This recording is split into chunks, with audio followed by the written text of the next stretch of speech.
Specimens of Greek Tragedy. Translated by Goldwin Smith, DCL Aeschylus and Sophocles. 1893. Preface.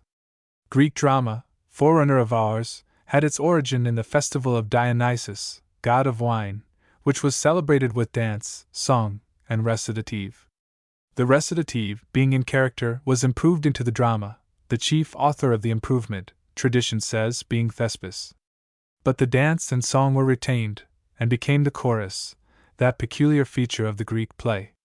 This seems to be the general account of the matter, and especially of the combination of the lyric with the dramatic element, so far as we can see through the mist of an unrecorded age. Thirlwall, still perhaps the soundest and most judicious, though not the most vivid or enthusiastic, historian of Greece, traces the origin of the drama to the great choral compositions uniting the attractions of music and action to those of a lofty poetry, which formed the favorite entertainment of the Dorian cities. This, he says, appears to have been the germ out of which, by the introduction of a new element, the recitation of a performer who assumed a character and perhaps from the first shifted his mask, so as to exhibit the outlines of a simple story in a few scenes parted by the intervening song of the chorus, Thespis and his successors unfolded the Attic tragedy. Of the further development of the drama in the age of Pericles, Thirlwall says, "The drama was the branch of literature which peculiarly signalized the age of Pericles, and it belongs to the political, no less than to the literary, history of these times, and deserves to be considered in both points of view. The steps by which it was brought through a series of innovations to the form which it presents in its earliest extant remains, are still a subject of controversy among antiquarians, and even the poetical character of the authors by whom these changes were effected, and of their works, is involved in great uncertainty. We have reason to believe that it was no want of merit, or of absolute worth, which caused them to be neglected and forgotten, but only the superior attraction of the form which the drama finally assumed. Of Phrynichus in particular, the immediate predecessor of Aeschylus, we are led to conceive a very favorable opinion, both by the manner in which he is mentioned by the ancients who were acquainted with his poems, and by the effect which it is recorded to have produced upon his audience. It is clear that Aeschylus, who found him in undisputed possession of the public favor, regarded him as a worthy rival, and was in part stimulated by emulation to unfold the capacities of their common art by a variety of new inventions. These, however, were so important as to entitle their author to be considered as the father of Attic tragedy. This title he would have deserved, if he had only introduced the dialogue, which distinguished his drama from that of the preceding poets, who had told the story of each piece in a series of monologues. So long as this was the case, the lyrical part must have created the chief interest, and the difference between the Attic tragedy and the choral songs which were exhibited in a similar manner in the Dorian cities was perhaps not so striking as their agreement. The innovation made by Aeschylus altered the whole character of the poem, raised the purely dramatic portion from a subordinate to the principal rank, and expanded it into a richly varied and well-organized composition. With him, it would seem, and as a natural consequence of this great change, arose the usage, which to us appears so singular, of exhibiting what was sometimes called a trilogy, which comprised 3 distinct tragedies at the same time. Grote says, "The tragic drama belonged essentially to the festivals in honor of the god Dionysus, being originally a chorus sung in his honor, to which were successively superadded, first, an iambic monologue, next, a dialogue with 2 actors, lastly, a regular plot with 3 actors, and a chorus itself interwoven into the scene. Its subjects were from the beginning, and always continued to be, persons either divine or heroic above the level of historical life, and borrowed from what was called the mythical past. The Percy of Aeschylus, indeed, forms a splendid exception, but the 2 analogous dramas of his contemporary, Phrynichus, the Phoenici, and the capture of Miletus, were not successful enough to invite subsequent tragedians to meddle with contemporary events. To 3 serious dramas, or a trilogy, at first connected together by a sequence of subject more or less loose, but afterwards unconnected and on distinct subjects through an innovation introduced by Sophocles, if not before, the tragic poet added a 4th or satirical drama, the characters of which were satyrs, the companions of the god Dionysus, and other historic or mythical persons exhibited in farce. He thus made up a total of 4 dramas, or a tetralogy, which he got up and brought forward to contend for the prize at the festival. The expense of training the chorus and actors was chiefly furnished by the Karaji, wealthy citizens, of whom one was named for each of the 10 tribes, and whose honor and vanity were greatly interested in obtaining a prize. At first these exhibitions took place on a temporary stage, with nothing but wooden supports and scaffolding, but shortly after the year 500 BC, on an occasion when the poets Aeschylus and Sophocles were contending for the prize, this stage gave way during the ceremony, and lamentable mischief was the result. After that misfortune, a permanent theater of stone was provided. To what extent the project was realized before the invasion of Xerxes we do not accurately know, but after his destructive occupation of Athens, the theater, if any existed previously, would have to be rebuilt or renovated, along with other injured portions of the city. Curtius says, Thespis was the founder of Attic tragedy. He had introduced a preliminary system of order into the alternation of recitative and song, into the business of the actor, and into the management of dress and stage. Solon was said to have disliked the art of Thespis, regarding as dangerous the violent excitement of feelings by means of fantastic representation. The tyrants, on the other hand, encouraged this new popular diversion. It suited their policy that the poor should be entertained at the expense of the rich. The competition of rival tragic choirs was introduced, and the stage near the Black Poplar on the marketplace became a center of the festive merry-makings in Attica. Curtius thinks that Pisistratus, as a popular usurper and opponent of the aristocracy, encouraged the worship of the popular god Dionysus with the tragic chorus, and he gives Pisistratus the credit of this glorious innovation. A similar policy was ascribed to Cleisthenes of Sicyon by Herodotus, v. 67. The chorus, thus remaining wedded to the drama, parts the action with lyric pieces more or less connected with it, and expressive of the feelings which it excites. In Aeschylus and Sophocles the connection is generally close, less close in Euripides.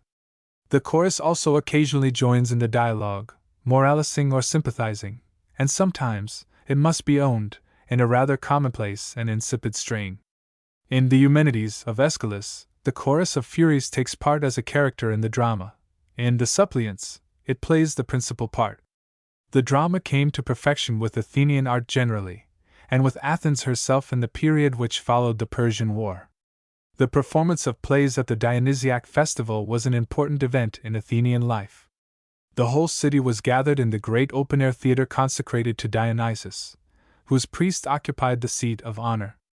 All the free men, at least, were gathered there, and when we talk about the intellectual superiority of the Athenian people, we must bear in mind that a condition of Athenian culture was the delegation of industry to the slave. That audience was probably the liveliest, most quick-witted, most appreciative, and most critical that the world ever saw. Prizes were given to the authors of the best pieces. Each tragedian exhibited 3 pieces, which at first formed a connected series, though afterwards this rule was disregarded. After the 3 tragic pieces was performed a satiric drama, to relieve the mind from the strain of tragedy, and perhaps also as a conventional tribute to the jollity of the god of wine. In the Elizabethan drama the tragic and comic are blended as they are in life. The subjects were taken usually from mythology, especially from the circle of legends relating to the siege of Troy, to the tragic history of the house of Atreus, the equally tragic history of the house of Laius, and the adventures of Hercules. The subject of the Percy of Aeschylus is a contemporary event, but this, as Grote says, was an exception. Heroic action and suffering, the awful force of destiny and of the will of heaven, are the general themes of Aeschylus and Sophocles. Passion, especially feminine passion, is more frequently the theme of Euripides. Romantic love, the staple of the modern drama and novel, was hardly known to the Greeks, whose romantic affection was friendship, such as that of Orestes and Pylades, or Achilles and Patroclus. The only approach to romantic love in the extant drama is the love of Haemon and Antigone in the Antigone of Sophocles, and even here it is subordinate to the conflict between state law and law divine, which is the keynote of the piece, while the lovers do not meet upon the scene. The sterner and fiercer passions, on the whole, predominate, though Euripides has given us touching pictures of conjugal, fraternal, and sisterly love. In the Oedipus Coloneus of Sophocles also, filial love and the gentler feelings play a part in harmony with the closing scene of the old man's unhappy life. In the Philoctetes, Sophocles introduces, as an element of tragedy, physical pain, though it is combined with moral suffering. A popular entertainment was of course adapted to the tastes of the people. Debate, both political and forensic, was almost the daily bread of the people of Athens. The Athenian loved smart repartee and display of the power of fencing with words. The thrust and parry of wit in the single-line dialogues, stichomythia, pleased them more than it pleases us. Rhetoric had a practical interest when not only the victory of a man's opinions in the political assembly, but his life and property before the popular tribunal, might depend on his tongue. The drama was also used in the absence of a press for political or social teaching, and for the insinuation of political or social opinions. In reading these passages, we must throw ourselves back 23 centuries, into an age when political and social observation was new, like politics and civilized society themselves, and ideas familiar to us now were fresh and struggling for expression. The remark may be extended to the political philosophy which struggles for expression in the speeches of Thucydides. The trio of Aeschylus, Sophocles, and Euripides has been compared with that of Marlowe, Shakespeare, and Beaumont and Fletcher, and with that of Corneille, Racine, and Voltaire. The parallel will hardly hold good except as an illustration of the course of youth, perfection, and decay through which every art or product of imagination seems to run, unlike science, which continually advances. The epoch of the Athenian three, like that of the Elizabethan three, like that of the great Spanish dramatists, was one of national achievement, and their drama was thoroughly national, whereas the French drama was the highly artificial entertainment of an exclusive court. Aeschylus, BC 525 to 456, was the heroic poet of Athens. He had fought certainly at Marathon, and we may be pretty sure, at Salamis, so that the narrative of the Battle of Salamis in the Percy is probably that of an eyewitness, and that he had fought at Marathon, not that he had won the prize in drama, was the inscription which he desired for his tomb. He is of the old school of thought and sentiment, full of reverence for religion and for eternal law. The growing skepticism had not touched him. His morality is lofty and austere. In politics he was a conservative, of the party of Cimon, opposed to the radically democratic party of Pericles, and his drama, especially the Orestian trilogy, teems with conservative sentiment and illusion. His characters are of heroic cast.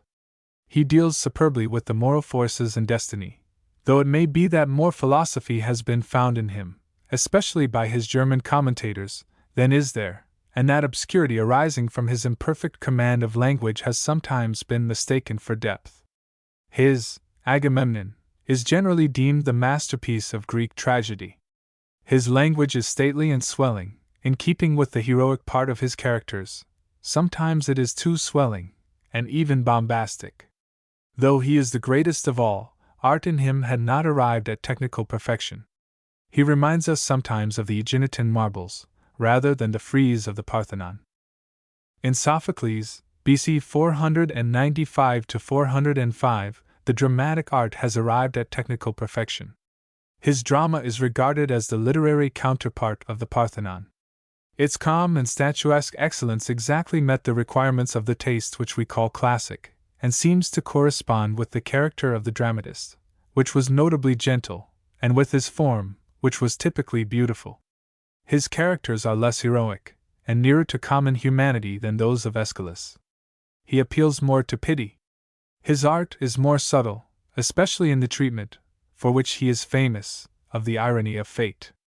In politics, social sentiment, and religion, while he is more of the generation of Pericles than Aeschylus, he is still conservative and orthodox. If he belongs to democracy, it is a democracy still kept within moral bounds, and owning a master in its great chief, with whom he seems to have been personally connected. Nor does he ever court popularity by bringing the personages of the heroic age down to the common level. He, as well as Aeschylus, is dear to Aristophanes, the satiric poet of conservatism, while Euripides is hateful.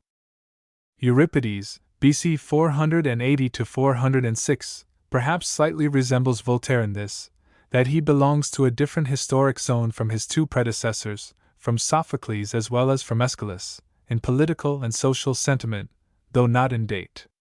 He belongs to a full-blown democracy, and is evidently the dramatic poet of the people. To please the people he lays dignity and stateliness aside, brings heroic characters down to a common level, and introduces characters which are unheroic. He gives the people plenty of passion, especially of feminine passion, without being nice as to its sources, or rejecting such stories as those of Phaedra and Medea, which would have been alien to the taste, not only of Aeschylus, but of Sophocles. He gives them plenty of politics, plenty of rhetoric, plenty of discussion, political and moral, plenty of speculation, which in those days was novel, now and then a little skepticism. His Alcestis is melodrama verging on sentimental comedy, and heralding the sentimental comedy of Menander known to us in the versions of Terence. The chord of pathos he can touch well. His degradation, as the old school thought it, of the drama of Aeschylus and Sophocles, and what they deemed his pandering to vulgar taste, brought upon him the bitter satire of Aristophanes. Yet he did not win many prizes. Perhaps the vast theatre and the grand choric accompaniments harmonized ill with his unheroic style. He is clearly connected with the Sophists, and with the generation the morality of which had been unsettled by the violence of faction and the fury of the Peloponnesian War. Still, there is no reason for saying that he preached moral skepticism or impiety. Probably he did not intend to preach anything, but to please his popular audience, and to win the prize. The line quoted against him, "My lips have sworn, but my mind is unsworn," read in its place, has nothing in it immoral.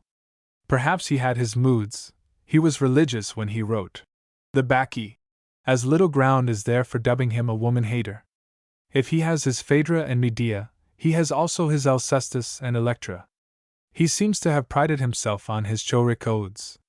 Some of them have beauty in themselves, but they are little relevant to the play. A full and critical account of the plays will not be expected in the preface to a series of extracts.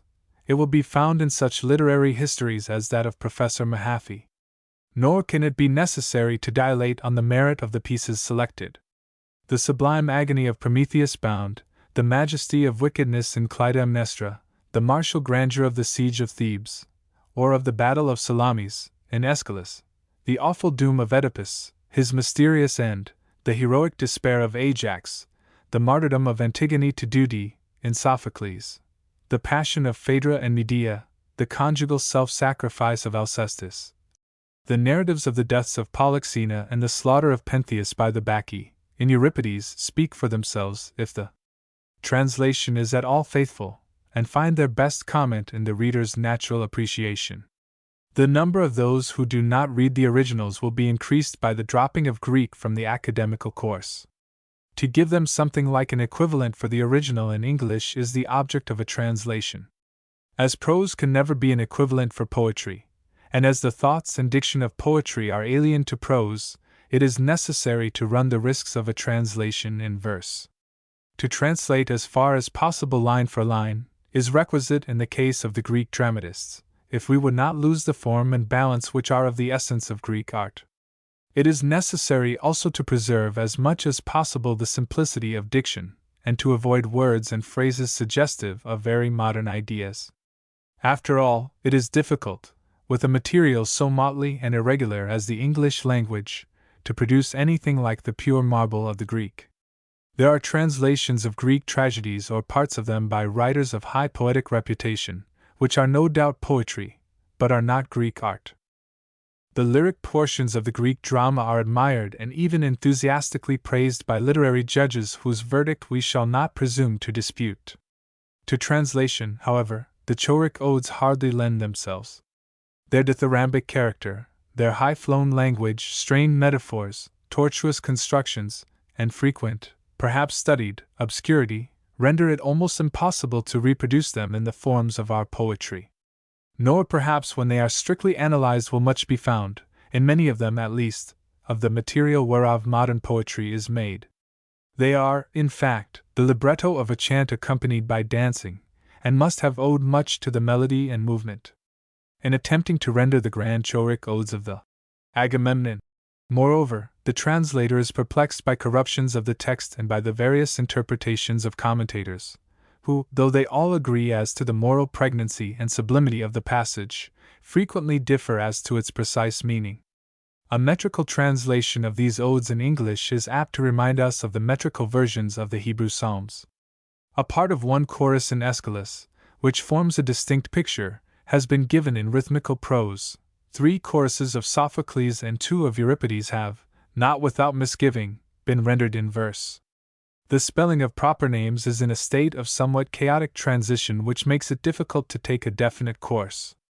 The precisions themselves are not consistent. They still speak of Troy, Athens, Plato, and Aristotle. In the versions themselves the Greek forms have been preferred, though a pedantic extreme has been avoided.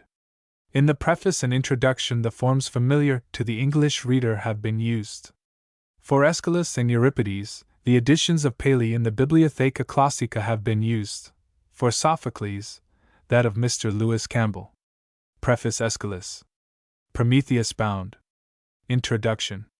Prometheus is brought in by the spirits of might and force, Hephaestus accompanying them. Lines 1 to 113. The sin of Prometheus. Lines 444 to 533. Prometheus defies Zeus. Lines 9 to 8-1114. The Persians. Introduction. Atos's dream. Lines 1478 to 216. The Battle of Salamis and the destruction of the Persian fleet. Lines 251 to 473. The Seven against Thebes. Introduction. The Champions. Lines 370 to 673. Agamemnon. Introduction. The fall of Troy announced at Mycenae. Lines 1 to 39. The chorus recounts the sacrifice of Iphigenia. Lines 177 to 240. The meeting of Agamemnon and Clytemnestra. Lines 828 to 947. Cassandra's prophecy. Lines 1149 to 1391. Cassandra's prophecy fulfilled.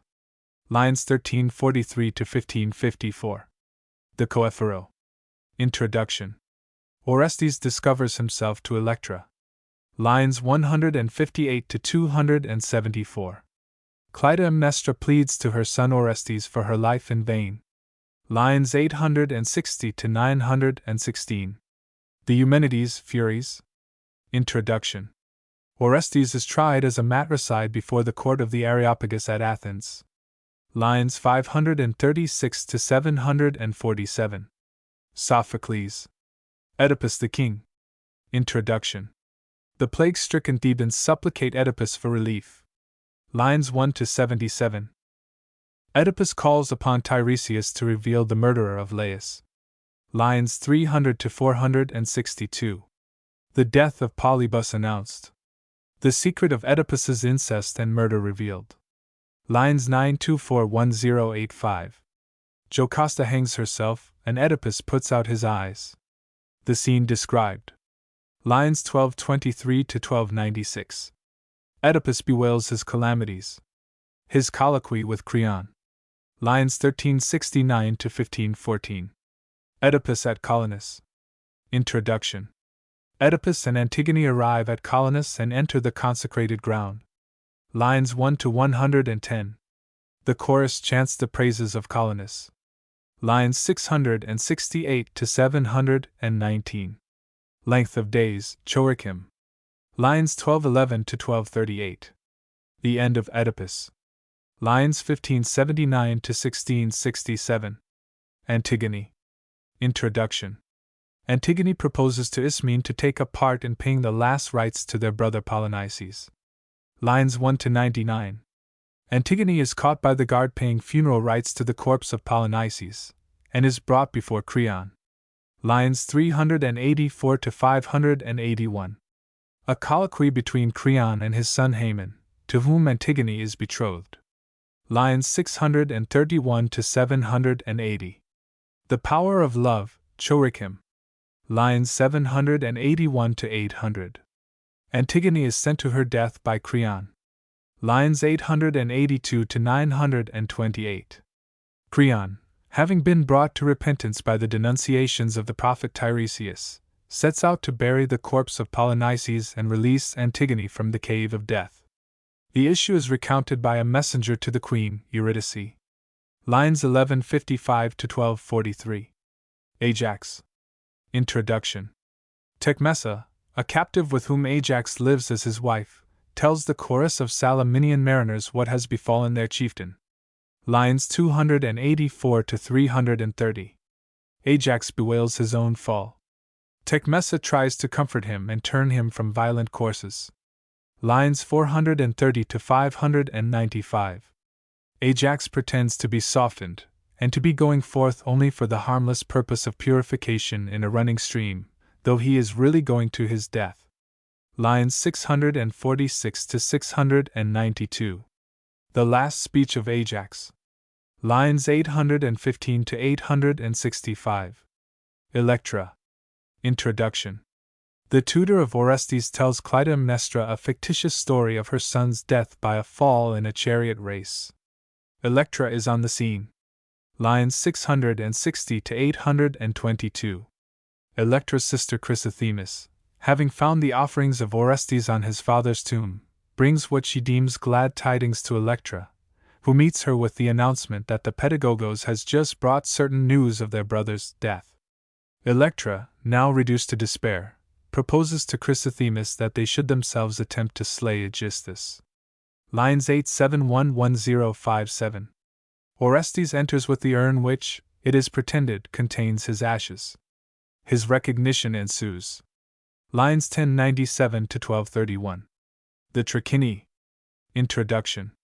Diana imparts the secret of her device for regaining the love of her husband, Hercules, and puts the fatal robe into the hands of Lichas, the herald, that he may carry it to Hercules. Lines 531 to 632. Diana recounts to the chorus an alarming and portentous incident. Then Hylas, the son of Hercules, comes and announces the catastrophe. Lines 663 to 820. Philoctetes. Introduction. Ulysses explains the plan of action to Neoptolemus, and labors to bend him to his purpose. Lines 1 to 134. Neoptolemus having filched the bow of Philoctetes, Philoctetes prays him to restore it. Lines 927 to 962. Aeschylus Prometheus bound. Prometheus, the good Titan, has been raising mankind from the condition of primeval brutes by teaching them the arts of civilization. At last he steals fire from heaven for their use. By this he incurs the wrath of Zeus, who, having deposed his father Cronos, has become king of the gods. As a punishment, Prometheus is condemned by Zeus to be chained to a rock in the Caucasus, with an eagle always feeding on his breast. But Prometheus knows the secret of a mysterious marriage which is destined in time to take place, and by the offspring of which Zeus in his turn is to be dethroned. Strong in his consciousness of this, he defies Zeus, who by the agency of Hermes tries in vain to wrest the secret from him. The persons of the drama, besides Prometheus, are Hephaestus, better known by his Latin name of Vulcan, might and force personified, Hermes the messenger of heaven, and the wandering Io. The chorus consists of sea nymphs, who sympathize with the suffering Prometheus. This drama is a sublime enigma. Aeschylus was conservative and deeply religious. How could he write a play the hero of which is a benefactor of man struggling against the tyranny of the king of the gods, and the sequel of which found a fit and congenial composer in Shelley, whose sentiment and manner the Prometheus bound wonderfully anticipates and perhaps helped to form? Again, how could the Athenians, in an age when their piety had not yet given way to skepticism, have endured such dramatic treatment of the chief of the gods? It is almost as if a mystery play had been presented in the Middle Ages with Satan for the hero and the first person of the Trinity in the character of an oppressor. Perhaps the position of Zeus in the drama as a usurper may, in some degree, have softened the religious effect. Prometheus is brought in by the spirits of might and force, Hephaestus accompanying them. Lines 1 to 113. Scene, the Caucasus. Might. Unto earth's utmost boundary we have come, to Scythia's realm, untrodden wilderness. Hephaestus, now it is thy part to do the Almighty Father's bidding, and to bind this arch-deceiver to yon lowering cliff with bonds of everlasting adamant. Thy attribute, all fabricating fire, he stole and gave to man. Such is the crime for which he pays the penalty to heaven, that he may learn henceforth meekly to bear the rule of Zeus and less befriend mankind. Hephaestus. Spirits of might and force, by you the word of Zeus has been fulfilled, your task is done. But I, to bind a god, one of my kin, to a storm-beaten cliff, my heart abhors. And yet this must I do, for woe is him that does not what the Almighty Sire commands.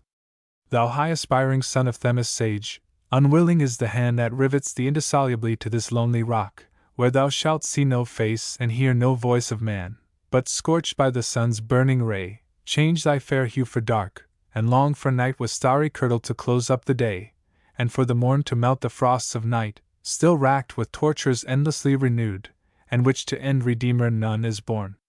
Such is the guerdon of thy love for man. A god thyself, thou gav'st, despite the gods, to mortals more than is a mortal's due.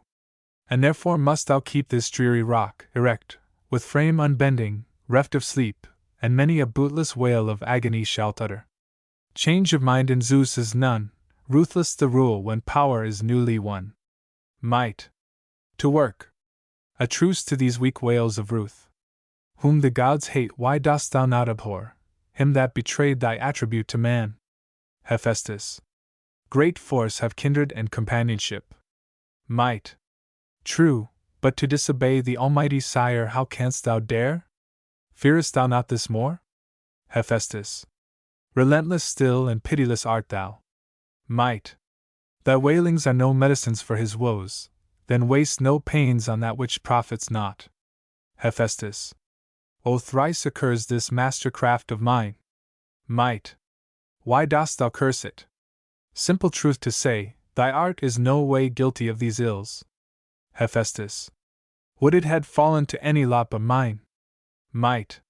The one thing to the gods themselves denied. Footnote. In this passage I have retained the old reading Eprachthe with the interpretation of the scholiast. Is sovereignty, for Zeus alone is free. Hephaestus. Too well I know it, and gainsay it not. Might. Be quick, then, and make fast this sinner's chain, lest the Almighty see thee loitering. Hephaestus. Here are the fetters for his arms, behold them. Might. Grasp him, and with thy hammer round his arms strike and strike hard and clench them to the rock. Hephaestus. The work goes on apace and tarries not. Might. Strike harder, clench, leave nothing loose, his craft, e'en in extremity, can find a way. Hephaestus. This arm is fixed past any power to loose. Might. Clench now the other firmly. Let him know that all his cunning is no match for Zeus. Hephaestus. Fault with my work can no one find save he. Might. Drive then the ruthless spike of adamant right through the sinner's breast, and see it holds. Hephaestus. Alas, Prometheus! I bemoan thy pains. Might. Thou loiterest, moaning for the foe of Zeus. One day thou mayest be moaning for thyself. Hephaestus. Thou seest a sight most piteous to behold. Might. I see yon sinner meeting his desert. Proceed, make fast the fetters round his sides. Hephaestus. Needs must I do it, press me not too hard. Might. Press thee I will, and shout into thine ear. Go down and clench the gyves about his legs. Hephaestus. That work with little labor has been done. Might. Now let thy hammer all the bonds make fast. The overseer of this thy work is stern. Hephaestus. Thy speech is ruthless as thy looks are grim. Might. Be thou soft-hearted an thou wilt, but spare to flout my sternness and my strong resolve. Hephaestus. Let us be gone, the gyves are on his legs. Might. They revel in thy insolence, they rob gods of their attributes to give to man. Can mortal man in aught thy durance ease? Ill-chosen was the name that thou hast borne. Foresight it means, but thou dost foresight need to set thy limbs free from his handiwork. Prometheus. O glorious firmament, O swift-winged winds, ye rivers and ye gleaming ocean waves innumerable, and thou great Mother Earth, thou too, O Sun, with thy all-seeing eye, look how a god is treated by the gods. See the pains that I must bear, even to the 1000th year. Such the chains that heaven's new king forges for my torturing. Ah me! Ah me! My present woe does but the pangs to come foreshow, pangs that an end will never know. Yet hold! The darkness of futurity is to my eye not dark, nor can aught come that I do not foresee. Our destiny we all must bear as lightly as we may, since none may wrestle with necessity. And yet to speak or not to speak alike is miserable. High service done to man, for this I bear the adamantine chain. I to its elemental fountain tracked, in furnace stored and bore by stealth away, fire, source and teacher of all arts to men. Such mine offense, whereof the penalty I pay, thus chained in face of earth and heaven. The sin of Prometheus. Lines 444 to 533. Prometheus. Think not it is from pride or wantonness that I forbear to speak. My heart is wrung with looking on these ignominious bonds. Who was it that to these new deities their attributes apportioned? Who but I? Of that no more, to you as well as me the tale is known. But list while I recount how vile was man's estate, how void was man of reason, till I gave him mind and sense. Not that I would upbraid the race of men, I would but show my own benevolence. Eyesight they had, yet nothing saw aright, ears, and yet heard not, but like forms and dreams, for ages lived a life confused, nor bricks nor woodwork had to build them sunny homes, but dwelt beneath the ground, as do the tribes diminutive of ants, in sunless caves. Nor had they signs to mark the seasons' change, coming of winter or of flowery spring or of boon summer, but at random wrought in all things, till I taught them to discern the risings and the settings of the stars. The use of numbers, crown of sciences, was my invention. Mine were letters too, the implement of mind in all its works. First I trained beasts to draw beneath the yoke, the collar to endure, the rider bear, and thus relieve man of his heaviest toils. First taught the steed, obedient to the rein, to draw the chariot, wealth's proud appanage. Nor, before me, did any launch the bark with its white wings to rove the ocean wave. These blessings, hapless that I am, have I devised for man, and yet device have none myself to liberate from these fell bonds. Chorus. Sad is thy lot, to thy unwisdom due. Now, like a bad physician that himself has into sickness fallen, thou dost despair and hast no medicine for thine own disease. Prometheus. Hear what remains, and thou wilt wonder more at all the feats of my inventive mind. Greatest of all was this: when they fell sick men had no help, no medicine edible, potion or ointment, but for lack of cure wasted away and perished, till my skill taught them to mix the juice of sovereign herbs, with which they now ward off all maladies. Of divination many ways I traced, laid down the rules for telling which of dreams would be fulfilled, and of foreboding sounds the mystery unfolded. Then I taught what sights are ominous to wayfarers. I showed which of the birds that winged the heavens were lucky, which unlucky, and what were their loves and hatreds and foregatherings. Then what the flesh of victims signified, of its appearances which pleased the gods, how shaped, how streaked each part behoved to be, and the burnt offerings on the altar laid, thighs wrapped in fat and chine. I read the signs of sacrificial flames unread before.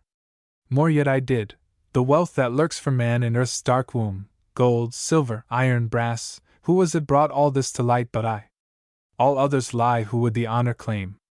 In one short sentence a long tale is told alone. Prometheus gave all arts to man. Chorus. Take heed, be not to mortals overkind, but to thyself in this dire strait unkind. Good hope have I, one day to see thee stand free from those bonds and mate the power of Zeus.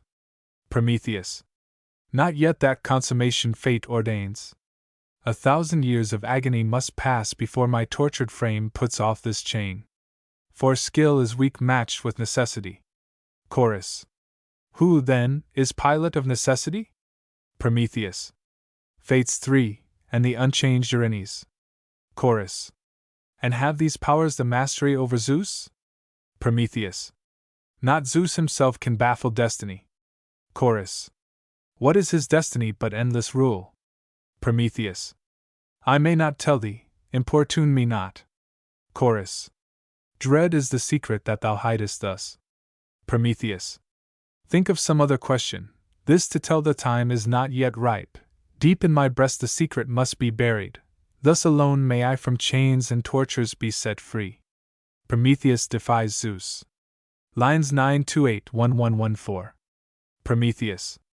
Yet shall Zeus, for all his proud self-will, be humbled. On a wedlock he is bent whereof the fateful offspring shall one day hurl him from sovereignty to nothingness, and so fulfill the curse old Cronos spake, when from his immemorial throne he fell. And this his doom how to escape not one of all the gods can read him saving eye, but to me all is known. Then let him sit triumphant, while his thunders roll through heaven, and his hand grasps the flaming thunderbolt. All his artillery shall not save its lord from utter shame and ruin bottomless. Such the antagonist himself arrays against himself, dread and invincible, one who a fiercer than the lightning's flame, a louder than the thunder's peal shall find, and wrest the truncheon that makes earth to quake, Poseidon's trident, from its wielder's hand. Wrecked on misfortune's rock, he then shall know how high it is to reign, to serve how low. Chorus. Thy wish is father to thy prophecy. Prometheus. My wish is one with destiny's decree. Chorus.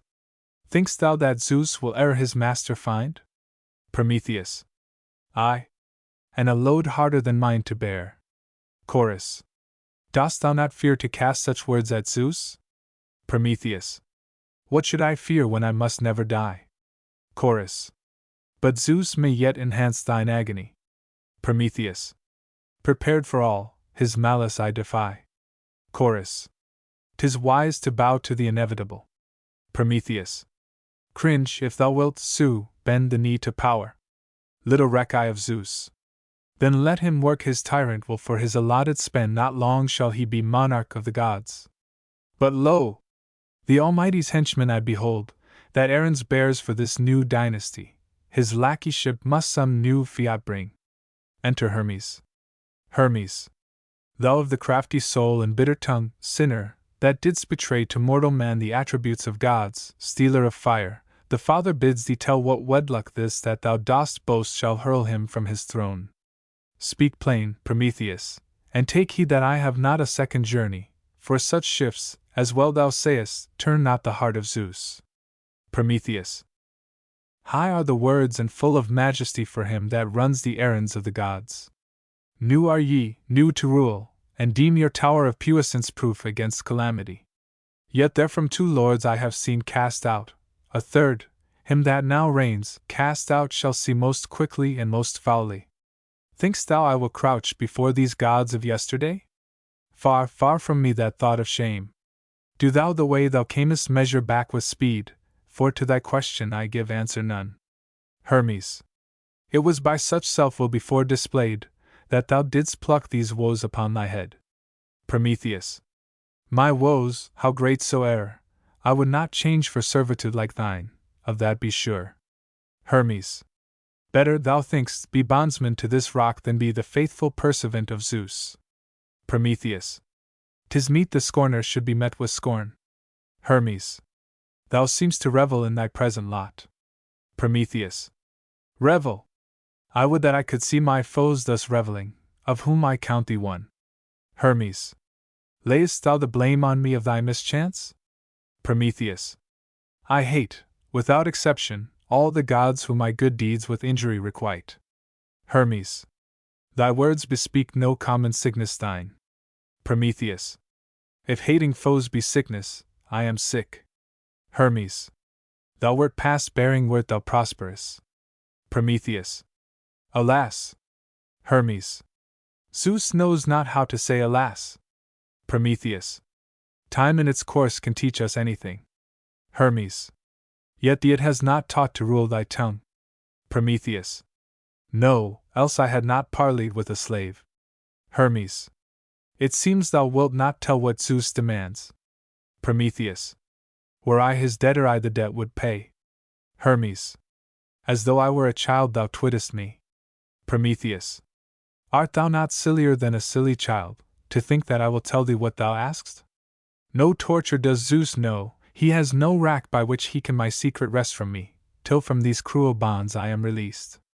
Let him hurl lightnings with his red right hand, let him with whirling snow and earthquake shock, confound and wreck this universal frame, never shall he constrain me to reveal the child of fate that hurls him from his throne. Hermes. Look, will this insolence amend thy lot? Prometheus. I have well looked, and fixed is my resolve. Hermes.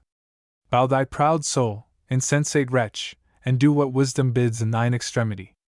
Prometheus. Waste no more words, thou dost but chide the sea. Dream not that I can be o'erawed by Zeus, that I will from my manhood derogate, and sue to him that from my soul I hate, with womanish uplifting of my hands, for liberation from these fetters.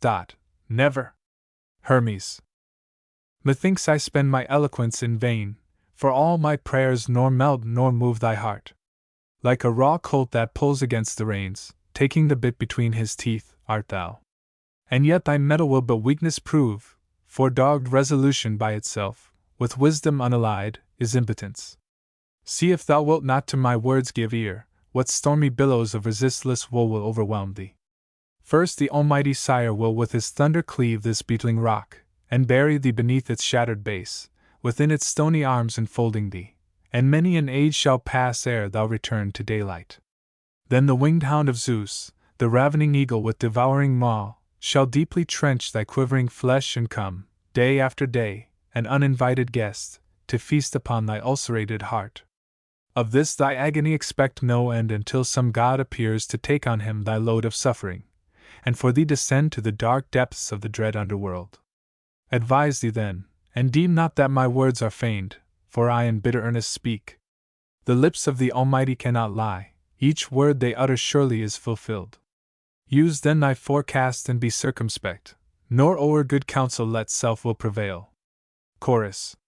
As seems to us, Hermes has spoken well, in that he reads thee put away self-will, and take far-sighted prudence to thy heart. Give ear, for one so wise to err were shame. Prometheus. Well known beforehand was to me the purport of this embassy. His foe am I, he is my foe, and I his worst can undergo. Then let his forked lightnings flash, heaven with his pealing thunder crash, let him the wild winds loose and make earth to her deep foundation shake, bid the swollen waves, by tempest driven, mount up and drench the stars of heaven, and let my helpless form be hurled headlong to the dark underworld midst raging wreck of earth and sky. There ends his power, I cannot die. Hermes. Madness it is inspires thy thought. Thy words are words of one distraught. What here is wanting that can be sure token of insanity? But now, ye ocean nymphs whose eyes weep for yon sinner's agonies, go hence, the heavens begin to lower, go hence, or with its awful stir the thunder will your souls o'erpower. Chorus. Go hence, good Hermes, change thy reed and I will to thy words give heed. But ne'er to me such counsel name as e'en to think upon were shame, whatever Prometheus may betide, be mine to suffer at his side.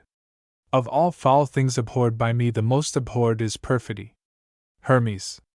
Lay then to heart what now I say, and think not in destruction's day on fortune's spite the blame to throw, or say that Zeus has wrought your woe. When thou hast rushed into the net of doom for fate by folly set, thou wilt thy just reward have met. Prometheus.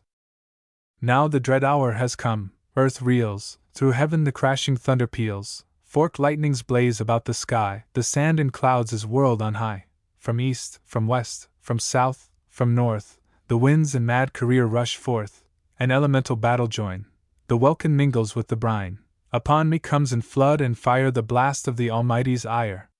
Look, Holy Mother, on this sight, look on it, ether, source of light, see justice overborne by might. The Persians. Xerxes has led the hosts of Asia on the fatal expedition against Hellas. His mother, Atossa, remaining at Susa, has a fatal dream, which she recounts to the chorus of aged Persians. Atossa's dream? Lines 178 to 216. Atossa. By dreams I have been haunted every night, since with his armament my son went forth to smite the land of the Ionians. Yet never dream has come so startling clear as last night's vision. Let me tell it thee, Methought two women, beauteously attired, the robes of one in Persian fashion wrought. Those of her mate in Dorian met my view. In stature they surpassed all womankind, peerless their forms, sisters they were in blood. The heritage and dwelling place of one was Hellas, of the other Asia. Between these two methought a strife arose, which when my son perceived, he checked their wrath and calmed them, and beneath his chariot's yoke he led them both, and o'er their necks the rein he stretched. Then of her trappings one seemed proud and to the bit her mouth obedient lent. But her companion, like a restive steed, the harness broke, and heeding not the bit, o'erthrew the car and snapped the yoke in twain. My son falls, and his sire Darius comes to aid and comfort him, whom when he sees Xerxes his garments rends in sign of woe. Such was my dream. When morning came I rose, and first the night's pollution purged away with purifying waters, then I sought the altar, with my sacrificial train to lay the gift, which turns the wrath divine, of honeyed meal before the powers who save. Behold an eagle flying in affright to Phoebus' shrine, fear struck me mute, my friends. Then lo! A falcon on the eagle swoops, assails him with his wings and tears his head with angry talons, while the mightier bird cowers unresisting. Awful 'twas to see, awful it is for you to hear. My son, if well he fares, will boundless glory win, if ill, yet he no reckoning owes the state. Let him but live and he is master here. Salamis. The battle narrated by a Persian coming from the scene. Lines 251 to 473. Messenger. Alas! Ye cities all of Asia, alas! Thou Persia, treasure house of wealth, how at one stroke has your prosperity been overthrown and Persia's glory lost. Ill luck has he that evil tidings brings, yet needs must I my tale of woe unfold. Persians, our host has perished utterly. Atossa. O'erwhelming sorrow has long held me mute. Disaster such as this transcends all thought, bars all inquiry, chokes all utterance. And yet we mortals must misfortune bear when heaven ordains. Then, though thy heart be wrung, calm thee and tell us all, that we may know who of our warriors' lives, whom we must mourn among our chiefs, as having by his death left void the station of his high command. Messenger. Xerxes himself lives and beholds the sun. Atossa. Thy word is sunshine to my sorrowing house, a cheerful day after a dismal night. Messenger. Artambares, that led 10,000 horse, lies slain upon the rough Cyllenian shore, and Dadaces, that led 1,000 more, pierced by a spear plunged headlong from his bark, and Tenegon, Bactria's true son and pride, lies on the wave-washed beach of Ajax Isle. Lilius, Arzames, Argestus too, round the dove-haunted island drifting, struck its girdling rocks on fell disaster's day. Metellus, that from Chrysa came, has fallen, he that dark horseman thrice 10,000 led, the flowing beard that graced his cheek in gore steeped unto crimson turned its russet hue. Arabian Mugos, Bactrian Artames, die in a strange land, never to return, and Theribbes, of 5 times 50 sail commander, Lerna's son, with his fair face by foul mischance of war has been laid low. While, bravest of the brave, Cyanisus, Cilicia's admiral, who to the foe most trouble gave, has met a glorious doom. Atossa. Alas! This overtops the height of woe, for Persia naught remains but shame and wail. But now take up thy story, let me hear what was the number of the Hellenic fleet, that thus it dared our Persian armament in battle with encountering prows to brave. Messenger. Know that if numbers could have gained the day victory was ours, for the Hellenic fleet counted in all but thrice 100 sail, of which were 10 for swiftness set apart. But with 1,000 galleys Xerxes came, his muster roll I know, whereof the ships for swiftness picked 200 were and 7. Think you herein ours was the weaker side? Some deity against us turned the scale, and brought confusion on our armament, the powers of heaven for Pallas' city fight. Atossa.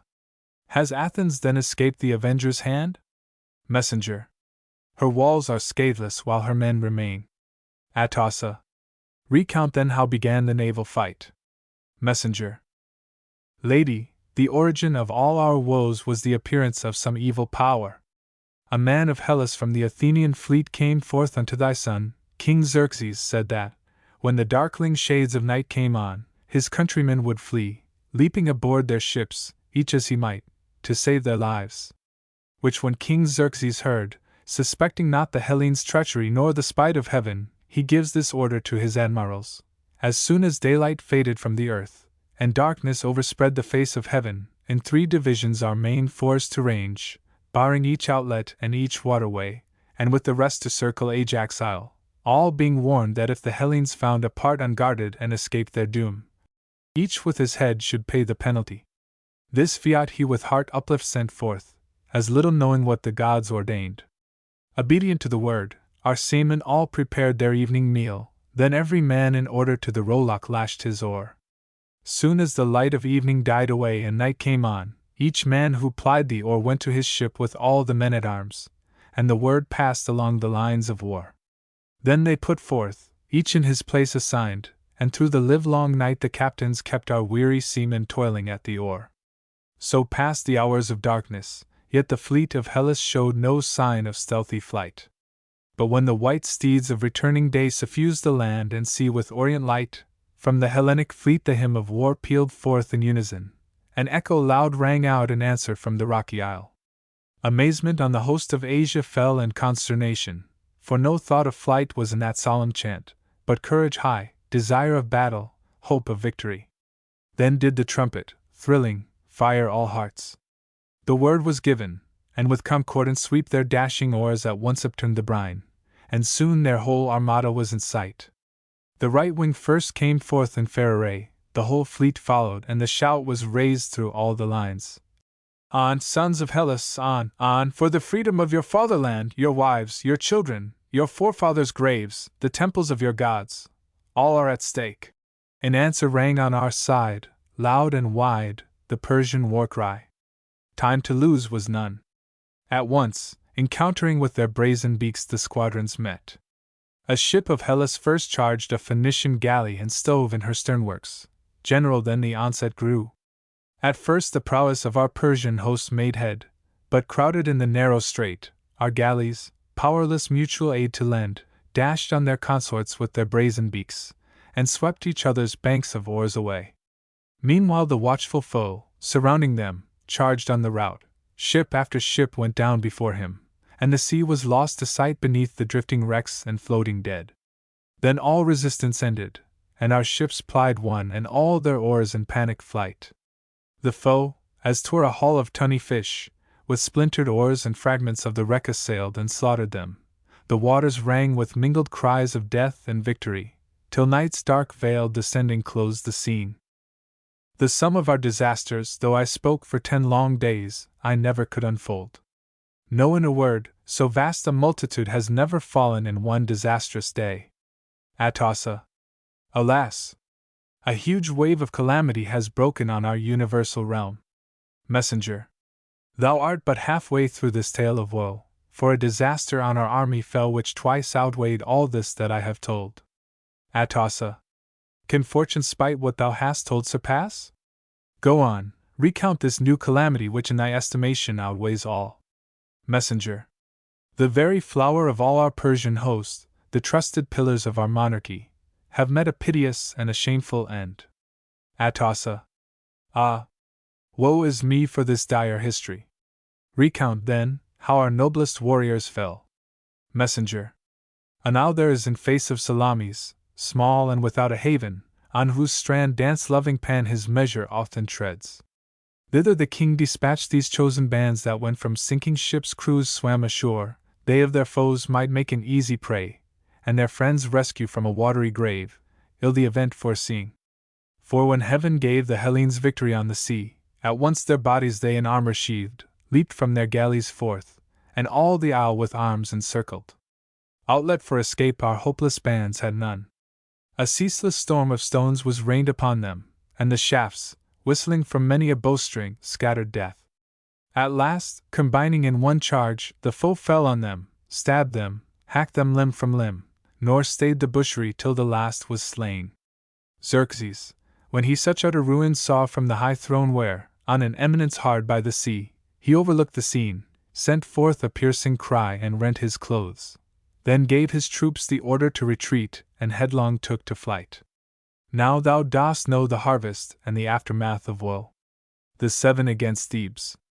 The unnatural brothers, Eteocles and Polynices, are competitors for the lordship of Thebes. Eteocles is in possession.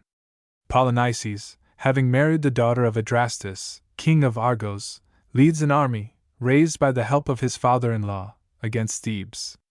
In this army there are 7 champions. The Argive army is drawn out in array against the city in 7 divisions, each division facing one of the 7 gates of Thebes, and with a champion at its head. The champions are described to Eteocles by a Theban, who has been sent to watch the movements of the enemy.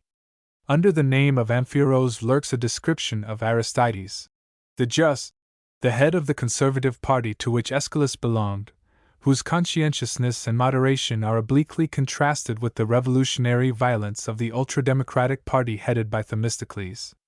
The chorus consists of Theban maidens. The champions. Lines 370 to 673. Messenger. The order of our foemen you shall hear, and at which gate each champion has his post. Titius stands ready at the Proetian gate, fuming, for still the seer forbids to ford Ismenus, since the omens are not fair. Thereat the chieftain, mad with warlike rage as is a snake with heat at noonday, raves, and on the prudent seer Euclides heaps taunts of faint-heartedness and craven fear. While thus he storms, wild on his helmet waves, the shaggy crest threefold, and on his shield the brazen bells ring out a fearful note. Upon that shield a proud device he wears, a firmament all luminous with stars, while in the center shines the moon full-orbed, empress of constellations, eye of night. Thus in his boastful panoply he stalks along the river panting for the fray, as a proud charger at the trumpet sound frets, paws the earth, and flecks his bit with foam. Think whom thou hast to cope with this dread chief, who of that gate unbarred shall warder be. Eteocles. My spirit quails at no proud panoply. Escutcheons wound not, nor will waving crests or clashing bells bite without thrust of spear. This knight of which thou tellest on his shield, albeit it blaze with all the stars of heaven, may to the bearer's self prove ominous, for if death's night should fall upon his eyes his boastfulness will turn to prophecy, and his device will have foreshown his doom. To cope with Titius and that post to guard, I send the gallant son of Astacus, whose noble blood is loyal to the rule of honor and abhors vainglorious words, whose chivalry fears nothing but reproach, sprung from that remnant of the earth-born race, which the sword spared, a true son of the soil, Melanippus. Ares' hand the die will cast, but nature sends our soldier to the field to drive the invader from his motherland. Chorus. Heaven shield our country's champion with its might, him who will combat for the right, and guard our warriors all from perils of the fight. Messenger. Good fortune on thy chosen warder wait. Before the Electran gate stands Capaneus, whose giant frame o'ertops e'en Titius' self.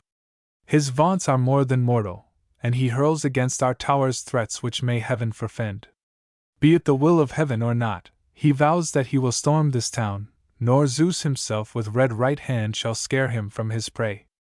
Of lightnings or of thunderbolts he recks no more than of the rays of noonday Sunday. For his device he bears a naked man with burning torch in hand, whose legend says in golden letters, I will fire this town.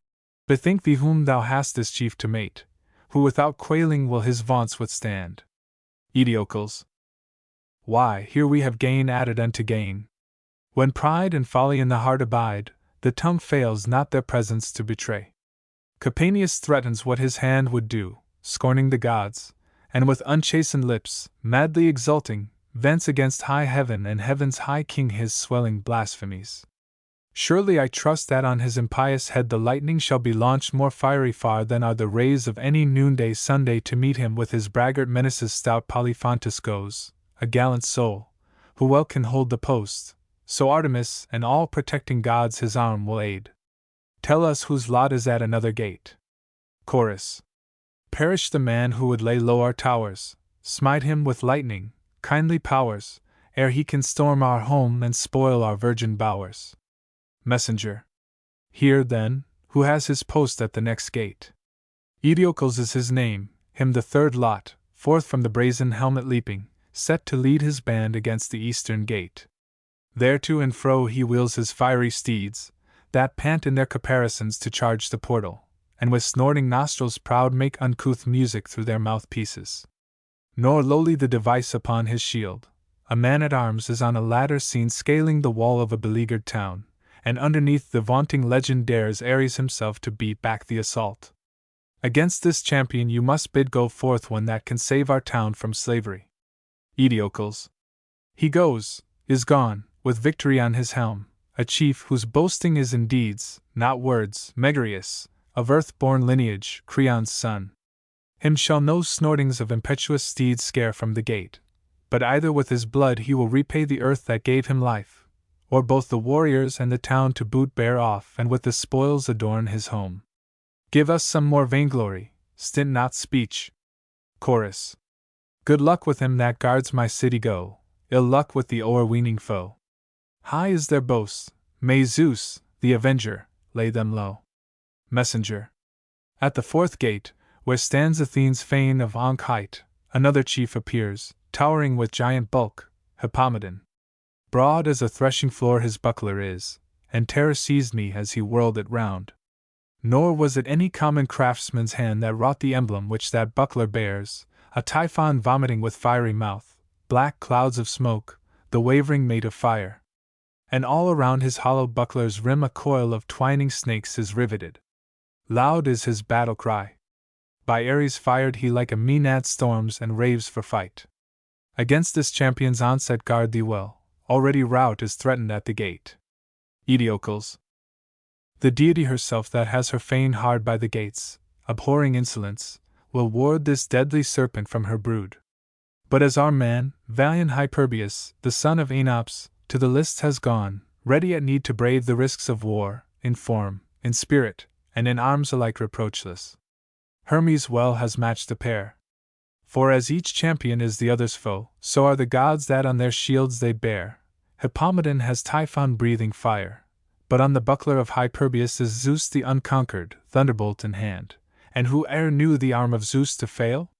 Such are the patron deities of whom the weaker are the foes, the mightier ours. So will it fare with those they patronize, if Zeus o'er Typhon has the mastery, for Zeus, the Saviour, on Hyperbius' shield blazoned, will save his liegemen in the fight. Chorus. The foe of Zeus bearing that form of hate, by gods and mortals reprobate, the hell fiend soon, I trust, shall fall before the gate. Messenger. So may it be. Now to the fifth I come whose station is at the Berean gates, hard by the tomb that holds Amphion's dust. This champion swears by what he higher deems than God and dearer than his eyes, his spear, that he will Cadmus' city storm and sack in heaven's despite. So vows the wood nymph's son, that fair-faced stripling, scarcely yet a man, for on his cheek still blooms the down of youth. Martial his mood and fierce his countenance, and all unlike the maiden name he bears. Nor does he lack his share of boastfulness, for on the shield that with its brazen round his body fenced, he bore our city's shame, the ravening Specimens, in burnished effigy impaled, and grasping in her felon claws the limbs of a Canine citizen, which on the bearer drew a shower of darts. Battle to huckster is not his intent, nor to have marched so far and marched in vain. His name Parthenopaeus, Arcady his home, Argos his nurse, whom to requite he threatens that from which heaven save our towers. Aeschylus. Yes, only let their thoughts be paid them home. Footnote. 2 lines in this speech appear to have been lost. By the just gods, they with their impious vaunts will be consumed and perish utterly. To cope with thy Arcadian goes a man modest in speech but nowise slack in deed, Actor, his brother of whom last I spake, who will not let a tongue without an arm within our gates rave to our overthrow, nor entrance give the foe, who on his shield to flout us bears the hated effigy. His Specimens, midst rattling darts, will hardly thank him that advanced her to our battlements. Heaven grant that as I say the event may be. Chorus. Thy tidings pierce my fluttering breast, and fright makes all my tresses rise upright at that fell foeman's vaunt. May heaven confound his spite. Messenger. 5 were accursed. 1 righteous man succeeds the seer Amphiorus, good and brave. His post is at the Homoloian gate. Here he reproaches heaps on Tydeus' head, calling him murderer and the public bane, leader of Argos in all evil ways, the Furies pursuivant, henchman of death, that has Adrastus to his ruin trained. Thy brother too, stained by his father's fate, great Polynices, with accusing face turned heavenward, he upbraids and thus he speaks. Certes a deed it is to please the gods, fair to recount and glorious to hand down, thus thy own city to lay low and raise her temples with an alien soldiery. What stream can wash away a mother's curse? How shall thy country, captive to a foe by thee set on, requite thee with her love? For me, this hostile land must be my tomb and be enriched with my prophetic bones. Forward! I look for no inglorious grave. Thus spake the seer as he before him threw his glittering shield. On it was no device. Foremost to be, not seem, was still his aim. His soul is as a ploughland deep and rich, from which a harvest of good counsels grows. Against him sends some worthy opposite. He most is to be feared who fears the gods. Aeschylus. Woe worth the day that links the righteous man to the dark fortunes of iniquity. In all the world is nothing so malign, a fruit so poisonous, as an evil friend.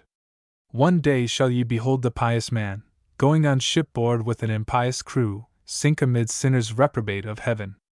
Another day shall ye behold the just, in an outlawed and godless commonwealth, snared like their fellows in the net of doom and struck by the avenging rod of heaven. And so this seer, this son of Aeschylus, a wise, just, blameless, and God-fearing man, a famous prophet, to an impious host against his better judgment misallied and drawn to march with them whose born is hell, with them must perish, such the stern decree. Hardly, I think, he will assault the gate, not that his heart will faint or arm will fail, but that he knows he on this field must die, unless Apollo's oracle prove false, which if he tells not, prudence seals his lips. Yet shall our champion be stout Lasthenes, a churlish gate ward to intruders he, an aged head upon a youthful frame. Quick is his eye and nimble is his hand from the shield's cover to dart forth the spear. But who shall win the gods alone can tell. Chorus.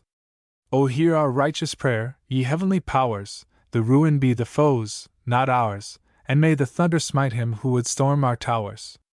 Messenger. The chief whose post is at the seventh gate is thine own brother. Hear his direful prayers, his imprecations on our commonwealth. He prays that he may mount our battlements, be there proclaimed our king, shout victory, meet thee, and slay thee, and insult thee slain, or, living, drive thee forth a banished man, disgracing thee as thou hast him disgraced. With such fell words and adjurations dire of his paternal gods to hear his prayer, strong Polynices makes the field resound. A shield he bears, fair-shaped and newly wrought, whereon a twofold emblem is impaled. A lady with a stately mien leads on the golden likeness of a man-at-arms. The legend says that Justice is her name, and she is bringing back a banished man to claim his native city and his home. Footnote: for lines, probably spurious, if not interpolated, are here omitted. Aeschylus. O madness of the wicked, heaven abhorred! O hapless race of Oedipus my sire, alas! A father's curse is here fulfilled. But now away with tears, away with wails, lest a worse cause of lamentation come. For Polynices, all too truly named, footnote, the last part of the name means strife. Soon shall he know what his device portends, and whether golden letters on his shield, vaunt as they may, shall bring the boaster home. Perchance if Justice, virgin child of Zeus, were in his thoughts and deeds, so it might be, but neither when he issued from the womb, nor in his childhood's days, nor in his youth, nor since the beard has gathered on his chin, has Justice e'er vouchsafed a word to him. Nor now, when on his native soil he treads in enmity, is Justice at his side. Nor could the deity deserve her name if she could be a miscreant's paramour. Herein I put my trust, and will myself accept this combat. Better right has none.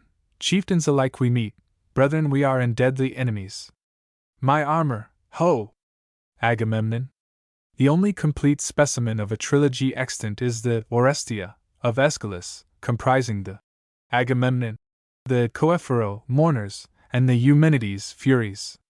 In this series are presented the murder of Agamemnon on his return from the conquest of Troy by his queen, Clytemnestra, and her paramour, Aegisthus, the slaying of Clytemnestra and Aegisthus by the avenger of blood, Orestes, son of Agamemnon and Clytemnestra, at the bidding of Apollo, the pursuit of Orestes as a matricide by the Furies, and his final acquittal and restoration by the favor of Apollo and Athene.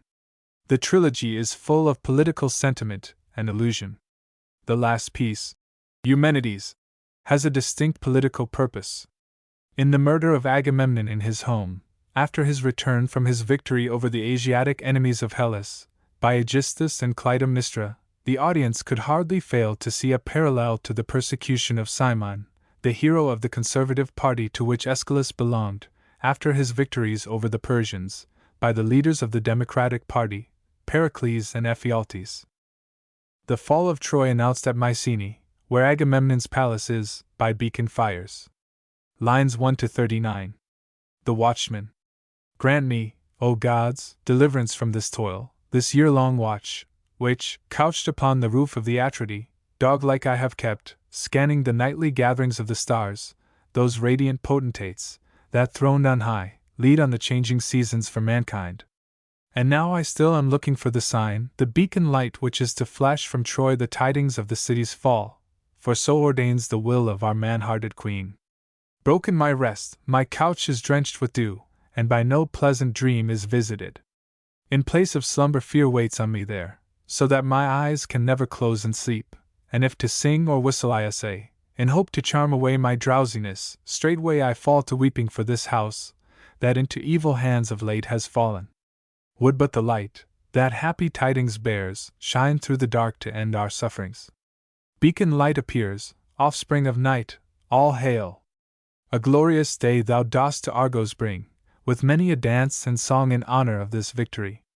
Joy! Joy! I go to call on Agamemnon's queen to leave her couch, and forthwith in her halls bid the glad voice of jubilation rise to greet this beacon fire.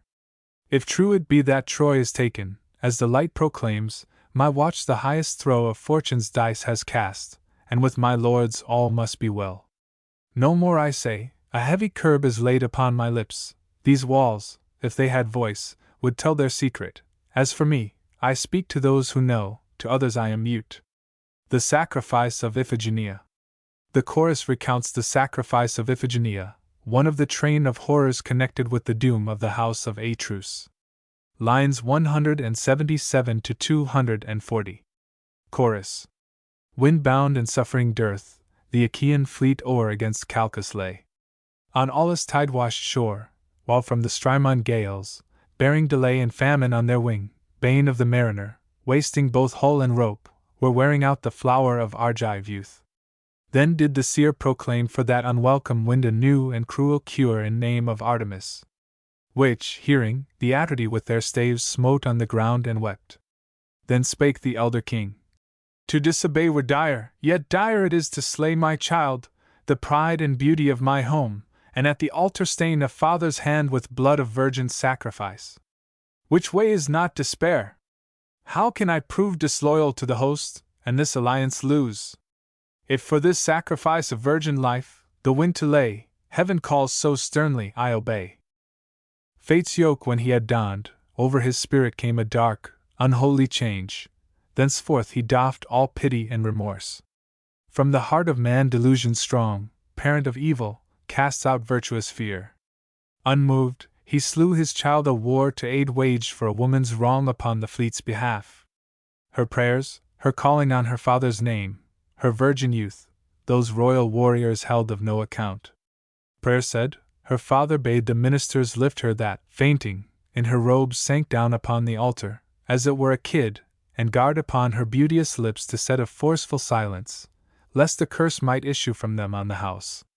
Letting her saffron veil fall on the ground, she smote each minister of sacrifice with piteous glances, mute as is a picture, and in vain essayed to speak. She many a time in hospitable hall had sung, and with her innocent, chaste voice wished to her sire health and prosperity. What then ensued I saw not nor recount. The seer's behest was done. The meeting of Agamemnon and Clytemnestra. Lines 828-947. Clytemnestra. Friends, aged citizens of Argos, hear. I will not shrink from speaking of my love, since years wear off a woman's bashfulness. Myself alone can tell the life I led while my lord lay before the walls of Troy. Sad, passing sad, the lot of woman left lorn of her consort in the lonely home, and hearing day by day reports of ill, every newcomer bringing evil news, and the last worse than him that went before. Had my lord met all wounds that rumor gave, his body had been but one net of wounds. Had he, as oft as rumor blew him, died, he must have been a three-lived Geryon, and thrice put on a shroud of funeral earth above him, reckoning not the earth below, thrice dead, and in three several graves interred. Driven to despair mid all these dark reports, by hanging oft I sought to end my days, and was by others saved and forced to live. Hence is it that thy child, pledge of our love, Orestes, is not here to greet his sire, as had been meet. Let not that trouble thee. Strophios the Phocian took the boy in trust, thine ancient friend in arms, forewarning us that troublous times might come, should aught befall my lord, and the unbridled multitude o'erthrow the senate, as mankind are wont to trample on the fallen. 'Tis truth I tell. The very fountains of my tears are dry, sorrow no drop hath left, my eyes are sore through my night watchings for the beacon light that should bring news of thee, but brought it not. A gnat's light whirring broke the dream of thee that in an hour compressed an age of woe. Now all this past, from carking sorrow free I hail my lord, the watchdog of our fold, the ship's mainstay, the pillar that upbears a lofty roof, dear as an only child, welcome as land to seamen tossed at sea, as cheerful day after the stormiest night, as wellspring to the thirsty traveler. Sweet after careful stress is careless ease. Such is my salutation to my lord, which should not draw on us the evil eye. Enough we've borne already. Now, beloved, step from thy chariot, yet not on the earth shall Ilium's glorious conqueror set his foot. Haste, haste, ye handmaidens, to whom the charge was given to spread the ground with tapestry, and make a purple pathway for my lord, whom justice brings to his unlooked-for home. For aught beside care, lovingly awake, the gods so willing, shall good order take. Agamemnon, daughter of Leda, guardian of my home, thy speech is as my absence, long drawn out. Well-measured praise from other lips must come, I pray thee stint thy woman's blandishments, nor, like some proud barbarian's minion vile, crawl to my feet with abject flatteries. I would not have thy draperies on me draw the evil eye, to gods such state belongs, not mortals, for a mortal thus to tread on broidery were to tempt the wrath of heaven. Pay to me honors human, not divine. Footcloths or broidery need I none to tell what fame will voice aloud. Discretion still is the best gift of heaven, and he alone is truly blessed who prospers to the end. Let but this fortune hold, I've naught to fear. Clytemnestra. Yet herein yield to her that loves thee well. Agamemnon. Know that I will not swerve from my resolve. Clytemnestra. Is it some vow vowed in an hour of fear? Agamemnon. I well knew my own mind when thus I spoke. Clytemnestra. Had Priam conquered, what would he have done? Agamemnon. He, certes, would have trod on tapestry. Clytemnestra. Be not affrighted by the tongues of men. Agamemnon. Yet is the people's voice a mighty power. Clytemnestra. Who shrinks from envy dares not to be great. Agamemnon. To love contention is not womanly. Clytemnestra. Yet the victorious can afford defeat. Agamemnon. Dost thou, too, prize defeat as victory? Clytemnestra. Defeat or victory, yield thee at my prayer. Agamemnon. So be it, an thou wilt. Let someone loose my sandals, lest if, proudly shod with these, I tread a path so costly, I may draw, presumptuous, from above the evil eye. Great shame it were our substance thus to waste, trampling on costly web with sandaled feet. Of that enough. Now take this stranger in, pointing to Cassandra, in kindly wise, who gently use their power shall merit mercy in the eye of heaven. Misfortune, not misdoing, makes the slave. This damsel, choicest flower of all we won, the army's gift to me, have I brought home. Now let me, since my will has bent to thine, walk over purple to my royal hall. Clytemnestra. There is a sea, there is a boundless sea, and in its depths is gendered purple dye of costliest kind for vestments numberless. Of this, the gods be thanked, our palace holds abundance, want or stint is there unknown. Purple enow would I have gladly given to trample in the mire, had oracles enjoined to pay such ransom for thy life. With thee unto the leafless trunk has come a leafy shelter from the dog star's heat. Since thy return to thy beloved hearth, our wintry frost shall yield to summer's sun, and coolness, in the heat that turns the grape, reign in the house whose head is there once more. Zeus, Father in whose hands all issues are, give issue to thy counsels and my prayer. Cassandra's Prophecy. Lines 1149 to 1391. Cassandra. Now shall my oracle no more peer forth as from her virgin veil a bashful bride. It shall grow clearer as the sky is cleared by the brisk wind, and like a sunlit wave shall mount the billows of calamity. No more in riddles will I prophesy. Follow and bear me witness as I hunt upon the trail of immemorial crime. Within this house a company abides, singing in unison no mirthful strain, a band of revelers that, to fire its heart, hath quaffed, not wine, but blood of murdered men, the furies that shall never quit these gates. A hymn they sing, within the haunted hall, of the primeval curse, and tell in turn what loathly vengeance paid a brother's shame. Footnote, alluding to the banquet of Aeschylus. Say, does my arrow miss or hit the mark? Am I a begging, babbling soothsayer? Bear witness on thy oath how well I know, untaught, the sinful record of this house. Chorus. What virtue hath an oath's solemnity to make wrong right? Amazement fills my soul to hear a stranger from beyond the sea thus hit the truth as though thou hadst been here. Cassandra. Apollo bade me be a prophetess. Chorus. Was the god smitten with a mortal love? Cassandra. Shame ever to this hour hath sealed my lips. Chorus. Prosperity is always delicate. Cassandra. A wooer he who well could touch my heart. Chorus. Were children then begotten of your love? Cassandra. I broke my plighted troth to Loxias. Chorus. When thou already hadst received the gift? Cassandra. Yea, I foretold my country all its woes. Chorus. How was it Loxias failed to punish thee? Cassandra. My punishment was ne'er to be believed. Chorus. To us what thou foreshowest seems all too true. Cassandra. Once more prophetic pangs come over me. Mark ye those children on the palace there, in aspect like the spectral shapes of dreams? Meseems they by a kinsman's sword were slain. See, in their hands they bear a loathsome feast, the piteous flesh of which their father ate. Vengeance is coming, yonder in the lair a lion lurks, a coward skulking beast, plotting against my late returned lord. My lord, I say, for slavery is my doom. The army's chief that o'erthrew Ilium knows little what yon shameless paramour, after her long and so fair-seeming speech, is bent to do in an accursed hour, like a fell fiend lurking in ambush there.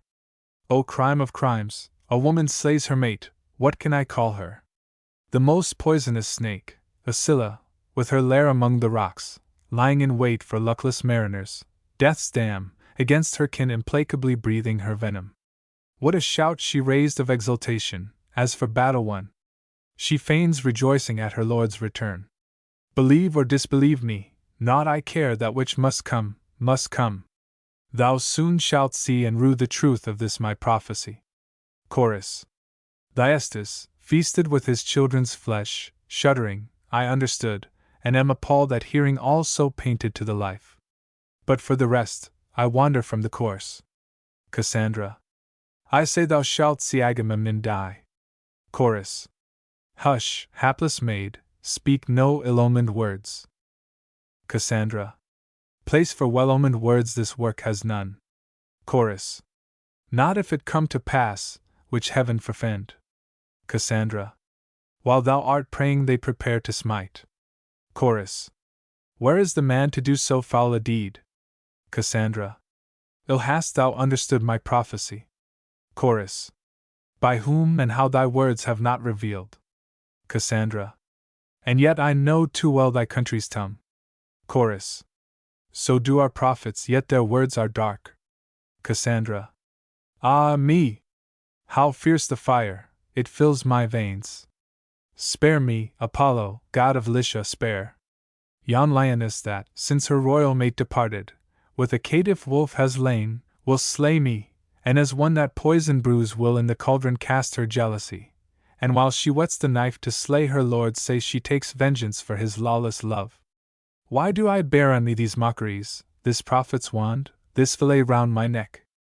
Go, lead the way to death, I follow soon, go, and adorn some other curse than me. Behold, Apollo's self is stripping me of my prophetic garb, and in that garb already has he, with unpitying eyes, seen me and mine the foeman's laughingstock. I had to bear the name of tramp, be spurned as a poor famished beggar on the street. And now the prophet to unprofit me has led me into this decoy of death, where for the altars of my sire, the block of butchery soon must my hot life-blood drink. Yet shall we not fall unavenged of heaven. Another minister of justice comes, his sire's avenger on the womb that bore him.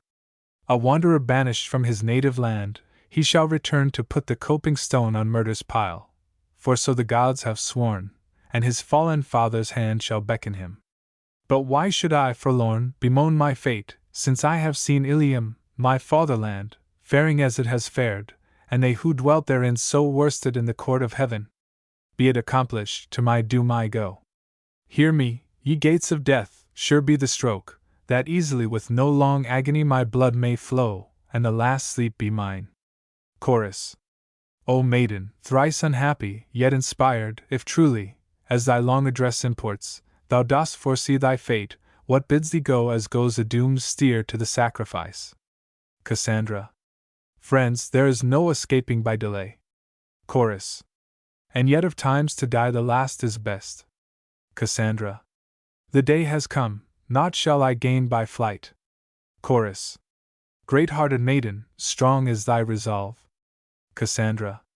Not on the happy is such praise bestowed. Chorus. Yet to die gloriously is happiness. Cassandra. Father, alas, for thee and thy brave sons. Chorus. How now? What fearful object meets thine eye? Cassandra. Ah me! Ah me! Chorus. What means thy shriek? What phantom dost thou see? Cassandra. There is a smell of murder from that house. Chorus. Nay, 'tis the smell of household sacrifice. Cassandra. It is the odor of a charnel house. Chorus. No savor that of Syrian frankincense. Cassandra. I go my own and Agamemnon's dirge to chant within the halls. Goodbye to life. Strangers, alas! Not like a foolish bird scared at the bush am I. Bear witness, when I am no more, when for my woman's blood a woman dies, and for a man ill-wed a man is slain, with my last breath I crave of ye this boon. Chorus. I weep to see thee going to thy doom. Cassandra. Once more I fain would speak, not to renew weak wailings, but to call on yonder sun and bid him bring the avenger to requite the cruel murderess of a poor weak slave. Alas! For man, if in his prosperous hour, fate faintly limns the shape of happiness, soon comes the sponge and wipes the picture out, and sad is the beginning, worse the end. Cassandra's prophecy fulfilled. The doorway of the palace opens and reveals Clytemnestra within the portal standing over the corpse of Agamemnon. She has slain him with an axe in the bath, having entangled him in a sleeveless robe. Lines 1343 to 1554. Clytemnestra. Much did I say before to serve the time which now to contradict I think no shame. How else could hate encircle with its toils the enemy that was a seeming friend, so that the prey might not o'erleap the net? Old is the quarrel, over my revenge long have I brooded, now it comes at last. Here where I stand the deed of death was done, and I so managed, I deny it not, that he could neither fly nor fend the blow. As he had been a fish I round him cast, like a close net, a rich but deadly robe. Twice did I strike, twice did he groan, then sank, and as he lay another stroke I gave, to make the lucky number, and commend his soul to Hades, guardian of the dead. So did his angry spirit pass away, while over me he threw a jet of blood, which gladdened me as doth the rain from heaven the cornfield in the swelling of the ear. Elders of Argos, hear! This have I done, and in this glory, take it as you will. To pour a glad libation on the corpse, did piety permit, were more than just. He mixed a bowl of curses for the house, and what he mixed himself came home to drink. Chorus. Amazement fills us at thy hardihood that thus dost triumph o'er thy murdered lord. Clytemnestra. Ye think to deal with a weak woman's heart, but I, with soul unquailing, to your face tell you, approve or damn me as you may, here Agamemnon lies, my lord that was, a corpse that is, the work of this right hand, its righteous work. There is no more to say. Chorus. Lady, what baleful herb of earth or potion dire drawn from the flowing ocean, hadst thou drunk, that on thee thou hast brought the public curse? Thou hast cast off, cut off, thyself will be cast out, a thing of loathing to our citizens. Clytemnestra. Yea, thy award to me is banishment, and execration, and the people's curse.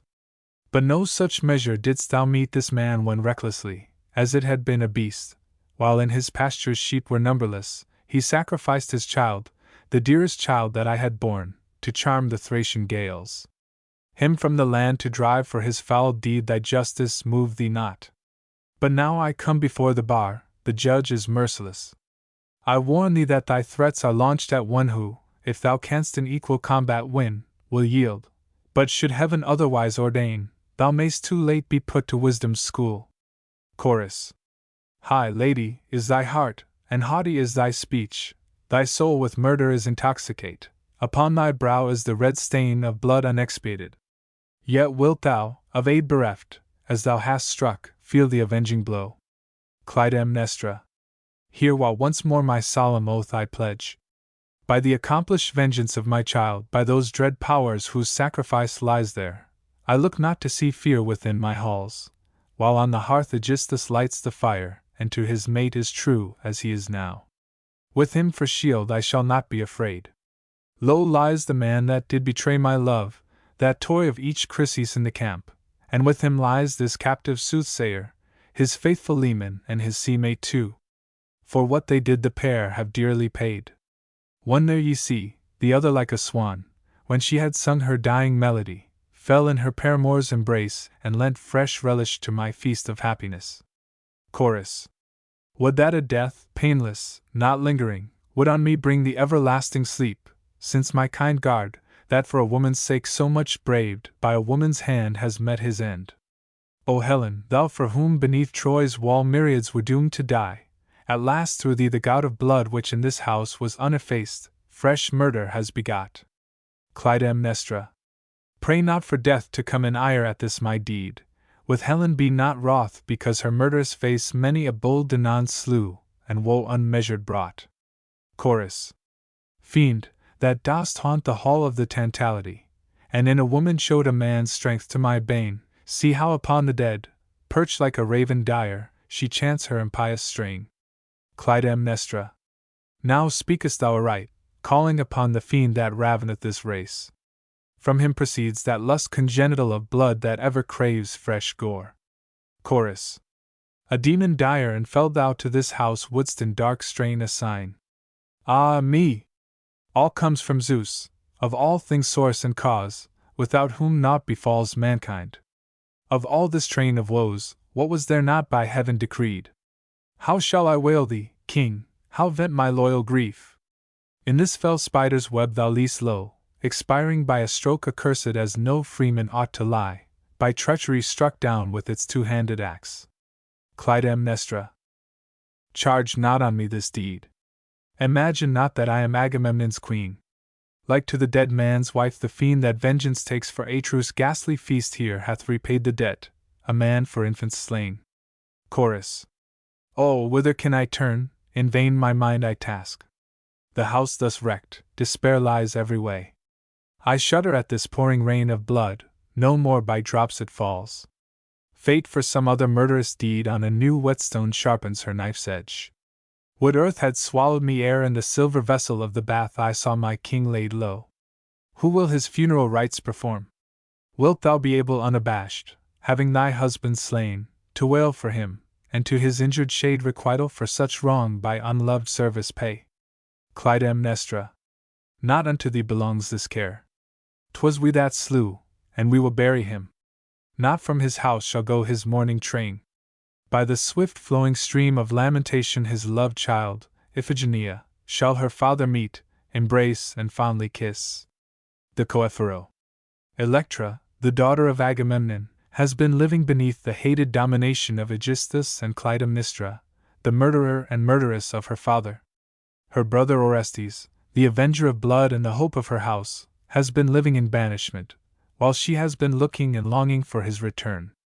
At length he returns with his faithful comrade Pylades, and intimates his presence by placing a lock of his hair as his offering on Agamemnon's tomb. Electra announces the discovery to the chorus of Trojan women, who bear her libation for her to the tomb of her father, and from whom the play is named. Orestes discovers himself to Electra. Lines 158 to 274. Electra. My father's grave has drunk the holy wine, now lend your ears to the strange news I bring. Chorus. Speak on, my heart thrills with expectancy. Electra. I found this lock of hair upon the tomb. Chorus. Who was it, man or maid, that laid it there? Electra. This to divine were not so difficult. Chorus. Old as I am on thy young lips I hang. Electra. From what head could the lock be cut but mine? Chorus. They that should offer mourning locks are foes. Electra. This lock of hair is wondrous like in hue. Chorus. Like to whose hair? 'Tis this I long to learn. Electra. Like, passing like, to hers that speaks to thee. Chorus. Think'st thou Orestes sent it secretly? Electra. The lock in hue is like no hair but his. Chorus. But how could he adventure to come here? Electra. Perchance he sent the offering to his sire. Chorus. This will not staunch the fountain of my woes, if he is ne'er to set foot in our land. Electra. Not less through me a tide of passion rolled, and as it were an arrow pierced my breast, while from my eyes coursed down my thirsty cheeks the gushing tears, till sorrow's fount was dry, as on this lock I looked. No citizen of ours could own it saving one alone, nor was it shred by her the murderess that but usurps a mother's hallowed name, to us, her children, so unmotherly. Surely to say what I would fain believe, that this fair offering from Orestes comes dearest of men, I dare not, yet I hope. Oh, would it had a voice to speak to me, and so to end distraction in my soul, that I might cast it scornfully away, if it were taken from a hated head. If from a head I love, that it might pay with me sad homage to my father's tomb. Chorus. The heavenly powers on whom we call well know with what a sea, like storm-tossed mariners, we battle, yet, if destiny be kind, from a small seed a mighty tree may spring. Electra. Then, for a second sign, footprints I find like to my own in shape and measurement. For there were two imprints, one of his own, the other of a fellow traveler's foot, and those of his own foot, compared with mine, in their whole shape exactly correspond. I am all anguish and bewilderment. Orestes, suddenly entering. Pray for whatever else thy soul desires, and may a like fulfillment crown the prayer. Electra. What prayer of mine now have the gods fulfilled? Orestes. Whom thou didst yearn to see is now before thee. Electra. Whom I did yearn to see? What was his name? Orestes. Orestes, by thy craving lips pronounced. Electra. In what respect, then, has my prayer been heard? Orestes. The bearer of that name beloved am I. Electra. Stranger, is this some trick thou playest on me? Orestes. And 'twere, I should conspire against myself. Electra. Sure thou art sporting with my misery. Orestes. Sporting with thine were sporting with my own. Electra. And is it to Orestes' self I speak? Orestes. Orestes' self, whom seeing thou dost doubt thine eyesight, though a lock of hair or prints of feet that tallied with thine own could raise my apparition in thy fluttering heart. Apply the lock which tallies with thy hair to this my head from which it was cut off. Look on this robe, the work of thine own hand, and trace the figures which thy shuttle wrought. But calm thee, let not joy distract thy soul, for near of kin we know is far from kind. Electra. O hope and darling of my father's house, seed of redemption, watered with my tears, trust thy right arm, it shall win back thy home. Thou art the fourfold object of my love, Electra has no father left but thee, No mother, hateful she who bears that name, thou art to me in my lost sister's place, the brother thou that dost my name uphold. Only let might and justice and the King of gods and men be with thee in the fight. Orestes.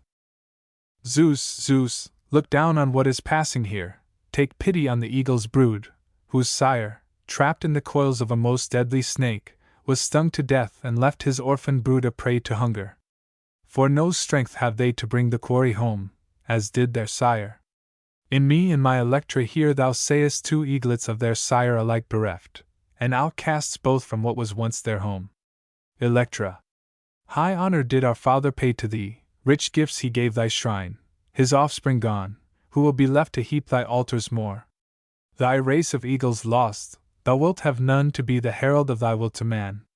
This royal stock blasted, thou wilt have none to tend thy shrine on days of sacrifice. Watch o'er us, and the house that now seems fallen past hope, may to its ancient greatness rise. Chorus. My children, of your line sole trust and stay, be silent lest your words be overheard, and borne by some loose babbler to the ear of those in power, whom soon I hope to see laid smouldering on the pitchy funeral pile. Orestes. My trust is in Apollo's oracle that bade me set forth on this enterprise, with high command and threats of dire disease to gripe my vitals if I failed to wreak vengeance upon my father's murderers, enjoining me to slay as they had slain, taking no fine as quittance for his blood. For this was I to answer with my life. And as I would escape the penalties, footnote, this passage is corrupt or dislocated, and perplexes the commentators. I have tried to give the general sense, that injured and neglected ghosts demand, as fell diseases that with cankering maw eat the distempered flesh from off the bones, madness and panic fears that haunt by night, then banishment from human intercourse, from the libation, from the loving cup, and from the altar, whence a father's wrath unseen should drive the recreant, at the last death without honor and without a friend. Think you that I such oracles could slight? And if I did, the deed must still be done, for many motives join to set me on. The gods command, my murdered father calls for vengeance, and my desperate need impels. All bid me save our famous citizens, Troy's glorious conquerors, from the base yoke of yonder pair of women, for his heart is womanish. If not, we soon will know. Clytemnestra pleads to her son Orestes for her life in vain. Lines 860 to 916. Servant. Alas! My lord is slain, my lord is slain, my lord is slain, Aegisthus is no more. Haste and unbar the woman's chamber, haste, be stirring, or your aid will come too late. What ho! What ho! I shout unto the sleeping or the deaf. Whither has Clytemnestra gone? What does she? Now is the queen on peril's sharpest edge, and like to fall by the avenger's sword. Clytemnestra. How now? What means this shouting in the house? Servant. It means that dead men kill and live men die. Clytemnestra. Ah me! Too well I can thy riddle guess. By treason as we slew, we shall be slain. Fetch me the axe, which well this hand can wield, and we will strike for death or victory, for to this mortal issue have we come. Orestes. 'Tis thee I seek, thy leman has enough. Clytemnestra. Ah me! Aegisthus, then, my love, is slain. Orestes. Thy love is he? Then shalt thou share his tomb, and be his faithful consort to the end. Clytemnestra. Oh, stay thy hand, my child, and spare this breast, on which so often thou didst slumbering lie and suck with baby lips the milk of life. Orestes. Say, Pylades, shall nature's plea be heard? Pylades. Half of Apollo's best has been fulfilled, think on the other half and on thine oath. Better defy the world than brave the gods. Orestes. Thou hast well spoken, and I do assent. To Clytemnestra. Come in, I'll lay thee at thy leman's side. He to my father living was preferred, and now in death his partner thou shalt be, the guerdon due to thy adulterous love. Clytemnestra. I nurse thee, let me at thy side grow old. Orestes. What, dwell with thee, my father's murderess? Clytemnestra. Blame destiny, my son, for what I did. Orestes. Blame destiny for what I now must do. Clytemnestra. Hast thou no reverence for a mother's prayer? Orestes. That mother ruthlessly cast off her child. Clytemnestra. Not cast thee off, but sent thee to a friend. Orestes. Twice was I sold, although a freeman born. Clytemnestra. What was the price that I received for thee? Orestes. To tell thee in plain words I am ashamed.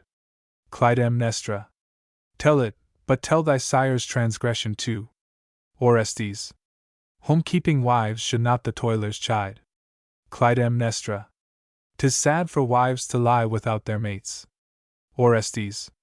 Yet wives are fed by those that sweat abroad. Clytemnestra. It seems, my child, thou wilt thy mother slay. Orestes. Not on my head but thine thy blood will be. Clytemnestra. Strike, and a mother's furies follow thee. Orestes. A father's will, if I withhold the blow. Clytemnestra. Deaf as the grave is he to whom I wail. Orestes. As died my father thou art doomed to die. Clytemnestra. My womb too truly has a serpent born. Orestes. No lying prophet was thy dream of fear. Unnatural was thy deed, so be thy doom. The Eumenides. The ancient council of the Areopagus, like other primeval councils, was at once political and judicial.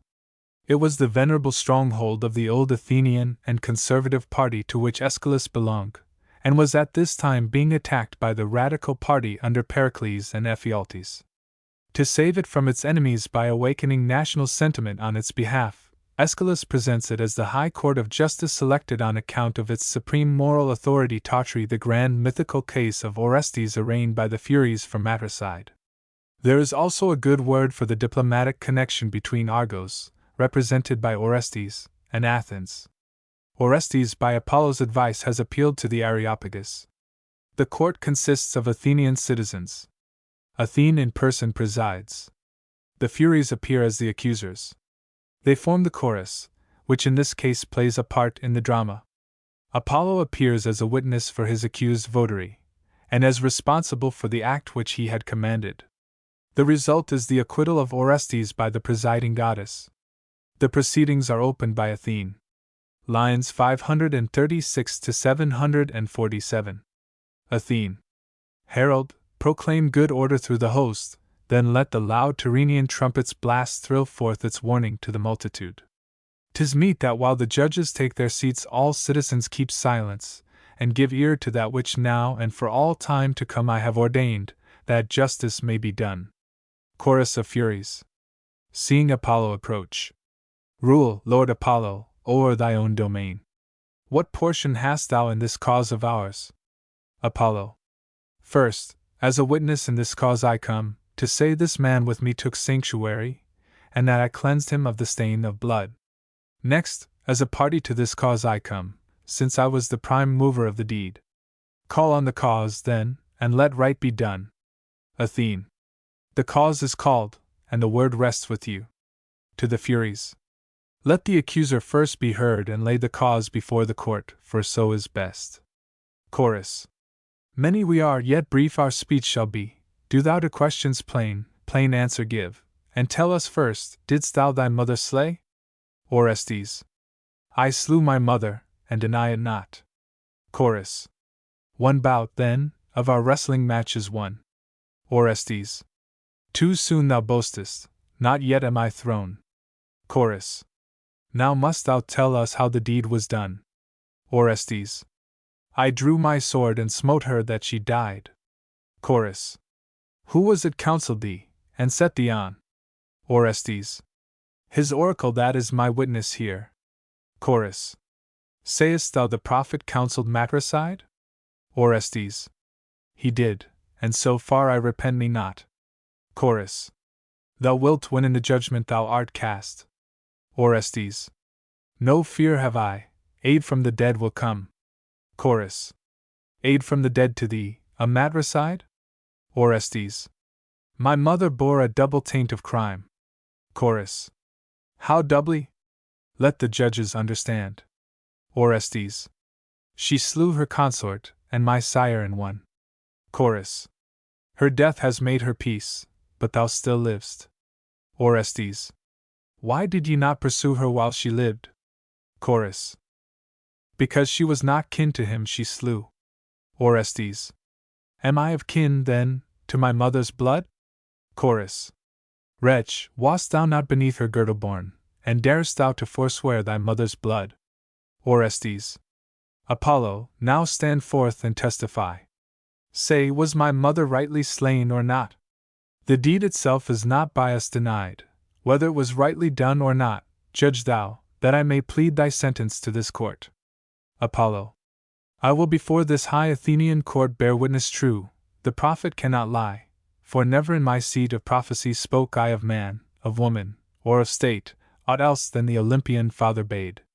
I pray you, mark the force of this my plea, and yield obedience to the will of Zeus, for Zeus is mightier than a judge's oath. Chorus. Zeus, as thou sayest, inspired this oracle which bade Orestes, for his father's death take vengeance, reckless of a mother's claim. Apollo. 'Twas different when a noble warrior fell, one that the heaven-entrusted scepter swayed, slain by a woman's hand, not with the bow, as slays the fierce far-darting Amazon, but in such wise as Pallas and the court impaneled to decide this cause shall hear. As from the war he happily returned she met him with perfidious flatteries. Then in his bath, as to the laver's edge he came, she, like a canopy, outspread her robe and smote him tangled in its folds. By such foul practice died a man of all worshipped, the puissant leader of our host. Such was his murderess. Well, the tale may touch the hearts of those who shall pass judgment here. Chorus. Zeus, then, it seems, is on the father's side, yet Zeus his aged father put in bonds. How squares that story with thy present plea? I pray the court to hark to his reply. Apollo. O hateful brood, abhorred of all the gods, he who is bound may be unbound again. There's many a way to set a captive free, but when the dust has drunk the blood of man, death knows no cure or resurrection. For death my father hath no remedy, all else he with his will omnipotent sorts as him lists, exhaustless in his power. Chorus. Suppose yon wretch acquitted on thy plea, can he, polluted with a mother's blood, at Argos dwell and in his father's home? What public altar can he use? What guild of kinsmen will admit him to their right? Apollo. With this, too, will I deal, and mark me well, the mother is not parent to the child, but only fosters that she hath conceived. The male is the true parent, and his mate but holds the germ, so it scape blight, in trust. This can I prove by puissant argument. A father sans a mother there may be. There stands the daughter of Olympian Zeus, she ne'er was nurtured in the darkling womb, yet could no god in heaven beget her peer. Pallas, as always my endeavor is thy city and thy people to exalt, so I have sent this suppliant to thy hearth, that he might be thy ever faithful friend, and thou mightst count him as a sure ally, him and his race hereafter, and this bond unbroken through all ages might endure. Athene. The pleadings now are ended, and I call upon the panel for a righteous vote. Chorus. On our side the last arrow has been shot, we wait but for the verdict of the court. Athene. What order can I take that will content ye? Chorus. Ye all have heard the pleadings in this cause, now in your hearts let justice rule the vote. Athene.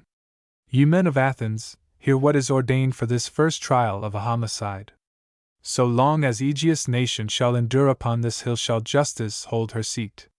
Here Theseus' foes, the Amazons, did camp in days of old, here they a fortress built in rivalry to this new-founded town, here sacrifice to Ares, whence the name of Ares Hill, and here, by day and night, indwelling reverence and the fear of wrong shall keep my people from unrighteousness, so they abstain from innovation rash.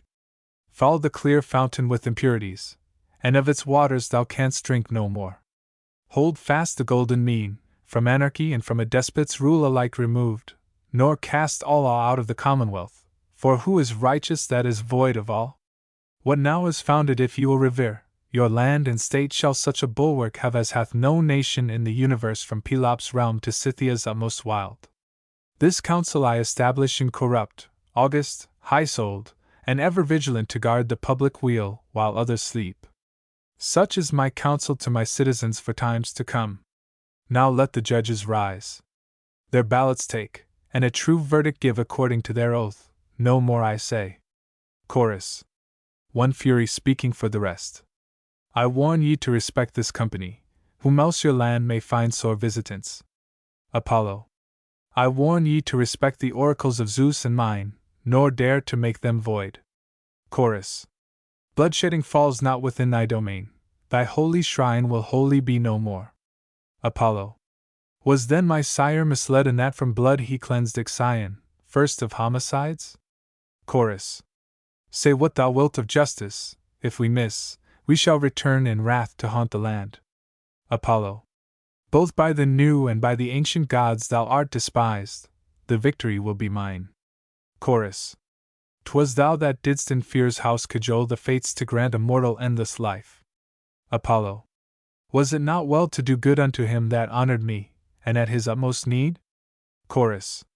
Thou didst, subverting all the rule of Eld, beguile with wine those ancient deities. Apollo.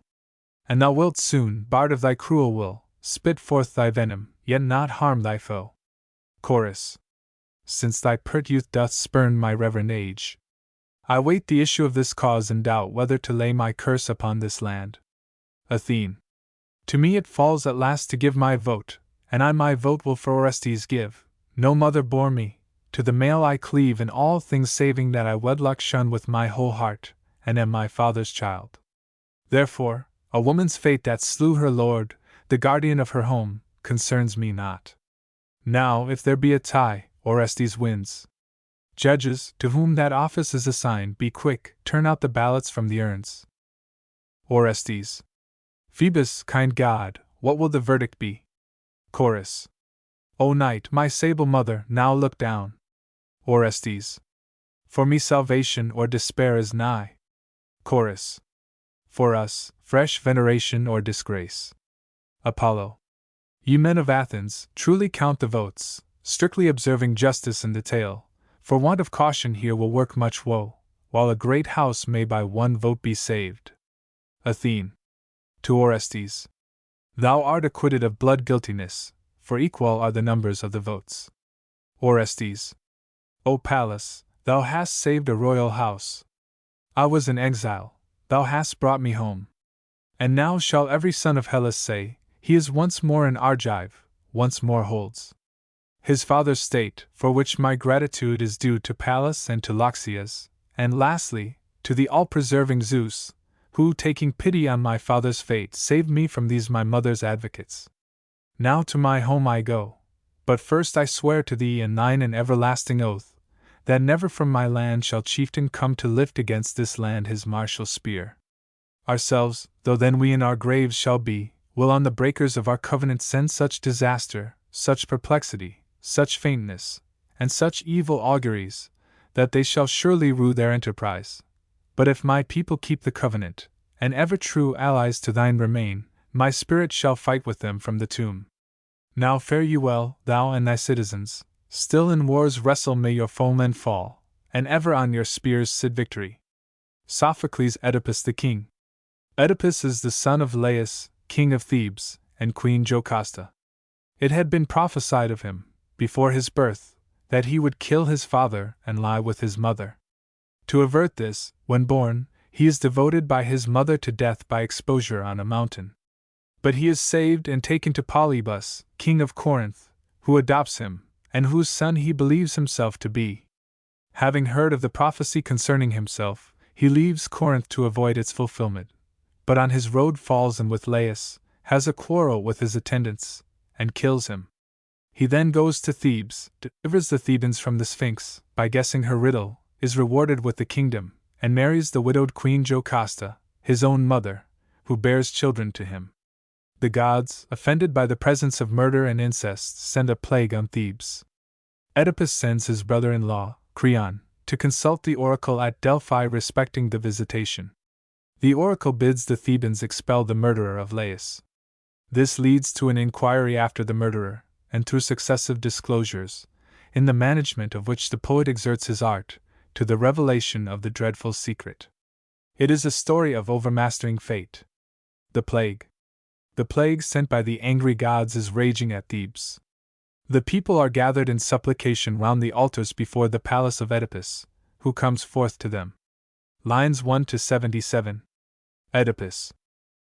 My children, progeny of Cadmus old, why in this posture do I find you here, with wool-wreathed branches in your suppliant hands?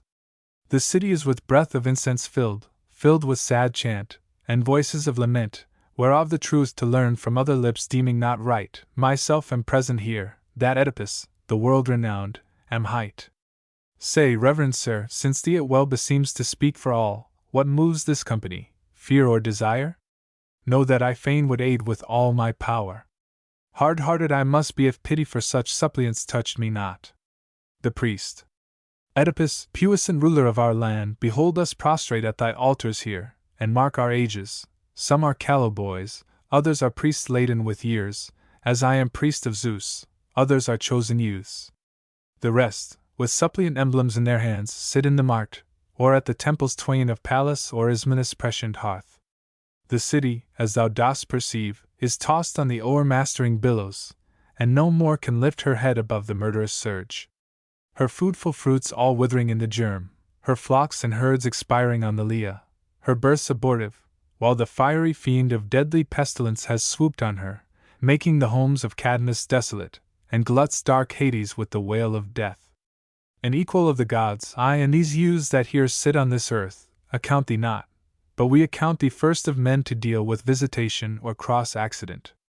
A stranger thou didst bring to us release from tribute to that cruel songstress paid. Advantage from our guidance thou hadst none, 'twas by the inspiration of a god as we believe that thou didst redeem our state. Now, Oedipus, thou whom we all revere, we bow before thee, and implore thy grace to find some succor for us if thou canst by heavenly teaching or through human aid. In men, who by experience have been tried, we find the happiest fruits of policy. Come, best of men, lift up our city's head. Look to thy own renown.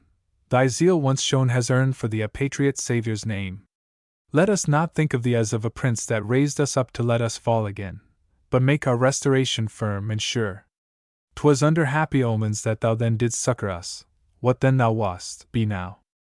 Our king thou art, if king thou wilt remain, reign o'er a peopled realm, not o'er a waste. Naught is the bravest ship without her crew, the strongest fort without its garrison. Oedipus. Per children, little needs to tell me that for which ye come to pray. Too well I know ye all are sick. And sick as ye may be, there is not one whose sickness equals mine. The grief of each of you touches himself, and touches none beside. Your sovereign's heart bears your griefs, and the city's and his own. Not from a slumber have you wakened me, trust me, I many an anxious tear have shed, and many a path have tried in wandering thought. Such remedy as, scanning all, I find I have applied. Creon, Menoetius' son and my queen's brother, to the Pythian shrine of Phoebus I have sent to ask what act or word of mine this city will redeem. And now, as anxiously I meet the time, my soul is troubled, for, to my surprise, he has been absent longer than he ought. But when he comes, a caitiff I shall be if I do not all that the god ordains. The dawn of discovery.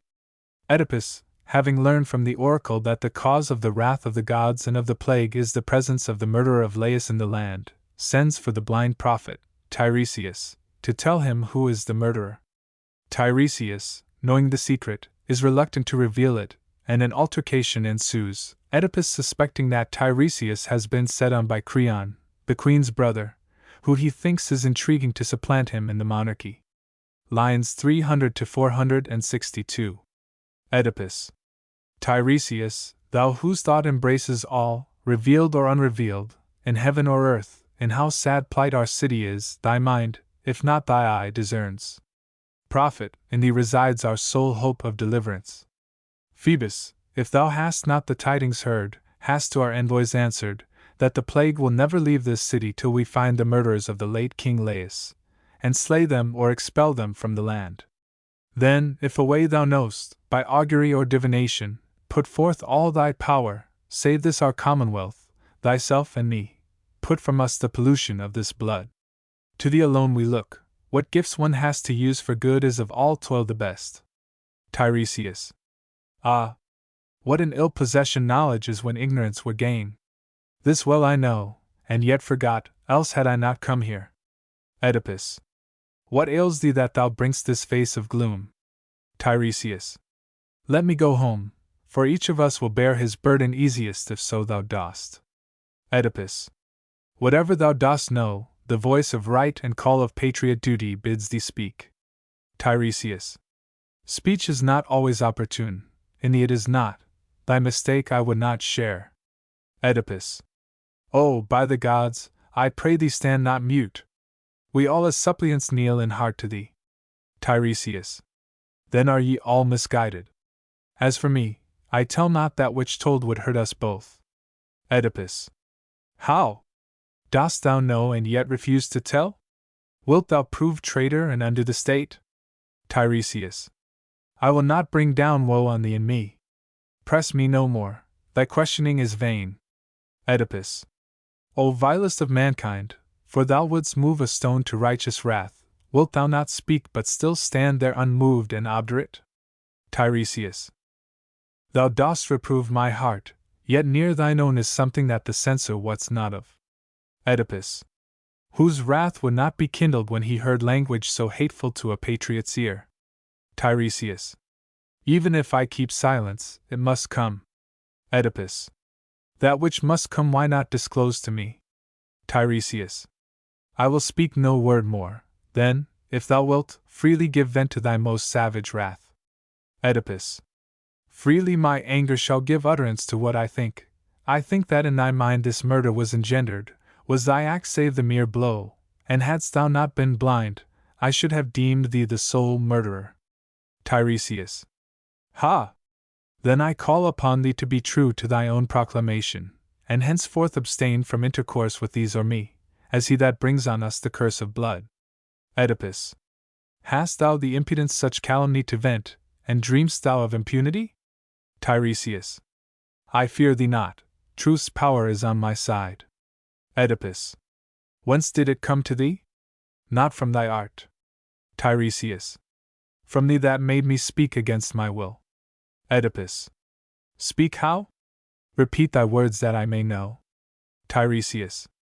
Didst thou not understand or tempt'st thou me? Oedipus. Fully I did not. Say it once again. Tiresias. I say the murderer whom thou seek'st is thou. Oedipus. Unpunished twice thy slanders shall not go. Tiresias. Shall I say more, further to fire thy wrath? Oedipus. All that thou wilt, 'twill be of none effect. Tiresias. I say that thou dost with thy next of kin foully consort, not knowing where thou art. Oedipus. And think'st thou still unscathed to say these things? Tiresias. I do, if there is any strength in truth. Oedipus. In truth is strength, but that strength is not thine, thou in eyes, ears, and mind alike art blind. Tiresias. And thou art wretched, casting in my teeth what all men presently will cast in thine. Oedipus.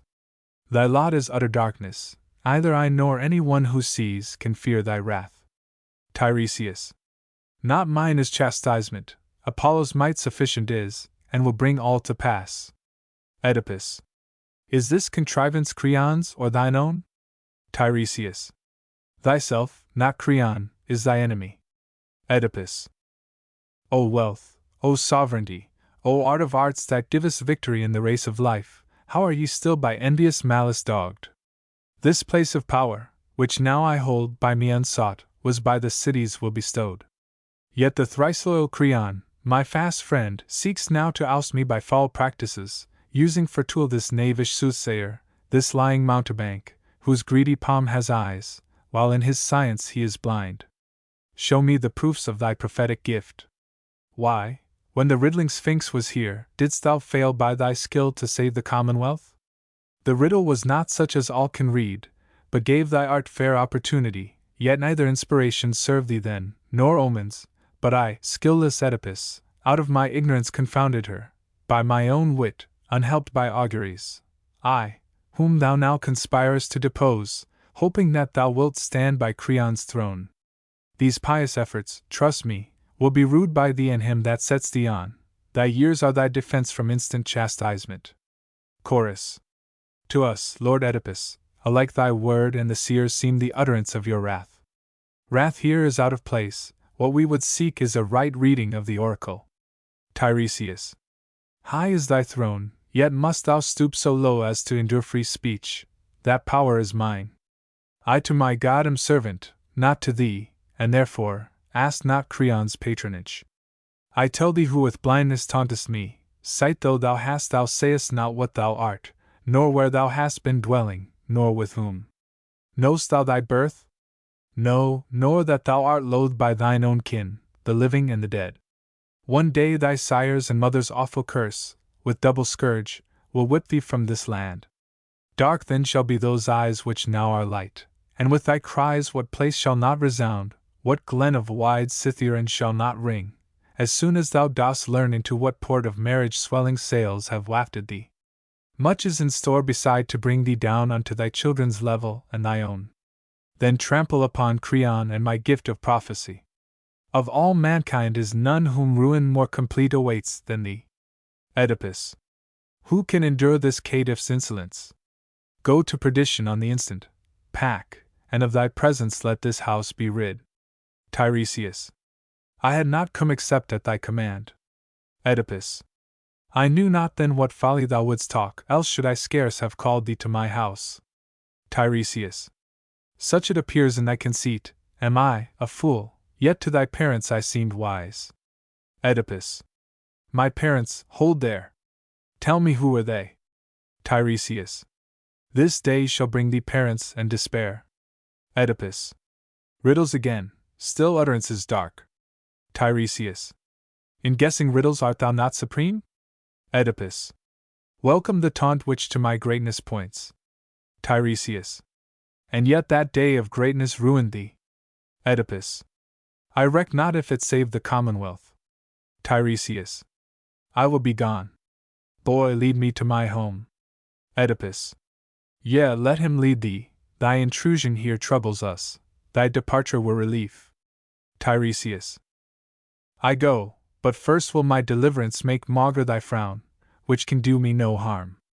I tell thee that the man whom thou dost seek with proclamations and with threatenings dire, the man who murdered Laius, is here, in name a foreigner, a native born in fact, as will to his small joy appear. For he who now has sight will go forth blind, he who is rich will go forth penniless, groping his way to dwell in a strange land. Brother of his own offspring he has been, as all the world shall know, husband of her that brought him forth, with incest stained, and stained with parricide.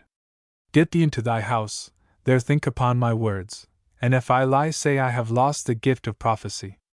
Discovery. A messenger from Corinth announces to Oedipus the death of his reputed father, Polybus, king of Corinth, and incidentally reveals to him in part the history of his birth. Jocasta, the queen of Oedipus and his real mother, is on the scene when the messenger arrives. Upon her the fatal secret dawns at once. Lines 9241085. Messenger. Strangers, I pray ye tell me if ye can where is the palace of King Oedipus, or better, where is Oedipus himself? Chorus.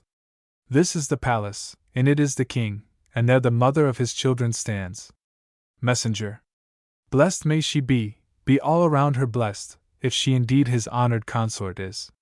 Jocasta. Blessed be thou too, O stranger, such return thy courtesy demands, but let me know wherefore thou comest, what thou hast to tell. Messenger. Good news to thee, lady, and to thy lord. Jocasta. What is the news, whence is thy embassage? Messenger. From Corinth, and the tidings on my lips may please, must please, and yet perchance may pain. Jocasta. What can it be that has this double power? Messenger. The denizens of yonder Isthmian land will make thy lord their king, as rumor goes. Jocasta. What? Is old Polybus their king no more? Messenger. His lease of power has ended in his grave. Jocasta. What sayst thou, that King Polybus is dead? Messenger. If I speak false let death be my reward. Jocasta. Fly, fly, my handmaid, bear unto your lord this news without delay. O oracles, where are ye? Oedipus in exile lives lest he should slay this prince, and lo, this prince, untouched by him, in course of nature dies. Oedipus, entering. Jocasta, dearest partner of my life, why from the palace hast thou summoned me? Jocasta. Hear this man's tidings, and by them be taught to what have come those reverend oracles. Oedipus. Who is the man? What is the news he brings? Jocasta. He comes from Corinth, and the news he brings is that thy father, Polybus, is dead. Oedipus. What sayst thou, stranger? Tell it me thyself. Messenger. If it is this thou first wouldst surely know, then surely know that Polybus is gone. Oedipus. Died he of sickness or through treachery? Messenger. A touch will lay the aged form to sleep. Oedipus. He died, per king, by sickness it would seem. Messenger. By sickness added to his length of years.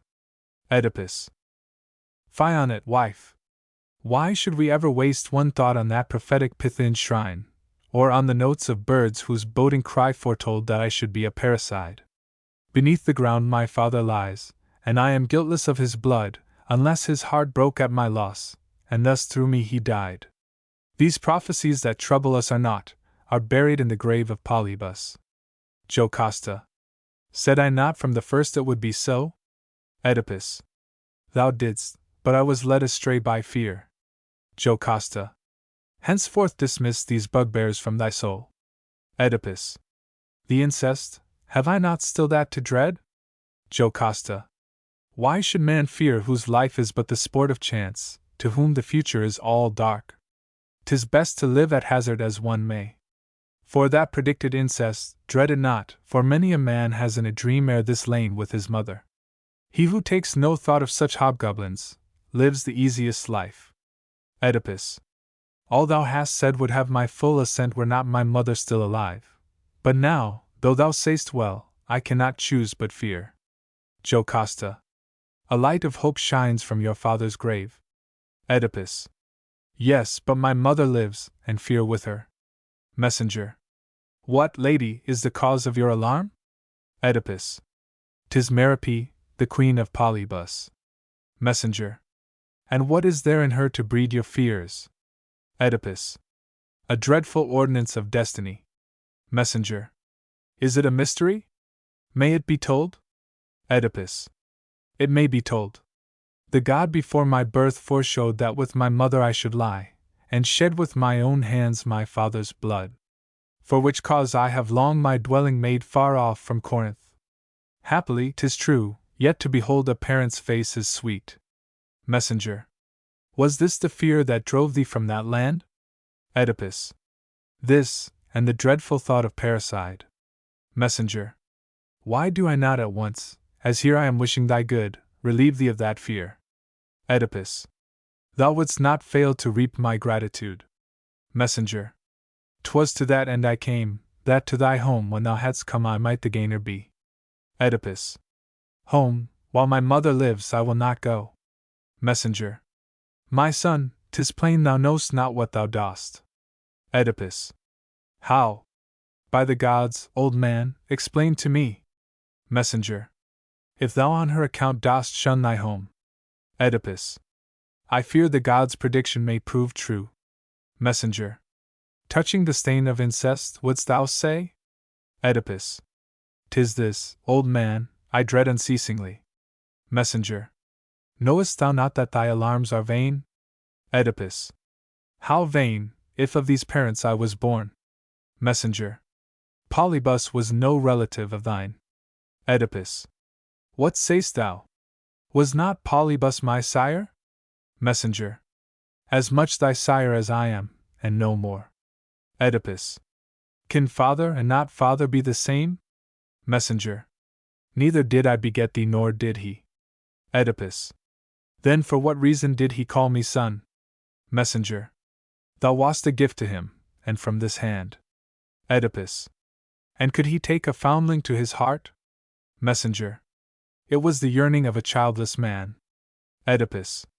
Was I thine own, or was I bought by thee? Messenger. I found thee in Cytherean's bosky glade. Oedipus. What was it brought thee to this neighborhood? Messenger. I kept the flocks that fed upon these hills. Oedipus. Wast thou a shepherd wandering for hire? Messenger. Poor as I was, O king, I saved thy life. Oedipus. In what so evil plight then was I found? Messenger. Thy insteps to that question can reply. Oedipus. Alack! What evil memory is this? Messenger. Thy feet were pierced through when I rescued thee. Oedipus. A hapless babe, foul swaddling clothes had I. Messenger. Thy name is thy misfortune's monument. Oedipus. Was it my mother's or my father's act? Messenger. I know not. He who gave me thee may tell. Oedipus. Was I received, then, and not found by thee? Messenger. Another shepherd put thee in my hands. Oedipus. Who was he? Canst thou point him out to me? Messenger. A serving man of Laius he was called. Oedipus. That Laius who was ruler of this land. Messenger. The same, the man I mean his herdsman was. Oedipus. Is he alive? Can he be seen by me? Messenger. You that this land inhabit best can tell. Oedipus. Does any one of you who stand around the herdsman know of whom this stranger speaks? Either afield or here has he been seen? Speak out. 'Tis time that all should be revealed. Chorus. I ween it is no other than the hind of whom thou wast in quest some time ago, but Queen Jocasta could most likely tell. Oedipus. Wife, dost thou know the man for whom erewhile we sent? Is it of him that this man speaks? Jocasta. Why ask? What matters it of whom he spoke? Let not such follies dwell upon thy mind. Oedipus. Think not to hinder me, with such a clue, from searching out the secret of my birth. Jocasta. For heaven's sake, for the sake of thy own life, desist. That I am stricken is enough. Oedipus. Fear not, though I be proved through 3 descents 3 times a slave, thy birth will take no stain. Jocasta. Hear me, I do implore thee. Search no more. Oedipus. I will not stop till all has been revealed. Jocasta. She that entreats thee has thy good at heart. Oedipus. Good it may be, yet does it please me ill. Jocasta. Unhappy man! What thou art, never know. Oedipus. Go, someone, fetch the herdsman with all speed, and let this lady vaunt her pedigree. Jocasta. Alack! Alack! Wretch, by no other name can I now call thee or shall call thee more. Jocasta rushes off the scene. Chorus. O king, why has the lady rushed away in this wild burst of grief? I sorely fear her silence prefaces a storm of woe. Oedipus. Let her storm on. Resolved am I to find the stem that bore me, lowly though it be. She, very like, puffed with a woman's pride, may feel ashamed of my ignoble birth. For me, I do esteem me fortune's child, nor blush to hold me of her favor born. She is my mother, and my father Time, whose months have on to greatness borne his child. With such a parentage I fear no change that should forbid me to search out my birth. The catastrophe.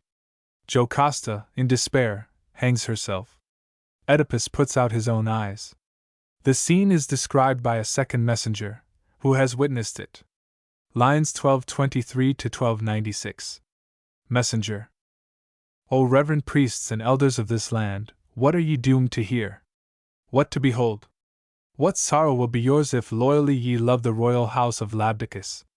Ister or Phasis were too scant a stream to wash the bloodstains of this roof away. Such horrors does it hide, and presently will show beneath the sun. Horrors self-caused, and self-caused woes are of all woes the worst. Chorus. That which we knew already topped the height of misery. What hast thou more to tell? Messenger. What fewest words serve to impart is this: Jocasta the illustrious is no more. Chorus. Alas, poor queen! How was it that she died? Messenger. By her own hand. That which is worst of all, the sight of what was done, your eyes are spared, but to your ears, so far as memory serves, I will recount her most disastrous end. When, in a storm of passion, hence she passed to yonder house, straight to her marriage bed, tearing her hair with both her hands, she flew. She slammed the door behind her.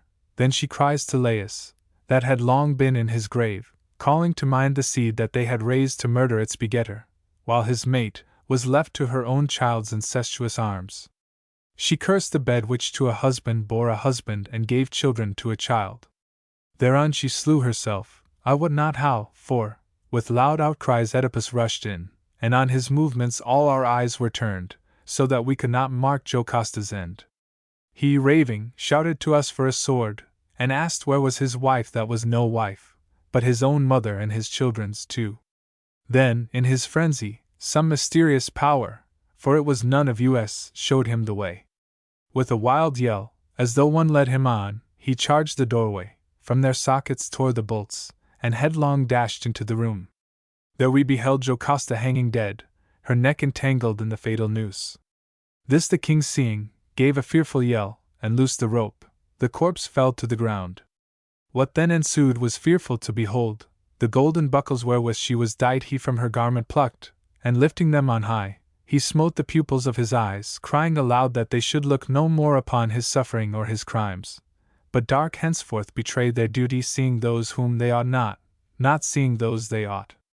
Chanting this strain, once and again he smote, with hand uplift, his eyeballs, till the blood ran from his wounded eyes down to his chin, not in slow-oozing drops of clotted gore, but in a pelting shower of crimson hue. Such is the wreck, not of a single life, but of a husband's and a wife's in one. The grandeur of this house in happier hours was grandeur worthy of the name. Today sorrow and desolation, death and shame, all evils for which man has names are here. Chorus. Rests now the victim from this agony? Messenger. He calls to us to open wide the door and let all Thebes behold the parricide. His mother's names too horrible he used, vowing he'll doom himself to banishment, nor live beneath the curse himself called down. But some support and guidance he will need, for he is stricken past man's strength to bear. Thyself will see it, for behold, the gates open and will a spectacle disclose that might the bitterest foe to pity move. The parting. Oedipus bewails his calamities. A scene follows between him and Creon, his wife's brother, whom he had accused of treasonably plotting against him in concert with Tiresias. Lines 1369 to 1514. Oedipus. That what is done is not done for the best, forbear to preach. Thy counsel is in vain. Could I have looked upon my father's face, meeting him yonder in the underworld, or on my hapless mother's, when to both I had done wrongs worse than the worst of deaths? Perchance you'll say to see my progeny were sweet, when I remembered whence they sprung. Never, believe me, to their father's eyes, nor to see city, tower, or temple more, from which, of all men most unfortunate, when I had lived the noblest life in Thebes, I did myself cut off, adjuring all to drive the sinner out by heaven declared accursed and of the blood of Laius. When I had thus proclaimed my infamy, could I meet eye to eye those citizens? It might not be. Nay, were there any means of cutting off the source of hearing, too, I would have closed all avenues of sense, and made this wretched frame both blind and deaf. The mind has peace that dwells apart from ills. Why, O Cytherean, didst thou cherish me, not end my life at once, that so my kind had never learned the secret of my birth? O Polybus, and Corinth, and that home by me paternal deemed, how foul beneath was that which ye brought up so outward fair! I stand a villain, and of villains born. O meeting of three ways, and lonely glen, and copse, and narrow pass at the crossroads, that from my father's veins drank by my hand the blood which filled my own, remember ye, what ye beheld me do, and what I did thereafter in this land. Marriage ill-starred, thou gavest me birth, and then of me gave birth to a fresh offspring, and before the sun showed fathers, brothers, children, parricides, brides, wives, and mothers in unnatural train, with all things most abhorred among mankind. But what is foul to do is foul to hear, therefore, at once bury me out of sight, put me to death, cast me into the sea, that never eye of man may see me more. Come, lay your hands upon my wretched frame, do as I pray ye, fearing naught my load of woe no mortal can support but I. Enter Creon. Chorus. At the right time thy wish to execute and give thee counsel, Creon comes, now left in place of the sole guardian of our state. Oedipus. Alas! To him what can I find to say, what plea of justice, since my conscience cries that he has met foul treatment at my hands? Creon. I came not, Oedipus, to mock thy fall, nor to upbraid thee with unkindness past. But ye, that stand around, if human hearts ye do not reverence, reverence yonder sun whose fire feeds all things, and expose no more unveiled to view this horror, which nor earth nor heaven's sweet rains nor sunlight can endure.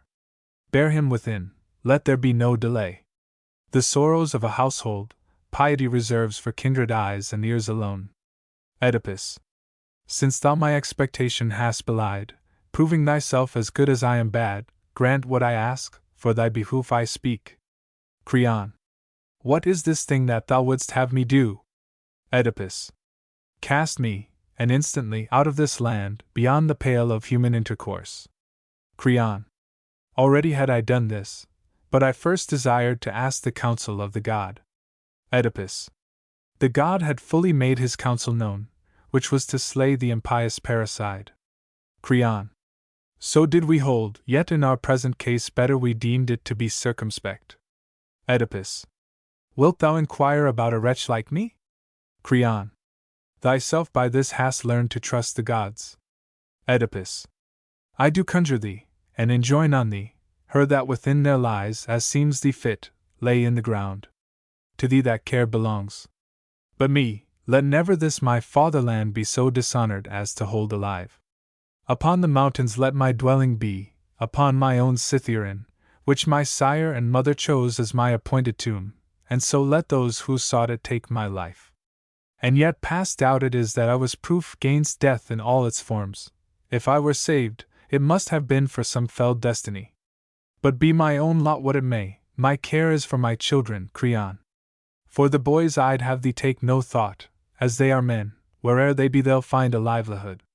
But for my girls now lorn and desolate, my girls, apart from whom was never set their father's table, who still had their share of everything on which his hand was laid, I crave thy care.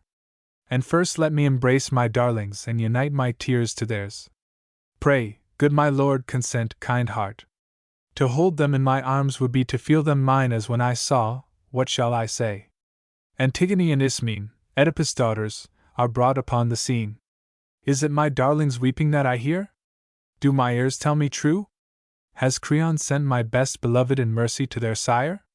Say I aright? Creon. Thou say'st aright. 'Tis I that, knowing well thy heart's desire, have granted thee this boon. Oedipus.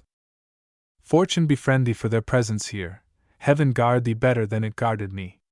Daughters, where are ye? Come unto these arms that issued from one womb with you, which on the father that begat you brought this darkness for the light he had before. Blindly, my children, and unwittingly, offspring I got in an incestuous bed. See you I cannot, but I weep for you, when I bethink me of the bitter life that ye must live, marks for the scorn of men. To what assembly, to what festival, will ye e'er go and not be driven home in tears, excluded from the spectacle?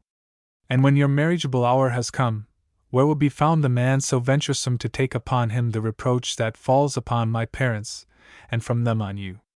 What stain is lacking when your father slew his father, her that bore him took to wife gainst nature's law, and had you borne to him from the same womb from which himself was born?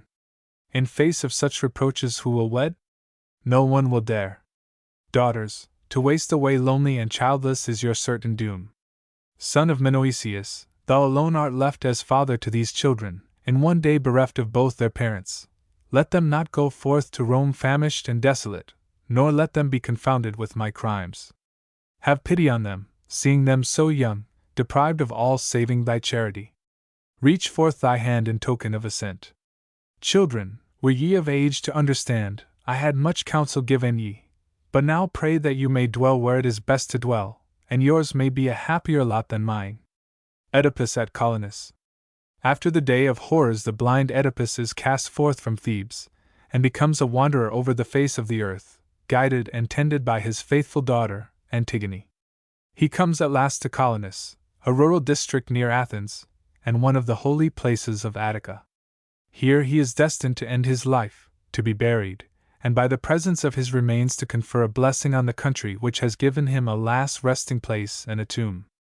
The dark cloud of involuntary guilt, which has hitherto overshadowed him, lifts at the end, and is succeeded by a calm evening light. Oedipus and Antigone arrive at Colonus and enter the consecrated ground. Lines 1 to 110. Oedipus. Child of a blind old man, Antigone, unto what land, whose city have we come?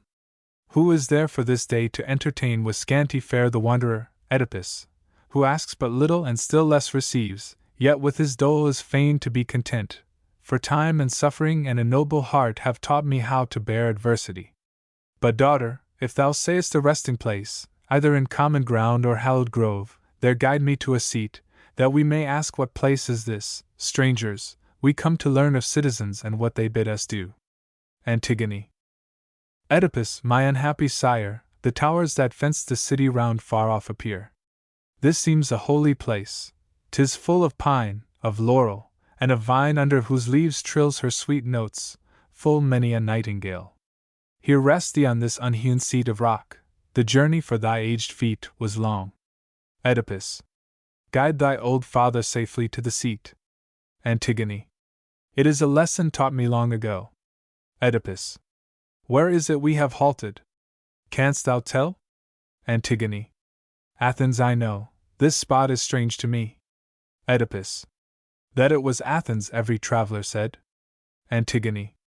Wouldst thou that I go ask what place it is? Oedipus. Yea, daughter, if it is inhabited. Antigone. Inhabited it is, but I may spare my pains, for close at hand I see a man. Oedipus. Bends he his steps in our direction, child? Antigone. Yes, and is now at hand. Enter stranger. Whatever is meet for thee to say, speak, he is at thy side. Oedipus. O stranger, listen to this maid who sees both for herself and me, since our good luck hath sent thee to inform our ignorance. Stranger. Ere thou dost question further, leave that place, 'tis holy ground whereon thou mayest not tread. Oedipus. What, then, is the indwelling deity? Stranger. I tell thee it is hallowed, it belongs to the dread daughters of the earth and night. Oedipus. What is their name? With reverence I would ask. Stranger. With us, the Eumenides of sleepless eye, but different names seem good in different lands. Oedipus. May they receive the suppliant to their grace, for I intend no more to leave this ground. Stranger. What means this? Oedipus. 'Tis the token of my doom. Stranger. Myself I dare not thrust thee out until on my report the state my act approves. Oedipus. To a poor wanderer, friend, be not unkind, but what I humbly ask thee deign to tell. Stranger. Speak on, and no unkind refusal fear. Oedipus. What is the place, then, upon which we stand? Stranger. Thou shalt know all that I can tell. The place around is holy, dread Poseidon here is present here the Lord of Fire, Titan Prometheus. What thou standest on is of this region height the brazen way, the prop of Athens, while these neighboring fields boast of Colonus, that famed charioteer, as their first settler, and their denizens are proud to bear their founder's sainted name. Such claims to pious reverence hath this place, stranger, which they who dwell here feel the more. Oedipus. There are then people who inhabit it? Stranger. Yes, people named after their patron god. Oedipus. Has it a king or do the commons rule? Stranger. The king of yonder city is its lord. Oedipus. And who now fills the seat of royalty? Stranger. Theseus, the son of Aegeus, is his name. Oedipus. Would one of you my envoy be to him?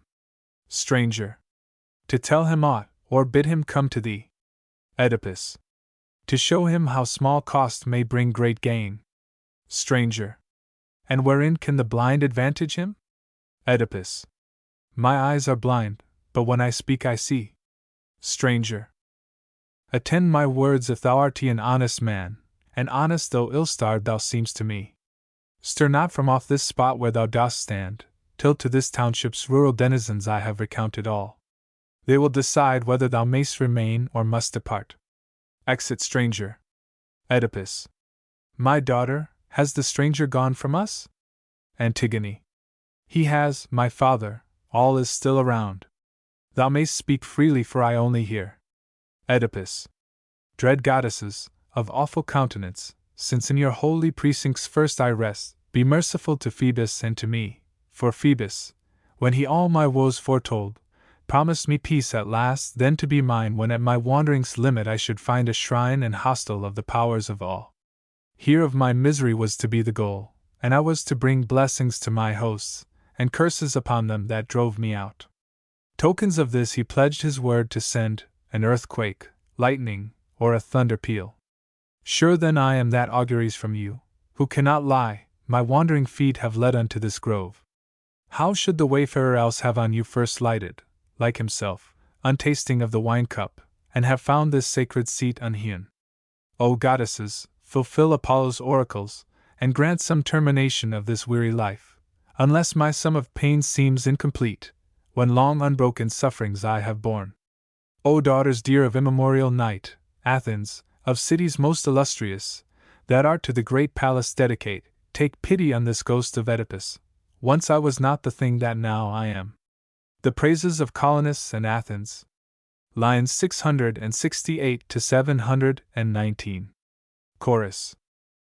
Of this land of chivalry thou the garden here dost see, white colonists, in whose glade, underneath the greenwood shade, her loved haunt, the nightingale poureth oft her luscious wail. Glossy dark the ivy creeps, flourishes along the steeps with berries store, scorched by no ray, rent by no storm, the sacred bay. Here loves the jolly god to rove with merry nymphs that round him move. Here many a flower, heaven-watered, blows, worthy to bind immortal brows. Narcissus waves its clusters gay, and crocus gleams with golden ray. Nor do the springs that feed thy flow, Cephasus, intermission know, day after day their crystal stream makes the rich loam with plenty teem. Nor do the muses keep afar, nor Aphrodite's golden car. Here grows, what neither Asia's coast nor Pelops' Dorian isle can boast, the tree that nature's bounty rears, the tree that mocks the foeman's spears, that nowhere blooms so fair and free and rich, our own grey olive tree, of which no chieftain, old or young, shall rob the land from which it sprung. Blue-eyed Athene is its guard, and Morian Zeus its sleepless ward. And loftier still the note of praise that by the grace of heaven we raise to this our motherland, for she is queen of steeds, queen of the sea. Poseidon, son of Saturn, thou didst set this crown upon her brow, when first upon Athenian course thou taught'st to curb the fiery horse. The dashing o'er our seamen ply, light o'er the wave our galleys fly, keeping the sea nymphs company. Length of days. Lines 1211 to 1238. Chorus. Little wisdom hath the man that would overlive his span. Length of days brings many a moan when life's prime is past and gone, but of pleasures, never a one. Then all alike from dole to save, comes the dark and cheerless grave. Not to be is happiest, next with speed to part is best. Bloodshed, battle, hatred, strife, youth with all these ills is rife. Then comes the last, the dreariest stage, sour, companionless old age. The end of Oedipus. Lines 1579 to 1667. Messenger. To the chorus. Brief is the speech, my fellow citizens, needed to tell that Oedipus is dead, but a brief speech will not suffice to give a full account of all that there befell. Chorus. His life of sorrow then has found its end. Messenger. He is where he will never sorrow more. Chorus. Died he by act of heaven and painlessly? Messenger. Herein consists the wonder of my tale. When from this place he went, as thou didst see, no longer guided by a friendly hand, but himself acting as the guide of all, having arrived at the descending stair, with brazen steps fast rooted in the earth, he halted upon one of many paths, hard by the basin wherein treasured lie pledges of Theseus and Pirithous. Midway from this to the Thracian rock, the hollow pear tree and the marble tomb, he took his seat and disarrayed himself of his soiled weeds. Then to his daughters called water to bring that he might cleanse himself. They to a knoll that rose above the fane of boon Demeter, hastening, did with speed that which their sire commanded, bathed his limbs, and in new garments seemly him arrayed.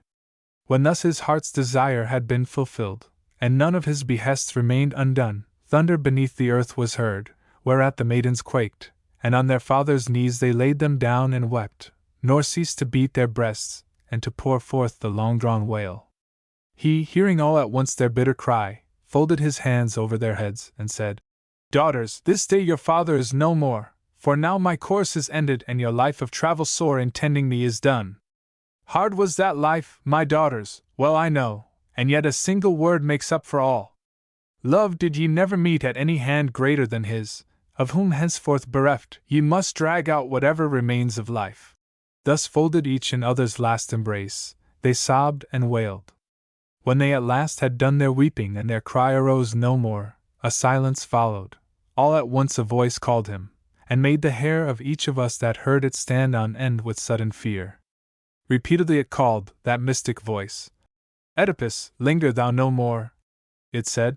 Thine hour is come, too long is thy delay. He, hearing the celestial summons, called for our king Theseus to draw near to him, and when the king drew near, he said, Dear prince, pledge to my daughter's troth by your right hand, as they will pledge their troth to thee, and swear that thou wilt not desert them, but whatever thou mayst do thou wilt do it for their good. Theseus, with noble soul, calm and unmoved, swore to fulfill his stranger friend's request.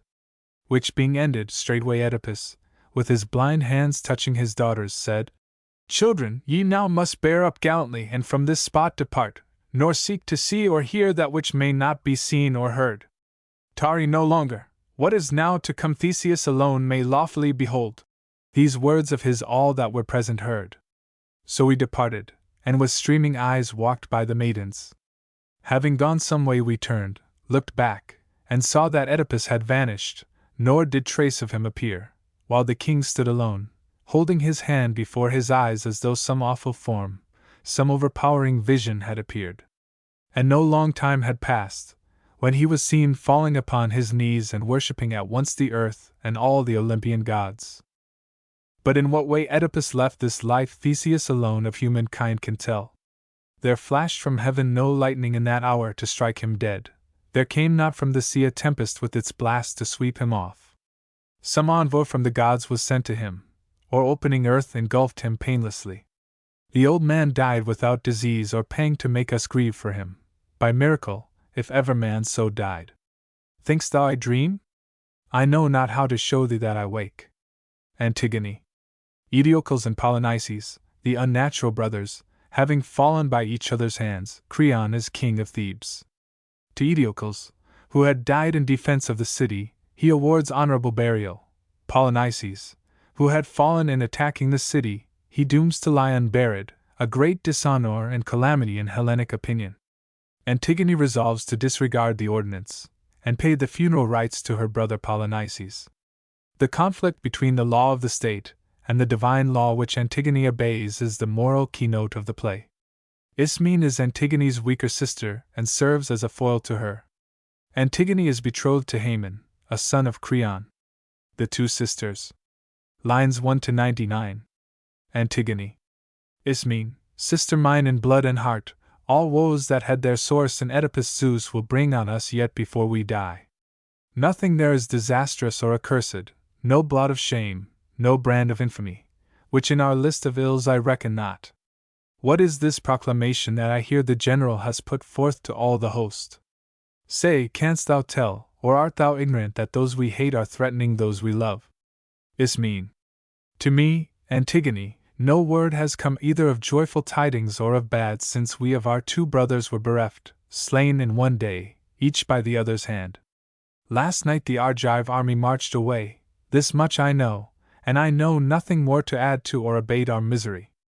Antigone. Of that I was assured, and called thee forth before the gate to speak to thee apart. Ismene. What is it? Something ferments in thy soul. Antigone. Creon to one of our two brothers grants, but to the other he denies, a grave. Aeschylus, as they tell me, he has laid with all due form and reverence in the tomb, there to be ranked among the honored dead.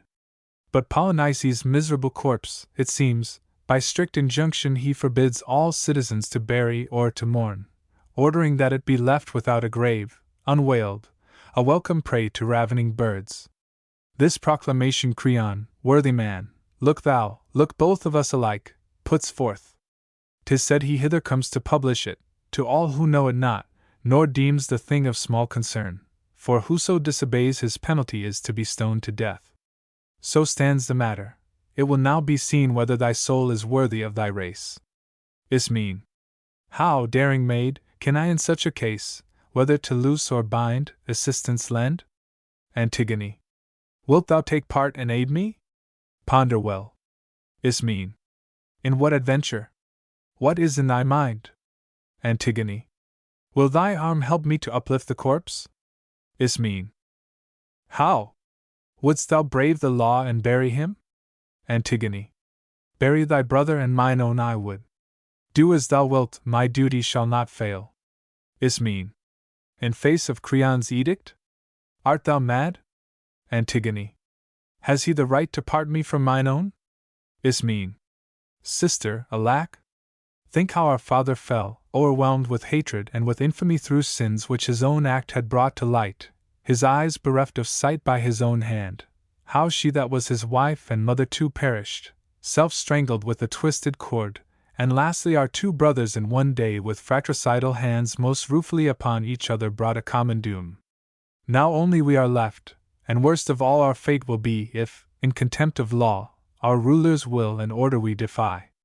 Think first that we are women, and too weak battle to do against the strength of men, and next, that we are subject unto power, and must in harder things than this obey.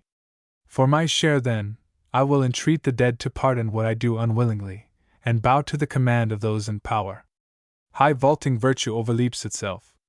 Antigone. I urge thee not, nay, didst thou wish to aid, my heart would not accept thy partnership. Hold to thy own opinion. Him I mean to bury, death were honor in that cause. I in the tomb shall lie with those I love, a glorious criminal. Longer will last the praise of those below than those above. There I shall ever dwell. Then, if thou wilt, treat as of no account the claim of heaven. Ismene. I lack not piety, but lack the force to fly in face of public ordinance. Antigone. Cling to thy specious pretext while I go to heap the earth upon a brother's grave. Ismene. Too daring sister, how I quake for thee. Antigone. Quake not for me, steer thine own course aright. Ismene. At least disclose to none this thy design. I too will keep it locked within my breast. Antigone. Avaunt! Reveal it! I shall hate thee more if thou dost not proclaim it to the world. Ismene. Hot is thy blood, but chill thy enterprise. Antigone.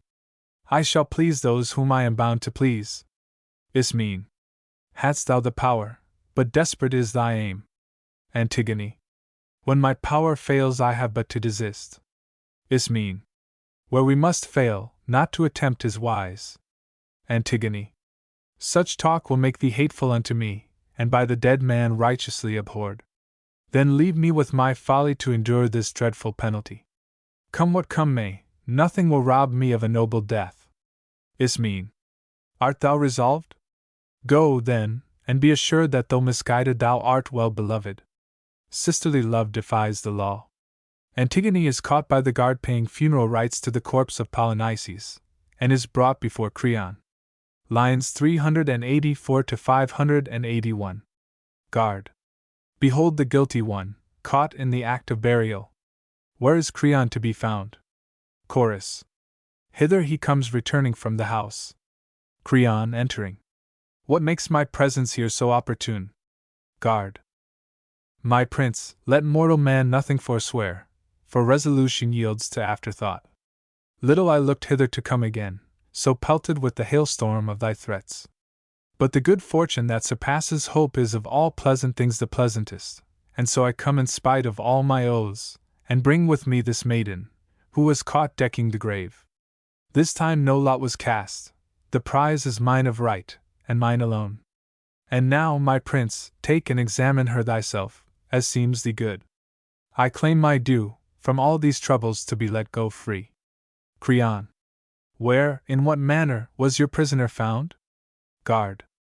'Twas she that gave him burial, all is told. Creon. Art thou assured of that thou dost report? Guard. I saw this maiden burying the corpse which thou forbadst to bury. Is that plain? Creon. By whom was she espied, and how entrapped?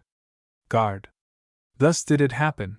When we reached our post, confounded by thy dreadful menaces, we swept away with care each particle of dust, and having laid the carcass bare, then sat us down beneath the sheltering slope of a hillside, where we escaped the stench, each stirring up his fellow to the task, and cursing him who should be slack in it. So went we on until the sun's bright orb had reached the mid-arch of the firmament, and its full heat was felt, when suddenly a whirlwind, raising swirls of dust heaven high, swept o'er the plain, stripping the wood of leaves, wherewith it filled the air. We with closed eyes and lips sat bowing to the wrath of heaven.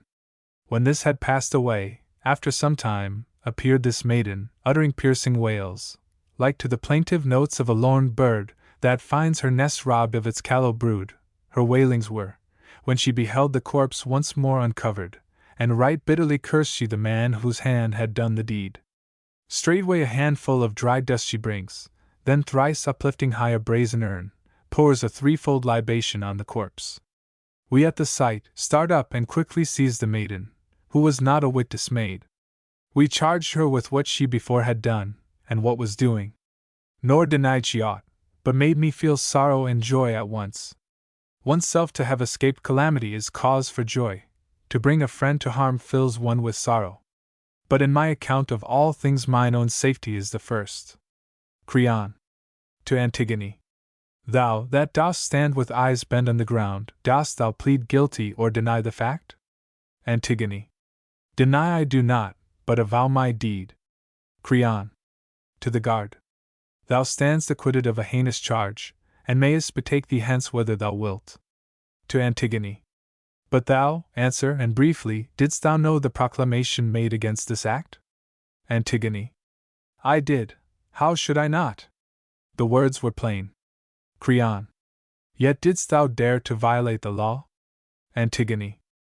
The proclamation went not forth from Zeus, or Justice, partner of the gods below, who had ordained these canons for mankind, nor deemed I proclamations had such power that thereby mortal man could contravene heaven's law unwritten and unchangeable.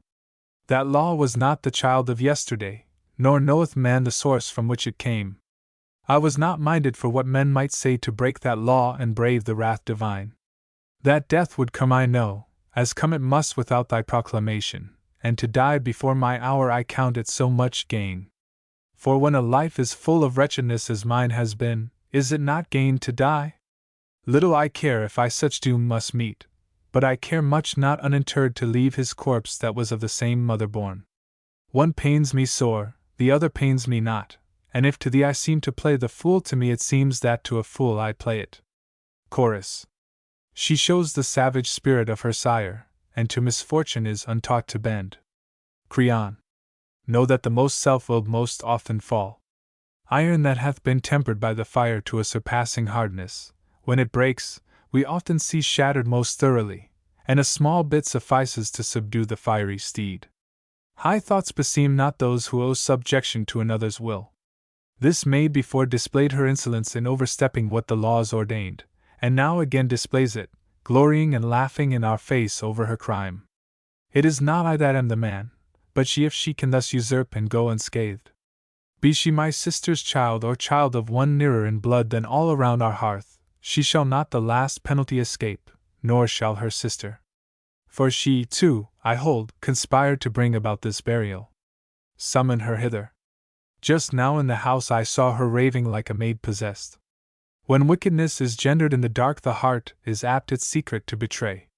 But not less hateful is the shamelessness which, of foul acts convicted, calls them fair. Antigone. To lead me to my death, is that enough? Creon. It is enough. This done, I ask no more. Antigone. Then why delay? What of thy words to me not one gives pleasure or will ever give? Nor are mine less displeasing unto thee. And yet what greater glory could be mine, than, burying my own brother, I have one? Well know I, all here present would applaud but that their tongues by fear of thee are tied. Sovereigns in many things are fortunate, and they alone are free in act and speech. Creon. So thinkest thou, of other Thebans none. Antigone. So think they too, but they must cringe to thee. Creon. Art not ashamed to brave the public voice? Antigone. It is no shame to pay our kin their due. Creon. Was not he kin that fell upon our side? Antigone. His father and his mother both were mine. Creon. How then do service which offends his shade? Antigone. The dead man will not second thy complaint. Creon. He will if he is levelled with the vile. Antigone. It was a brother, not a slave, that fell. Creon. Assailing what the other died to save. Antigone. The powers below ask these observances. Creon. The good ask not like treatment with the bad. Antigone. Who knows but this may be deemed right below? Creon. Hatred expires not when the hated dies. Antigone. Not hate but love to share my nature is. Creon. Go, then, below and love, if love thou wilt, but while I live no woman shall reign here. Chorus. Ismene entering. Ismene, lo! Before the gate appears, a sister's grief overflowing in her tears. The cloud of sorrow gathered on her face bedews her roseate cheek and mars its grace. Creon. To Ismene. And thou, too, in my home a lurking snake? Didst drain my heart's blood, while I little thought that I was cherishing two traitorous fiends? Wast thou a party to this burial, or wilt thou swear that thou art innocent? Ismene. I did take part, if she will say I did, and am content to bear my share of blame. Antigone. That equity forbids, either wert thou willing to act, nor I to act with thee. Ismene. Yet would I not refuse mid thy distress, sister, to sail in the same bark with thee. Antigone. Whose was the deed, the dead and Hades know. I love not one whose friendship ends in words. Ismene. Sister, deny me not the privilege of sharing both thy piety and death. Antigone. Share not my death, nor claim the work in which thou hadst no hand, that I die is enough. Ismene. What can life be to me, bereft of thee? Antigone. Ask Creon, he is nearest thee in love. Ismene. Why dost thou gird at me thus fruitlessly? Antigone. My laugh is bitter when I laugh at thee. Ismene. What can I do to aid thee even now? Antigone. What, save thyself? I grudge not thy escape. Ismene. Alack! And must I let thee die alone? Antigone. Yes, for thy choice was life, and mine was death. Ismene. But not unspoken was my mind to thee. Antigone.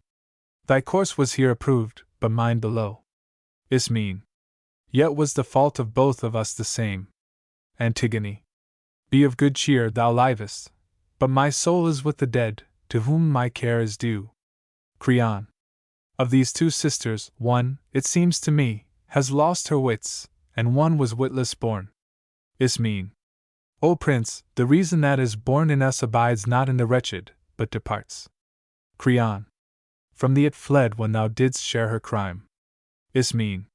Without this maiden what can life be worth? Creon. Say not, this maiden, for she is no more. Ismene. Wilt thou slay her that is thy son's betrothed? Creon. We shall find other fields enough to plough. Ismene. Thou wilt not find such unison of hearts. Creon. I do not want a bad wife for my son. Antigone. Dear Haman, how thy father slights thy love. Creon. Thou and thy marriage are a weariness. Ismene. Wilt thou bereave thy child of his betrothed? Creon. Hades it is that shall these nuptials bar. Ismene. It is resolved, it seems, that she shall die. Creon. There I agree with thee. No more delay. Slaves, take her in, and henceforth let these maids be women, and no more be left at large. The stoutest hearts are apt to think of flight, when they perceive that death is drawing near. The contest between love and filial duty. Lines 631 to 780. Creon. Soon shall we know, my son, past prophecy whether, apprised of that our fixed decree, thou comest in wrath upon thy bride's account, or all we do is pleasing unto thee. Haman. My father, I am thine. Thy wisdom guides my steps aright, and I will follow it. No marriage can be dearer to my heart than is the blessing of thy governance. Creon. Be this, my son, implanted in thy breast, still to thy father's judgment to defer. This is the reason for which men desire to rear obedient offspring in their homes, who may confront their father's enemy, and with him render service to his friends. The father of unprofitable sons, what does he else but for himself beget trouble and exultation for his foes? Never, my Haman, for a woman's love let go thy better judgment. Thou must know that cold and comfortless is the embrace of a bad partner in the marriage bed. What sore is worse than ill-requited love? Then cast away this maiden from thy heart, and let her nuptial bower in Hades be, since I have openly convicted her of breaking law, by all beside obeyed. My public act I will not falsify. The maid shall die, howe'er she may descant on sacred kinship. If at home I give disorder license, where will order reign? Whoever governs his own house aright will be a worthy member of the state. The bold transgressor that defies the law, or thinks to override authority, need look for no encouragement from me. The lawful ruler's word must be obeyed, just or unjust, in great things and in small. Who does this, I will warrant him a man fit to command alike and to obey, and one who in the battle's storm will stand bravely and staunchly at his comrade's side. There is no greater curse than anarchy. It works the overthrow of commonwealths, lays homes in ruin, in the battlefield puts armies to the rout, while victory and safety are the meed of discipline. So must we stand by that which is decreed, and not to an usurping woman yield. Fall if we must, a man shall deal the blow, 'twere shame to think a woman vanquished us. Chorus. If age our judgment dims not, thou hast dealt rightly with all things which thy speech concerns. Haman. Father, the favor of the gods bestows wisdom, most precious of all precious gifts. That thou hast not the right upon thy side I cannot, if I could I would not, show. Yet may another's argument be fair. Nature hath set me to keep watch for thee over the words, acts, censures of the world. The common man, awed by thy presence, shrinks from uttering what he knows will please thee not. I hear beneath the cloud of secrecy how the whole city for this maiden mourns. She, who the least deserves it, dies, they say, a cruel death for a most noble deed, the rescue of her brother's mangled corpse from being left unburied on the field, a prey to ravening dogs and carrion birds. Has she not merited a crown of gold? Such murmurs darkling spread among the crowd. Father, I hold no treasure half so dear as thy well-being. Greater joy or pride is none than sons have in an honored sire, or than a sire has in an honored son. Keep not one changeless temper in thy breast, nor fancy that thou art infallible. Whoever dreams that he alone is wise, or is in speech or spirit singular, will, when unmasked, betray his emptiness. Wise though a man may be, it is no shame to have an open mind and flexible. Thou sayest by the winter torrents side the trees that bend go with their limbs unscathed, while those that bend not perish root and branch. And so the sailor who keeps taut the sheet, and stiffly battles with the tempest's force, is apt thenceforth to float keel uppermost. Bend, then, and give thy spirit room to change. If from the lips of a young counselor wisdom can come, I say it were far best if we could all be born omniscient, but as omniscience is not given to man, 'tis well to good advisers to give ear. Chorus. Prince, it beseems ye both, if either says aught apt, to listen, both have argued well. Creon. And shall our hoary hairs be put to school, and shall we take instruction from this boy? Haman. In naught that is not right. Young as I am, thou shouldst my reasons weigh, not count my years. Creon. Does reason bid thee second anarchy? Haman. I would not ask e'en justice for the bad. Creon. Is not yon maiden sick of that disease? Haman. Not so avers the common voice of Thebes. Creon. Shall I my duty from the commons learn?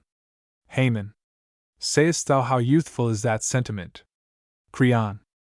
Am I to govern by another's will? Haman. That is no state which owns one man for lord. Creon. Is not the state the ruler's property? Haman.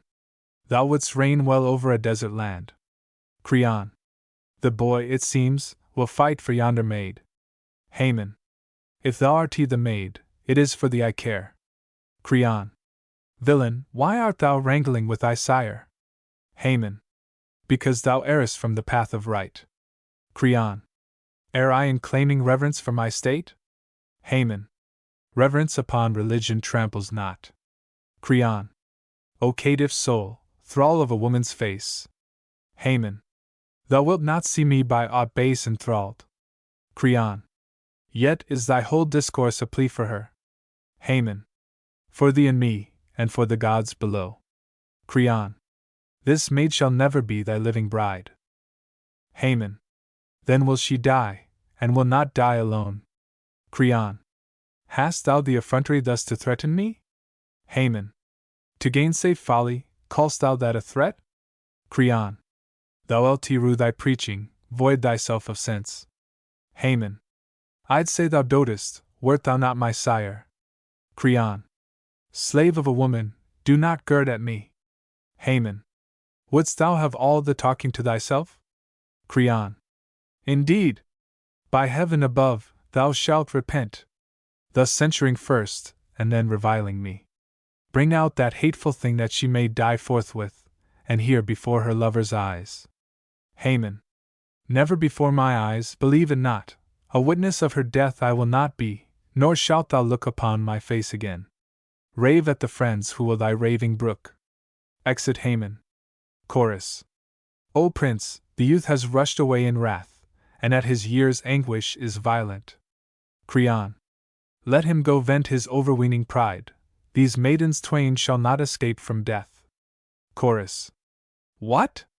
Is it thy resolve that both shall die? Creon. Not she that took no part. Thou hast well said. Chorus. What is to be the manner of her death? Creon.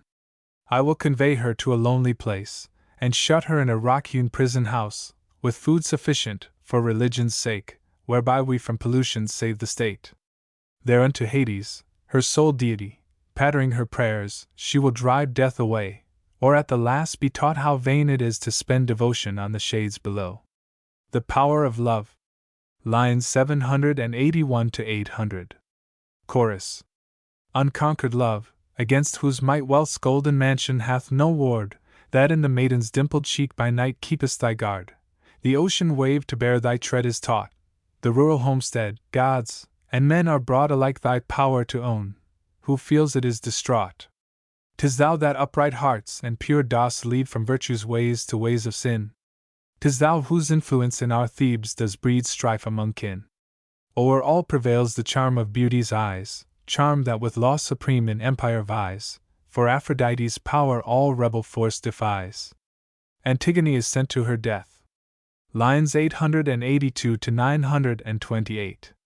Creon. Be sure, of wails and dirges before death, if leave were given, we ne'er should have an end. Lead her away and in the rocky vault forthwith immure her, as my order was. There leave her by herself, either to die, or linger on in that sepulchral cell. We of this maiden's blood are clear, and yet she will no longer dwell with those above. Antigone. O tomb, my bridal bower, O rock-hewn cell, my home that art to be, whither I go to meet my kin, of whom Persephone in her dark mansion holds a multitude. Last of the train and most unfortunate, I now must die before my destined hour. And yet my hope is sure that by my sire, by thee, beloved mother, and by thee, dearest of brothers, welcomed I shall be. This hand washed every corpse and decked it out for sepulture.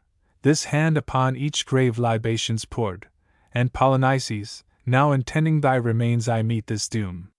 Yet wisdom will approve my honoring thee. Had I a mother been and lost a child, had I been wed and had my husband died, I would not thus have braved the public ire. What is my principle, perchance you ask? My husband lost, I might have wed again, I might in time have borne a second child. But, with both sire and mother in the grave, hope of a second brother there is none. Upon this principle I honored thee, dearest of brothers, but to Creon seemed a sinner, and the worst of criminals. And now he hales me to the place of death. From marriage and a bridal hymn cut off from joys of love and motherhood, and reft of friends, poor maiden as I am, I must go down into a living grave. And yet what law divine have I transgressed? How could I look for succor to the gods? Whither for comfort go, when piety is thus requited with the pains of sin? If this is righteous in the eye of heaven, I'll own the justice of my chastisement, but if the sin be on the other side, may they but bear that which they lay on me. The catastrophe. Creon, having been brought to repentance by the denunciations of the prophet Tiresias, sets out to bury the corpse of Polynices, and release Antigone from the cave of death. The issue is recounted by a messenger to the Queen Eurydice. Lines 1155 to 1243. Messenger. Ye, that by Cadmus and Amphion's shrine do dwell, no mortal's life before its end will be by me pronounced blessed or unblessed. Fortune is ever casting down the high, fortune is ever lifting up the low, and none can prophesy what change may come. Creon I deemed an enviable man, he from our enemy had saved our state, and vested with a monarch's power supreme, ruled happy in the promise of his heir. Now all is gone, for when a man has lost the things that make life sweet, he lives in truth no more, but is an animated corpse. Have in your house what store of wealth you will, dwell in the state of sumptuous royalty. Where joy is absent, I account the rest less than a shadow of a wreath of smoke. Chorus. What evil has befallen our royal house? Messenger. Dead are some, others guilty of their death. Chorus. Who is the murdered, who the murderer, say? Messenger. Haman is dead, unnaturally slain. Chorus. Slain by whose hand, his father's or his own? Messenger. His own, stung by his sire's cruel deed. Chorus. O seer, thy prophecy has come too true. Messenger. So stands the case, whereon deliberate. Enter Eurydice. Chorus. Yonder is the ill-starred Eurydice, the queen of Creon. From the house she comes by chance, or brought by tidings of her son. Eurydice. Citizens all, I overheard your words, as from our portal I was setting forth to pay my vows to Pallas at her fane. Just as I drew the bolts that hold the door, sounds of disaster to our family smote on my ear. Affrighted, I fell back in my attendant's arms and swooned away. Repeat what then ye said. I am well schooled in misery, and can bear to hear the worst. Messenger. Good lady, I was witness of the scene, and nothing will suppress in my report. Why tell a flattering tale, when soon the lie must be exposed? Plain truth is ever best. I went as an attendant with the king to yon high level where, a prey to dogs, the uncared-for corpse of Polynices lay. The corpse, with prayers put up to Hecate and Pluto to look kindly on the dead, we reverently washed, wrapped the remains in fresh-plucked boughs, and burned them on a pyre. Then on the dead we heaped his native earth. Next to the maiden's bridal bower of death, within the hollowed rock, we took our way. One of us hears afar a wailing shrill come from the spot where lay the unhallowed cell, and running, tells to Creon what he heard. To Creon's ear, as he drew nigh, was borne a sound confused of weeping, and he cried in bitterness, Unhappy that I am, will my heart prove a prophet? Have I come the most disastrous journey of my life? Sure it is my son's voice that greets my ear. Attendants, hasten to the cave of death, tear up the stones, creep to the chamber's mouth, tell me if Haman's voice indeed I hear, or is it some illusion of my sense? We as our master in his anguish bade, looked in, and in the inmost cell we saw the maiden hanging from the roof and dead, a noose of shredded linen round her neck, the youth, his arms folded around her waist, bewailing his lost bride, his marriage hour turned to despair, his father's cruelty. Seeing him, Creon, with a bitter cry, moved towards him, and in anguish shrieked to him, My son, what hast thou done? What frantic thought possessed thy mind? How wast thou thus distraught? Come forth, I do entreat thee, son, come forth. Haman, for answer, with eyes flashing rage, looked mute abhorrence, drew his two-edged sword, and would have struck his father, but the king fled and escaped. Then on himself he turned his wrath, and without more, into his breast drove to the hilt his sword, and conscious still, clung round the maiden with his failing arms, while, swiftly welling from his wound, the blood spread over her pale cheek its crimson shower. There lies he dead, with arms around the dead, his marriage feast held in the world below, teaching by sad example that the worst of human evils is a mind distraught. Ajax. Ajax and Ulysses were competitors for the arms of Achilles. The prize was awarded to Ulysses. Ajax, deeming himself wronged, sallies forth from his tent one night to take vengeance on those who had wronged him, especially Ulysses and the two sons of Atreus. Athene, ever watchful for her favorite Hellenes, smites Ajax with mental blindness, so that instead of falling on his enemies, he falls on the flocks and herds of the camp. Restored to his right mind, and finding how he has dishonored himself, he falls upon his sword. The hero's madness. Tecmessa, a captive with whom Ajax lives as his wife, tells the chorus of Salaminian mariners what has befallen their chieftain.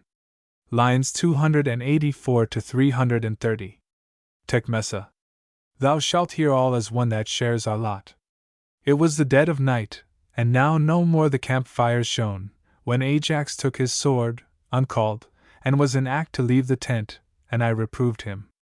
Ajax, I exclaimed, what errand is it upon which you go unbidden, summoned by no messenger, no trumpet call? The host is all asleep.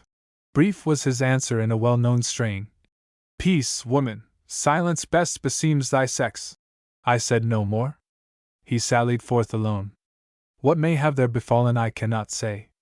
Back to the tent he came, leading along as captives bulls and herdsmen's dogs and sheep, of which a part he strangled, others felled and cleft in twain, others again he lashed, treating those beasts like human prisoners. Then rushing out, he with some phantom talked, launching against the sons of Atreus now gainst Ulysses, ravings void of sense, boasting how he had paid their insults home. Then once more rushing back into the tent, by slow degrees to his right mind he came. But when he saw the tent with carnage heaped, crying aloud, he smote his head, and then flung himself down amid the gory wreck, and with clenched fingers grasped and tore his hair. So a long time he sat and spoke no word. At last, with imprecations terrible if I refused, he bade me tell him all, what had befallen and how it came about. And I, my friends, overwhelmed with terror, told all that I knew of that which he had done. Thereat he uttered piercing cries of grief, such as had never come from him before, for in loud lamentations to indulge he ever held a craven weakling's part, and stifling outcries moaned not loud but deep, like the deep roaring of a wounded bull. But in this plight, prostrate and desperate, refusing food and drink, my hero lies amidst the mangled bodies, motionless. That he is brooding on some fell design, his wails and exclamations plainly show. But, O kind friends, 'twas to this end I came, enter the tent and aid me if ye can. The words of friends are desperate sorrow's cure. Remorse. Ajax bewails his own fall. Tecmessa tries to comfort him, and turn him from violent courses. Lines 430 to 595. Chorus. I know not how, in case so desperate, to bid thee speak, or bid thee to refrain. Ajax. Alas! Who would have thought my name would prove? Footnote. There is a play upon the name, Greek, aies, the first syllable of which is an ejaculation of sorrow unreproducible in English, so correspondent to the bearer's state. Once and again that syllable of woe, being with woe o'erwhelmed, I may repeat. My father once, from this Idaean land crowned with the prize of valor by the host, and full of glory, to his home returned, while I, his son, coming to this same land of Troy with prowess no whit less than his, after achievements not less glorious, meet from the Argives scorn and contumely. And yet of this much am I well assured, that had Achilles living been the judge to whom his arm and valor's prize should go, mine, and mine only, would those arms have been. But now the Atridae to a cunning knave, my exploits misprized, have surrendered them. And had not strong delusion warped my sense, and clouded o'er my vision, nevermore would they have an unrighteous sentence given. But that stern-eyed, resistless child of Zeus, just as I put forth my avenging hand, brought madness on me, made me miss my aim, and dye my sword with blood of slaughtered kine. They have escaped, and they will mock at me, through no default of mine. When deity blasts the strong arm, weakness may strength defy. What now am I to do, since of the gods I am abhorred, of the Hellenic host hated, to Troy and all this land a foe? Shall I to their own quarrel leave the kings, Unmer, and homeward cross the Aegean wave? How can I face my father Telamon? How can he bear to look upon the son who comes to him disgraced, without the prize, when glory's wreath has circled his own brow? That may not be. Then shall I fling myself alone upon the Trojan battlements, and having done some deed of valor, fall? That might to the two kings some joy afford. That too is not. On something I must think whereby I to my aged sire may prove that from his loins sprung no unworthy son, for vile it is to crave for longer life, when longer life brings no release from ill. How can addition to the sum of days, when all is but a respite, joy bestow? I would not give a doit for any man who lets his heart be fired with idle hopes. To live with honor, or with honor die, alone becomes the noble. I have done. Chorus. None, Ajax, will pretend that these thy words are not thy own, or come not from thy heart, but now control thyself. Discard these thoughts, and let the counsels of thy friends prevail. Tecmessa. Ajax, my lord and master, man knows not aught sadder than a bondsman's helplessness. I, that a freeman for my father had, first of the Phrygian race and wealth and power, am now a slave. So have the gods decreed, and thy strong arm determined. Of thy bed thus made the partner, I am true to thee, and do implore thee by our household Zeus, and by the couch which we together press, be not so cruel as to leave thy mate in thraldom, and a prey to slanderous tongues. No, when thou deest, thy protection gone, the Argives will that selfsame day drag off me and thy helpless child to slavery. Then will some slave master speak bitter words, voiding his bile on us. Behold the maid of Ajax, once the hero of our host, fallen from her pride of place to menial toil. So will they say. For me, where fate may drive I drift, but shame will be on thee anon. Think of thy father, in his drear old age bereft of thee. Think of thy mother, too, with her grey head, who puts up many a prayer that she may welcome home her son alive. Have pity on thy child, who will be left in infancy, uncherished, and the ward of unkind guardians. Lay to heart the woes which loss of thee would bring on him and me. For I have nothing left to which to look but thee. Thy spear has laid my city low, while, by another doom, my parents both have gone to dwell in the abodes of death. What country can Tecmessa have but thee? What staff of life? Thou art my all in all. Be mindful of thy mate.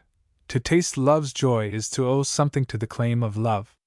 Affection still should be affection's meed. When kindness leaves no trace upon the soul, that soul is void of true nobility. Chorus. Ajax, I would thy heart could beat with mine, for if it could, her words would win thy praise. Ajax. Praise in full measure shall she have from me, if she has sense to do what I command. Tecmessa. Whatever thou commandest I will do. Ajax. Bring me my boy that I may look on him. Tecmessa. The truth to tell, I sent him hence in fear.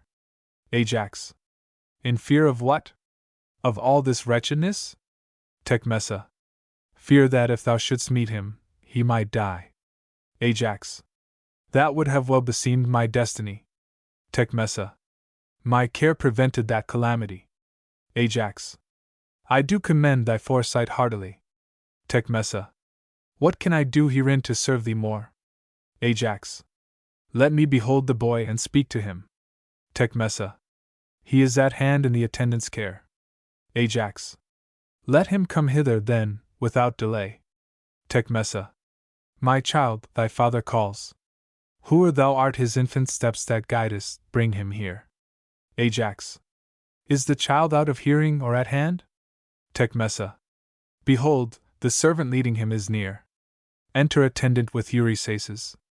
Ajax. Give me the boy. He will not be afraid to look upon this bloody slaughterhouse, if verily he is his father's son. At once we must in his sire's rugged ways train the young colt, and mold him like to me. Boy, mayst thou be more lucky than thy sire, else his true son, and thou lt be not amiss. Already have I cause to envy thee, in that thou knowest nothing of these woes, for blessed are the days of ignorance, when joy and grief are both untasted still. But when the time is come, see that thou show my enemies what blood is in thy veins. Till then, sweet airs breathe on thine infancy. Be happy, boy, and cheer thy mother's heart. I ween the Achaean lives not that on thee will dare to trample, e'en when I am gone, so good a warden shall I leave for thee in Teucer, who shall tend thee well, though now he is far off, upon the foeman's trail. And now, my warriors, that have sailed with me, I crave one service at your loving hands, and pray ye will of Teucer crave the same. Bear to my home the boy, that Telamon and Arabia may their grandson see, and he may be the prop of their old age. My arms, no judges, nor my honor's foes shall e'er set up as prizes for the host. My shield, Eurysaces, my son, take thou, footnote, signifying him of the broad shield. Thy namesake, by its well-knit handles wield the impenetrable orb of sevenfold hide. My other arms shall share their master's grave. And now, Tecmessa, take the boy again, shut up the tent, and let us have no wails here at the door. Women are made of tears. Shut up the tent, I say. Never wise leech did patter spells when steel was the sole cure. Chorus. I tremble as I hear thy heated words, the sharpness of thy speech disquiets me. Tecmessa. Ajax, my lord, what dost thou meditate? Ajax. Question me not. 'Tis good to be discreet. Tecmessa. Fear overwhelms my soul. Oh, by the gods, and by thy child, I pray desert us not. Ajax. Thou art importunate. Dost thou not know that I no more am debtor to the gods? Tecmessa. Hush! Be not impious. Ajax. Speak not to the deaf. Tecmessa. Wilt thou not yield? Ajax. Thou pratest overmuch. Tecmessa. My lord, I quake. Ajax. Shut up the tent at once. Tecmessa. I do conjure thee. Ajax. Small must be thy sense, if thou dost think to put this heart to school. The resolve. Ajax pretends to be softened, and to be going forth only for the harmless purpose of purification in a running stream, though he is really going to his death. Lines 646 to 692. Ajax. Time in its long, immeasurable course, turns ever dark to light, and light to dark, and nothing is past hope. The solemn oath is broken, and the stubborn heart gives way. I, that was hard as tempered steel erewhile, am softened now by yonder woman's plaint. I cannot bear to leave her desolate, or my boy fatherless among his foes. I'll go to the fresh baths which lie beside yon cliff, that, having washed pollution off, I may the goddess' heavy wrath avert. I'll seek me out a solitary spot, and there I'll hide this sword, this hateful sword, burying it where it shall be seen no more. Let night and Hades be its armory, for ever since I took it as a gift from Hector, our most mortal enemy, our Argive hearts have ne'er been kind to me. True is the word, the gifts of enemies are no gifts, and they bring more loss than gain. So for the future we shall learn to bow to heaven's goodwill, and reverence the king's. Theirs is the power, submission is our part. Whatever is most dread and masterful yields to authority. The winter's snow in time makes way for summer crowned with fruits. In time the weary round of night gives place to the white steeds that bring returning day. In time the blustering tempest leaves at rest the roaring sea. In time profoundest sleep loosens its bond, and lets the sleeper wake. Why should not time bring wisdom to us too? By all means shall it. I have lately learned that we should hate our enemy as one who yet may be a friend, and so far serve our friend as one that may tomorrow be a friend no more, since, to the general, friendship is but a doubtful anchorage. But for these matters all is ordered well. Go in, Tecmessa, duly offer up thy prayers that my desire may be fulfilled. And you, my comrades, honor equally my wishes, and bid Teucer, when he comes, be a good friend to you and think of me. Now go I forth upon my destined way. Do ye my bidding, and ye soon may hear that I have shuffled off this coil of ills. The last speech of Ajax. Lines 815 to 865. Ajax. The sword is set where it may best strike home, if leisure were to dally with such thoughts, the sword that Hector gave, the bitterest foe and worst that I did ever treat withal, and it is planted in the soil of Troy, that hostile soil, fresh whetted for its work. Carefully have I fixed it where it stands, that quickly I may die, and painlessly. So far all's well, And what comes now, O Zeus, on thee for aid, and with good right I call. 'Tis no great favor that I crave of thee, let some one bear to Teucer the ill news, that he may be the first to lift my corpse from off the sword, fresh streaming with my blood. Let me not, by some foeman first espied, be cast a prey to carrion fowl and dogs. This, Zeus, I ask of thee, and I invoke Hermes, who leads the dead, that at one bound pierce through, and with no lingering agony I may be laid in my eternal sleep. Last on the dread Erinyes I call, that ever-virgin sisterhood, who see all that is done among mankind, to mark how the Atridae have my ruin wrought. Come, ye swift powers of retribution, come, and flesh you on the whole Achaean host. Thou sun, whose chariot traverses the sky, when on my native land thou lookest down, draw for a while thy glittering rein, and tell the story of my madness and my doom to my grey-headed father, and to her that bare me, and that when she hears this news will make the city echo with her wail. But to no purpose are these weak laments, the thing must now be done, and done with speed. O death, come and thy office do, long, where I go, our fellowship will be. O thou glad daylight, which I now behold, O sun, that ridest in the firmament, I greet you, and shall greet you nevermore. O light, O sacred soil of my own land, O my ancestral home, my Salamis, famed Athens and my old Athenian mates, rivers and springs and plains of Troy, farewell. Farewell all things in which I lived my life. 'Tis the last word of Ajax to you all, when next I speak 'twill be to those below.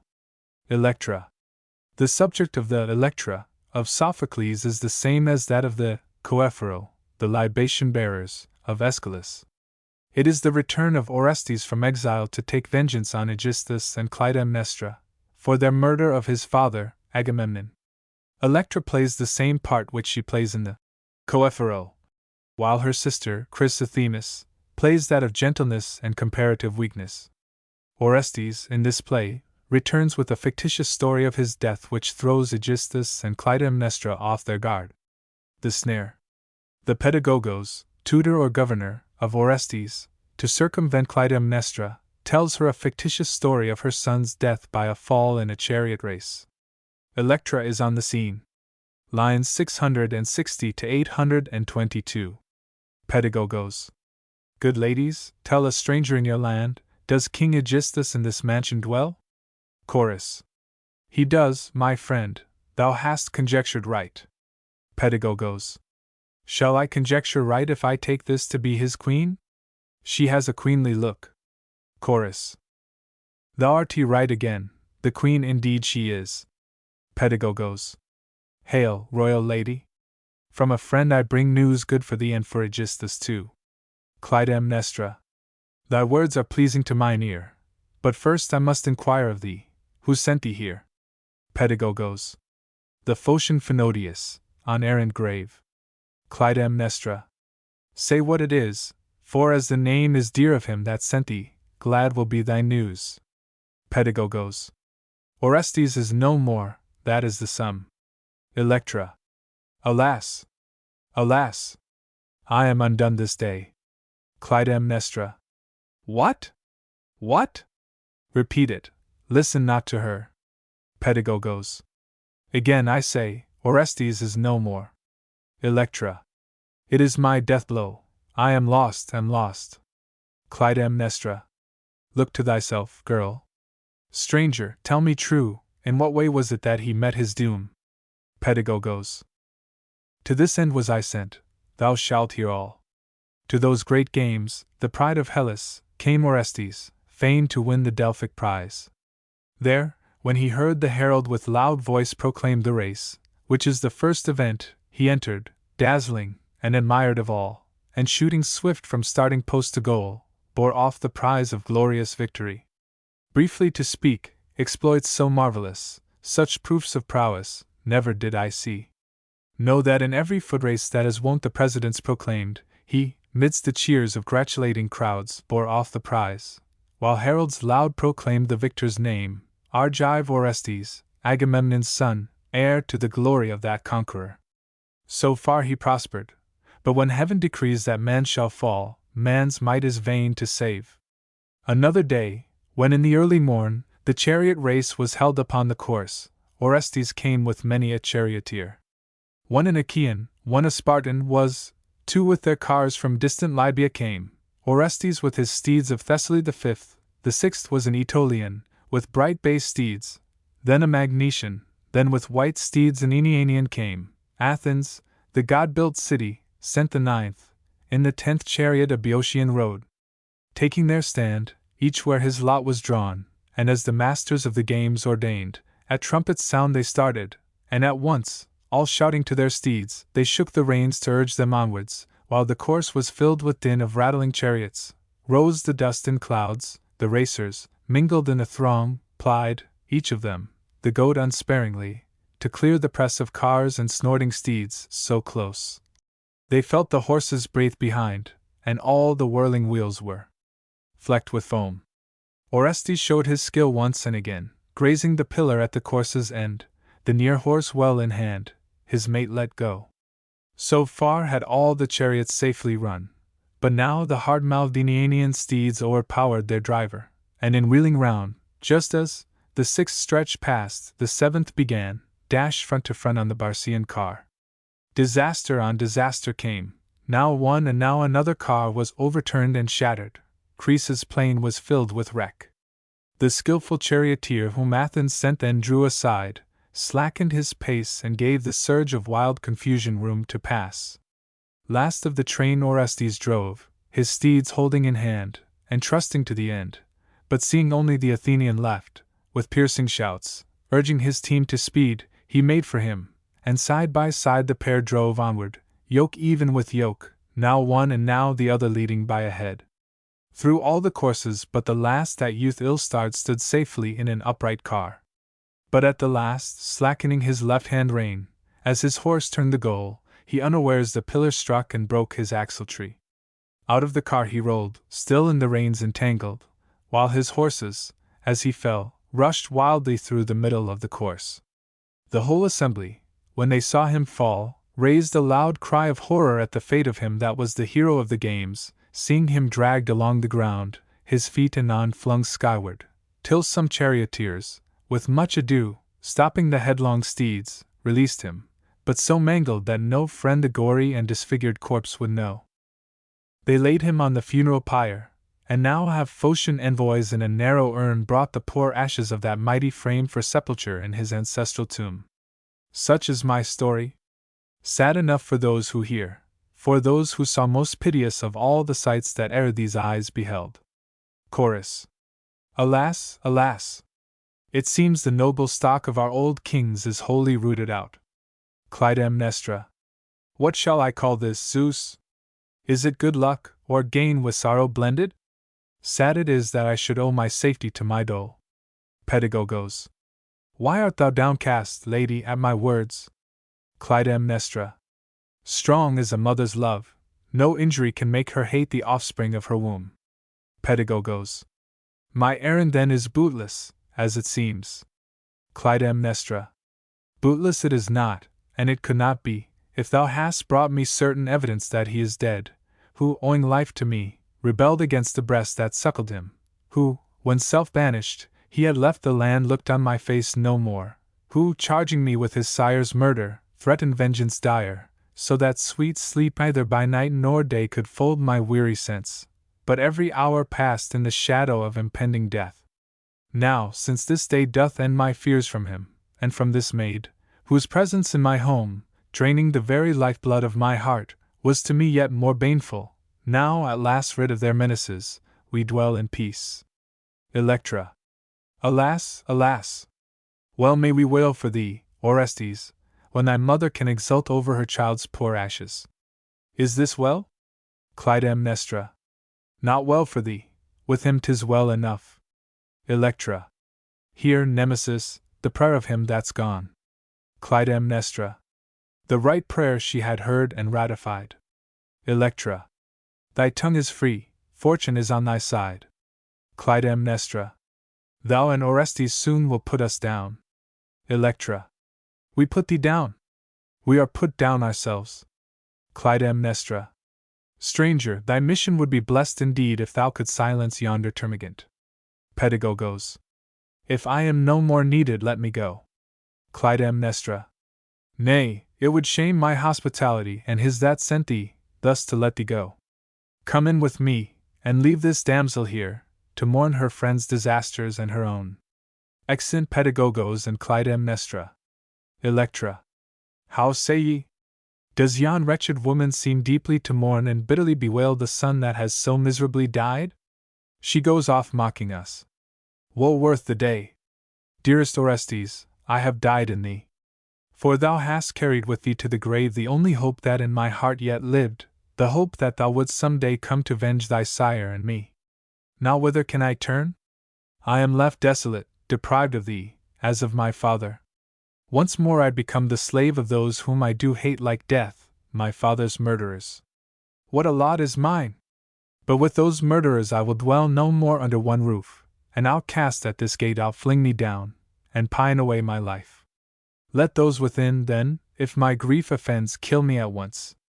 Welcome would be the blow, life is a burden, death would be a boon. The sisters. Electra's sister, Chrysothemis, having found the offering of Orestes on his father's tomb, brings what she deems glad tidings to Electra, who meets her with the announcement that the Pedagogos has just brought certain news of their brother's death. Electra, now reduced to despair, proposes to Chrysothemis that they should themselves attempt to slay Aegisthus. Lines 8711057. Chrysothemis. Joy, dearest sister, has impelled my steps to haste with no regard for dignity. Footnote. Composure in gait and manner was the rule for Hellenic women. I bring to thee glad tidings and relief from all the miseries thou hast undergone. Electra. Whence canst thou any aid or comfort draw for my misfortunes which are past all cure? Chrysothemis. Orestes has come home. Doubt not my word. As sure as now thou sayest me, he is here. Electra. Hast thou gone mad, unhappy one, that thus thou mockest at my miseries and thy own? Chrysothemis. By our ancestral hearth I swear to thee I say not this in mockery, he is here. Electra. O misery, from what mortal hast thou heard this story that has gained thy fond belief? Chrysothemis. It is no hearsay, mine own eyes have seen the certain proofs of that which I believe. Electra. What is the token? What has met thy gaze to fire thy silly heart with fevered hope? Chrysothemis. Only give ear to what I have to tell, then call me mad, or not mad, as thou wilt. Electra. Speak on, if thou hast pleasure in the tale. Chrysothemis. All that I saw, I will recount to thee. When to our old ancestral tomb I came, I saw a stream of milk fresh running down, from the mound's summit, and our father's grave crowned with a wreath of all the flowers that grow. The sight amazed me and I looked around, fearing lest some intruder might be near. But when I saw that all around was still, I drew near to the tomb, and on its edge I found a lock of hair, freshly cut off. When I beheld that lock, into my soul rushed a familiar image, and meseemed Orestes must have laid that token there. I took it up, I opened not my lips, but in my eyes the tears of joy o'erflowed. That from one hand alone this gift could come is now, as then it was, my sure belief. Who else could lay it there save you or me? That 'twas not I, is certain, and no less that 'twas not you, when scarcely you have leave to go forth to the temples of the gods. While, for our mother, she has little mind to do such things, nor could she go unseen. It is Orestes that his homage pays. Be of good cheer, my sister, destiny unkind today, tomorrow may be kind. So far it has been adverse, but this hour, perchance, may prove the dawn of happiness. Electra. I pity as I hear thy foolish talk.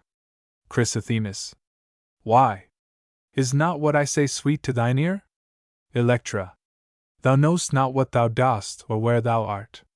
Chrysothemis. Not know the thing which my own eyes beheld? Electra. He's dead, poor foolish heart. These proofs of thine are good for nothing. Look for him no more. Chrysothemis. Unhappy me, who was it told thee this? Electra. One that was present when he met his end. Chrysothemis. Amazement fills my soul. Where is this man? Electra. Within there, and our mother's welcome guest. Chrysothemis. Thy words o'erwhelm me. Who, then, could have laid affection's offerings on our father's grave? Electra. That someone brought them as memorials of dead Orestes, likeliest seems to me. Chrysothemis. Unhappy that I am! And full of joy I hastened with these tidings, ignorant of our dark fate. I left the cup of grief full, and I come to see it overflow. Electra. So stands it now, but do what I advise, and thou mayest lighten yet this load of woe. Chrysothemis. How? Can I bring the dead to life again? Electra.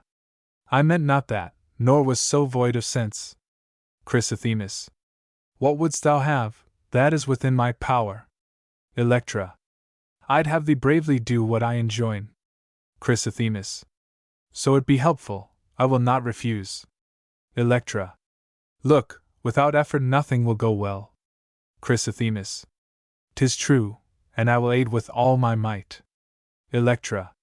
Hear now my resolution. Thou dost know that we are friendless now, the friend we had Hades has ta'en and left us desolate. While I still heard that our Orestes lived, and all was well with him, the hope remained that he would come, and venge our murdered sire. But now that he is gone I look to thee to lend thy sister aid in taking off Aegisthus. Frankly such is my intent. Where will thy sufferance end? What hope is left for thee to look to? Woe on woe is thine. Of thy sire's wealth thou art disinherited, and to this hour hast been condemned to pine in cold companionless virginity. Nor deem that thou shalt ever be a bride. Aegisthus is not so devoid of sense as to permit a shoot from thee or me to spring which to his certain bane would grow. But if thy soul can rise to my resolve, first to thy sire and brother there below thou wilt discharge the debt of piety.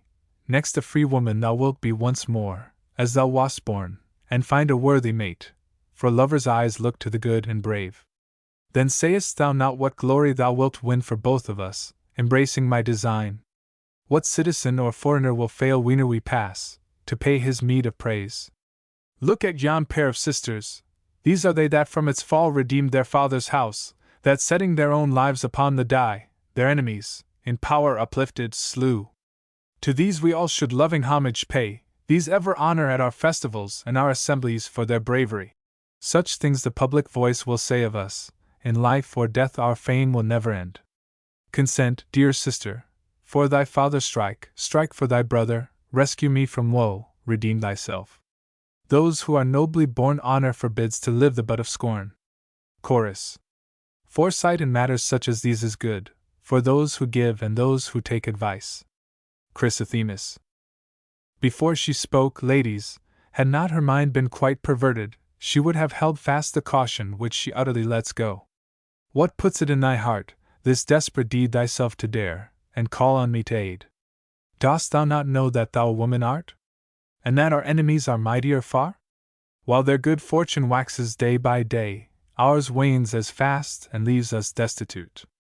Who then that strikes at once so powerful can fail to pluck down ruin on himself? Beware, lest to our ills we add more ill, if these thy resolutions get abroad. Little would all that glory profit us, if we should die an ignominious death. And death is not the worst that may befall, it is worse still to long for death in vain. I do conjure thee, ere thou ruin us beyond redemption, and cut off our race, to moderate thy wrath, what thou hast said I will regard as unsaid, null and void. Do thou at last get thee some sober sense, and yield to power as thou art powerless. Chorus. Take her advice. There is not among men a better thing than foresight and good sense. Electra. All thou hast said I did anticipate, what I proposed I knew thou wouldst reject. Alone, with my own hand I'll do the deed, my resolution shall not come to naught. Chrysothemis. What now thou art, would thou hadst been the day thy father died, thou wouldst have ruled the hour. Electra. In heart I was the same, but not in sense. Chrysothemis. Strive still to keep the sense that then thou hadst. Electra. Thy preaching shows I shall not have thy aid. Chrysothemis. No, for the enterprise is desperate. Electra. Thy sense I envy, but thy spirit scorn. Chrysothemis. Thy blame or praise to me is all the same. Electra. Praise from these lips thou needest never fear. Chrysothemis. That will be seen hereafter. Time is long. Electra.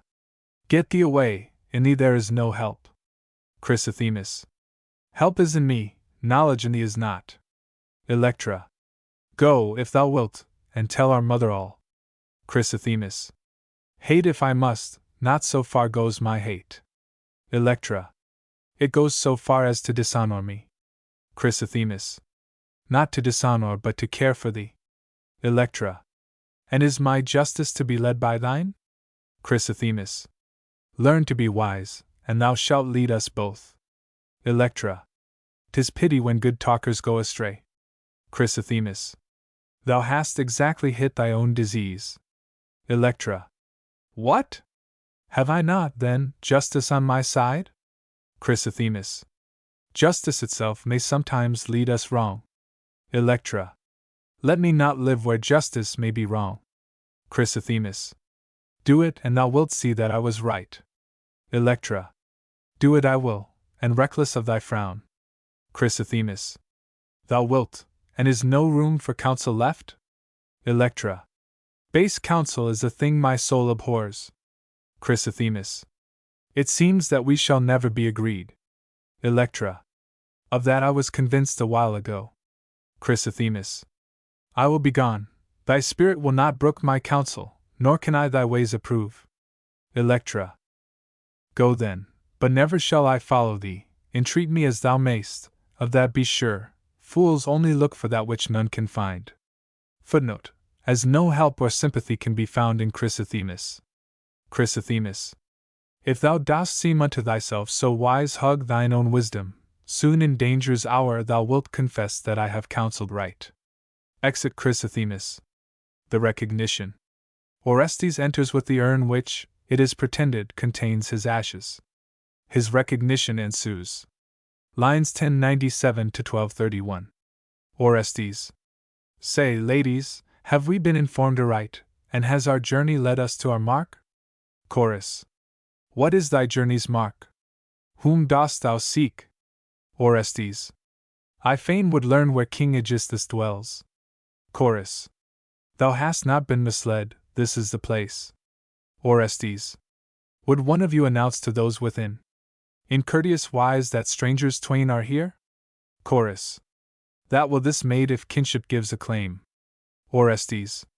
Go, lady, then, and tell them in the house that Phocian envoys for Aegisthus look. Electra. Alas! Ye bear, I ween, the certain proofs of that which has already reached our ears. Orestes. I know not what that is. Old Strophius has charged me of Orestes' news to bring. Electra. Stranger, what is it? Fear comes over me. Orestes. He is no more, and here behold we bear his poor remains, gathered in this small urn. Electra. Alas! For me all doubt is over now, here is the sorrow present to my touch. Orestes. If for Orestes thou hast cause to mourn, know that whatever is left of him is here. Electra. Friend, if that urn indeed Orestes holds, give it, I do conjure thee, to my hands, that I may weep my own calamities, and those of our whole race, with this dear dust. Orestes. Whoever she may be, give her the urn. Her wish approves her not an enemy but a good friend, perchance one near in blood. Electra. Dearest of all memorials to my heart, relic of my Orestes, what a change from those fond hopes with which I sent thee forth. Full of bright promise wast thou then, and now I see thee here reduced to nothingness. Would I myself had died before the hour when from the murderous hands that sought thy life I snatched and sent thee to a foreign shore, so hadst thou met thy end at once and slept in thy forefather's tomb. Instead whereof thou hast died miserably far from home, an exile, with no sister at thy side.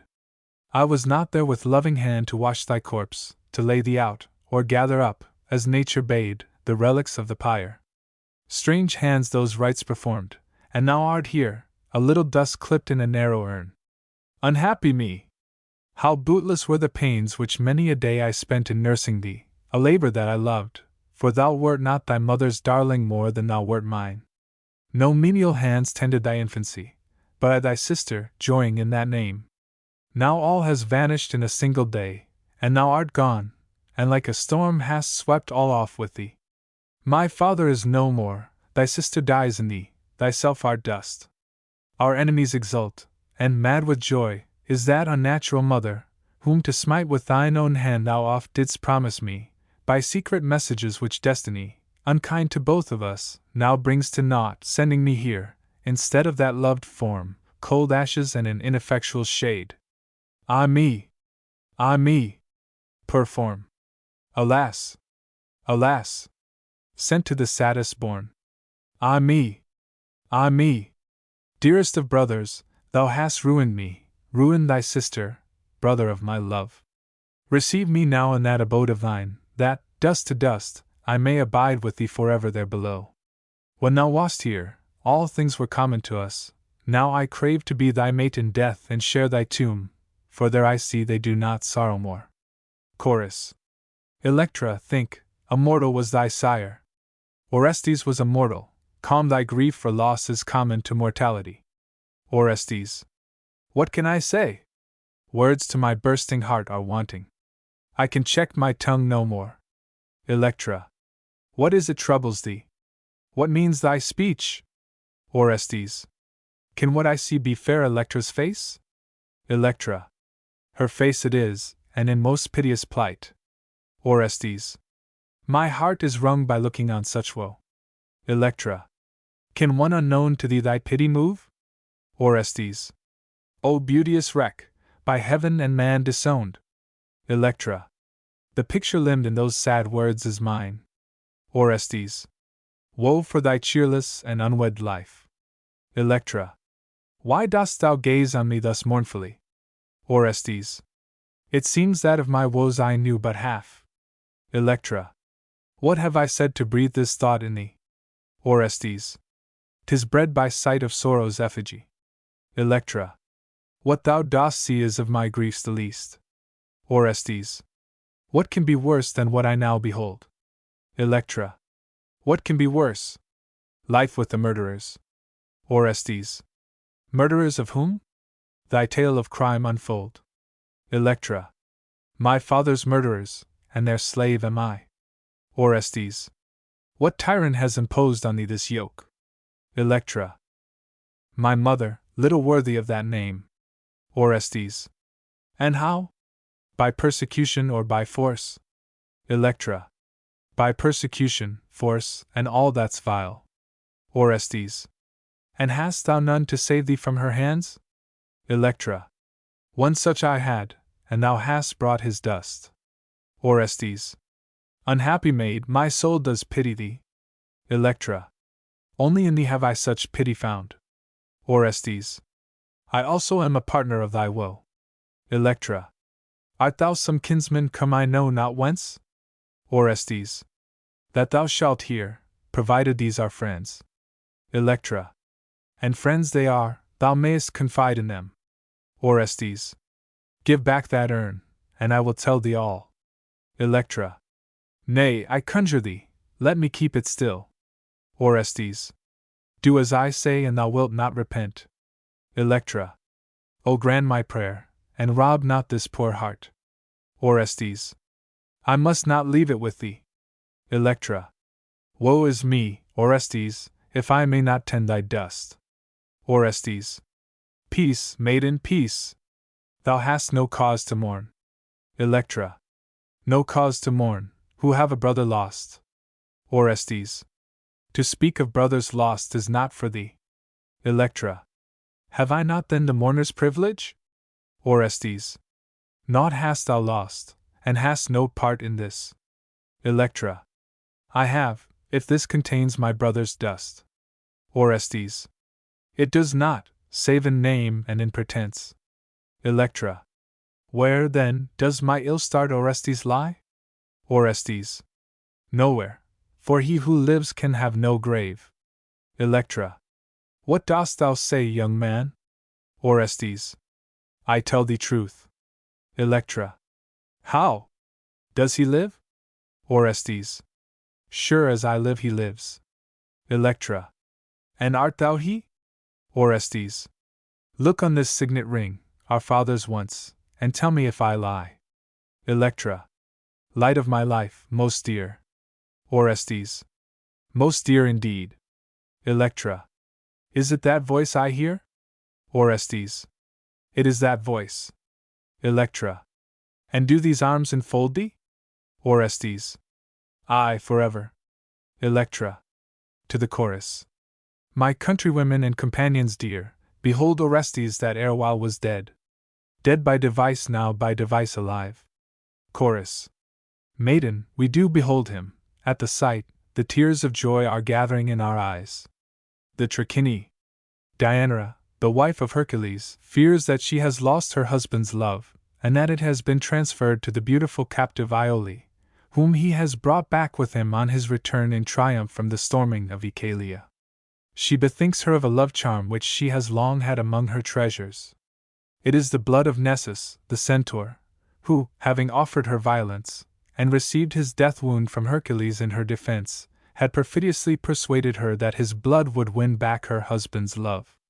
The blood, being infected with the poison of the Lernaean hydra, in which the arrows of Hercules were dipped, proves the deadly instrument of the centaur's posthumous vengeance. Diana sends a robe sprinkled with it as a gift to Hercules, who, having put on the robe to offer his triumphal sacrifice, expires in fiery torments. The play is called from the Trachinian women who form the chorus. The Love Charm. Diana imparts the secret of her device to the chorus, and puts the fatal robe into the hands of Lichas, the herald who has brought Iole to the house, that he may carry it to Hercules. Lines 531 to 632. Diana. Good friends, while yonder stranger, ere he part, is talking to the captive maids within, I come forth secretly to speak to you. What I devise I would to you confide, and for my trouble I crave your sympathy. That maid, a maid no more I guess, but wed, I have received on board my bark, a bale of mockery and of outrage for my heart, and now we twain beneath one quilt must lie, and share the same embrace. Thus Heracles, that excellent and faithful spouse of mine, repays the long-tried guardian of his home. To play the angry wife I know not how, so oft has he been sick of this disease. But with this wench to dwell in partnership as second wife, what woman could endure?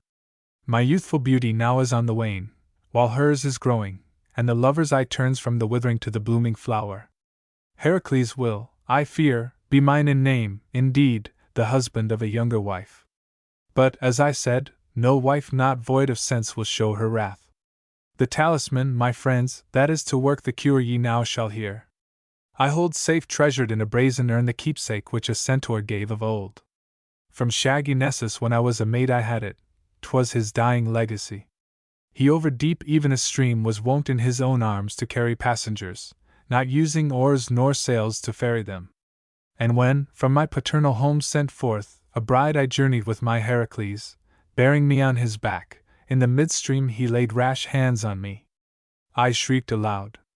The son of Zeus turned him, and quick let fly a shaft that, hurtling through the centaur's chest, transfixed him.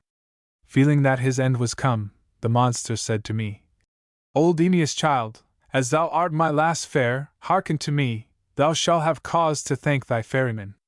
If thou wilt bear away this clotted blood that marks the spot whereon the arrow steeped in the Lernaean hydra's venom fell, in it thou'lt ever find a spell to bind the heart of Heracles, and to prevent his loving any woman in thy stead.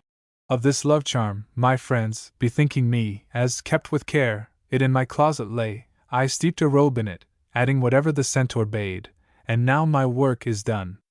Black arts I know not nor desire to know, and all who practice such abominate. But if so be, we can with this love charm win from yon maid the heart of Heracles, the means are found, unless my plan to thee seems ill-advised. If so, I give it o'er. Chorus. Nay, if in any plan we could confide, thine, in our judgment, is not ill-advised. Diana. So far I can confide as judgment serves, for no trial of the charm has yet been made. Chorus. Then make one, knowledge that thou seemst to have thou hast not, till experience set its seal. Diana. All doubts will soon be cleared. Here Lichas comes forth from the house, and soon he will be here. Only, my friends, keep ye my counsel well, sin in the dark and thou shalt not be shamed. Lichas. Daughter of Aeneas, what are thy commands? Too long already have we been delayed. Deianira. To speed thy going I was taking thought, while thou wert talking to the stranger maid.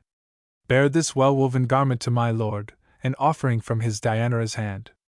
Enjoin him straitly that before himself no man be suffered to put on this robe, and that it be exposed to no sun's ray, no sacred altar's fire, no blazing hearth, until himself before the gods shall stand dight in it on the day of sacrifice.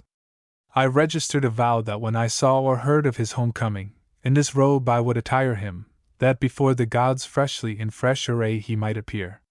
For token bear with thee this signet ring, which, when he sees it, he will recognize.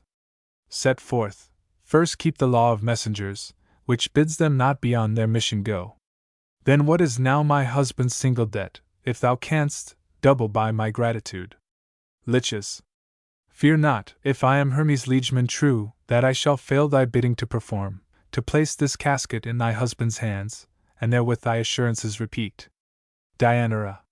Proceed then on thy road, thou canst report to my good lord that all is well at home.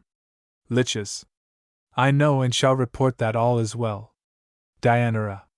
Thyself didst witness in how gentle wise we did receive and welcome yonder maid. Liches. The sight astonished and delighted me. Deianira. Then all thou hast to say is said? I fear that thou wilt tell of my fond love for him ere thou canst tell of his fond love for me. The Centaur's revenge. Deianira recounts to the chorus an alarming and portentous incident. Then Hylas, the son of Hercules, comes and announces the catastrophe. Lines 663 to 820. Deianira. Maidens, I greatly fear that I have gone, in what I did, beyond the line of right. Chorus. Daughter of Aeneas, say whence comes thy fear? Deianira. I know not, but I tremble lest my act, done with fair hope, should end with foul mischance. Chorus. Thou dost not mean thy gift to Heracles? Deianira. 'Tis so, and I would counsel every one not to go fast, unless their way is sure. Chorus. Tell, if thou mayst, what causes thy alarm. Deianira. A thing has happened, maidens, which when told will fill your minds with awe and wonderment. The tuft of wool, fresh shorn and bright, wherewith I spread the ointment on that robe of state, by no one of my household train destroyed, but self-consumed, has vanished out of sight, and on the pavement melted quite away. That thou mayst know the whole, let me proceed. Of all the centaur in his agony, pierced by the deadly arrow, bade me do, I naught forgot, but treasured every word, as if inscribed on brass indelibly. What he prescribed and I performed was this, that I should keep this unguent closely shut beyond the reach of sun heat or of fire, until the time had come for using it. And so I did, but now, the occasion ripe, I in my secret chamber laid it on, with wool shorn from a sheep of our own flock, and letting not the sunlight touch my gift, folded it in a casket, as ye know. Entering the house again, I saw a sight passing the wit of man to understand.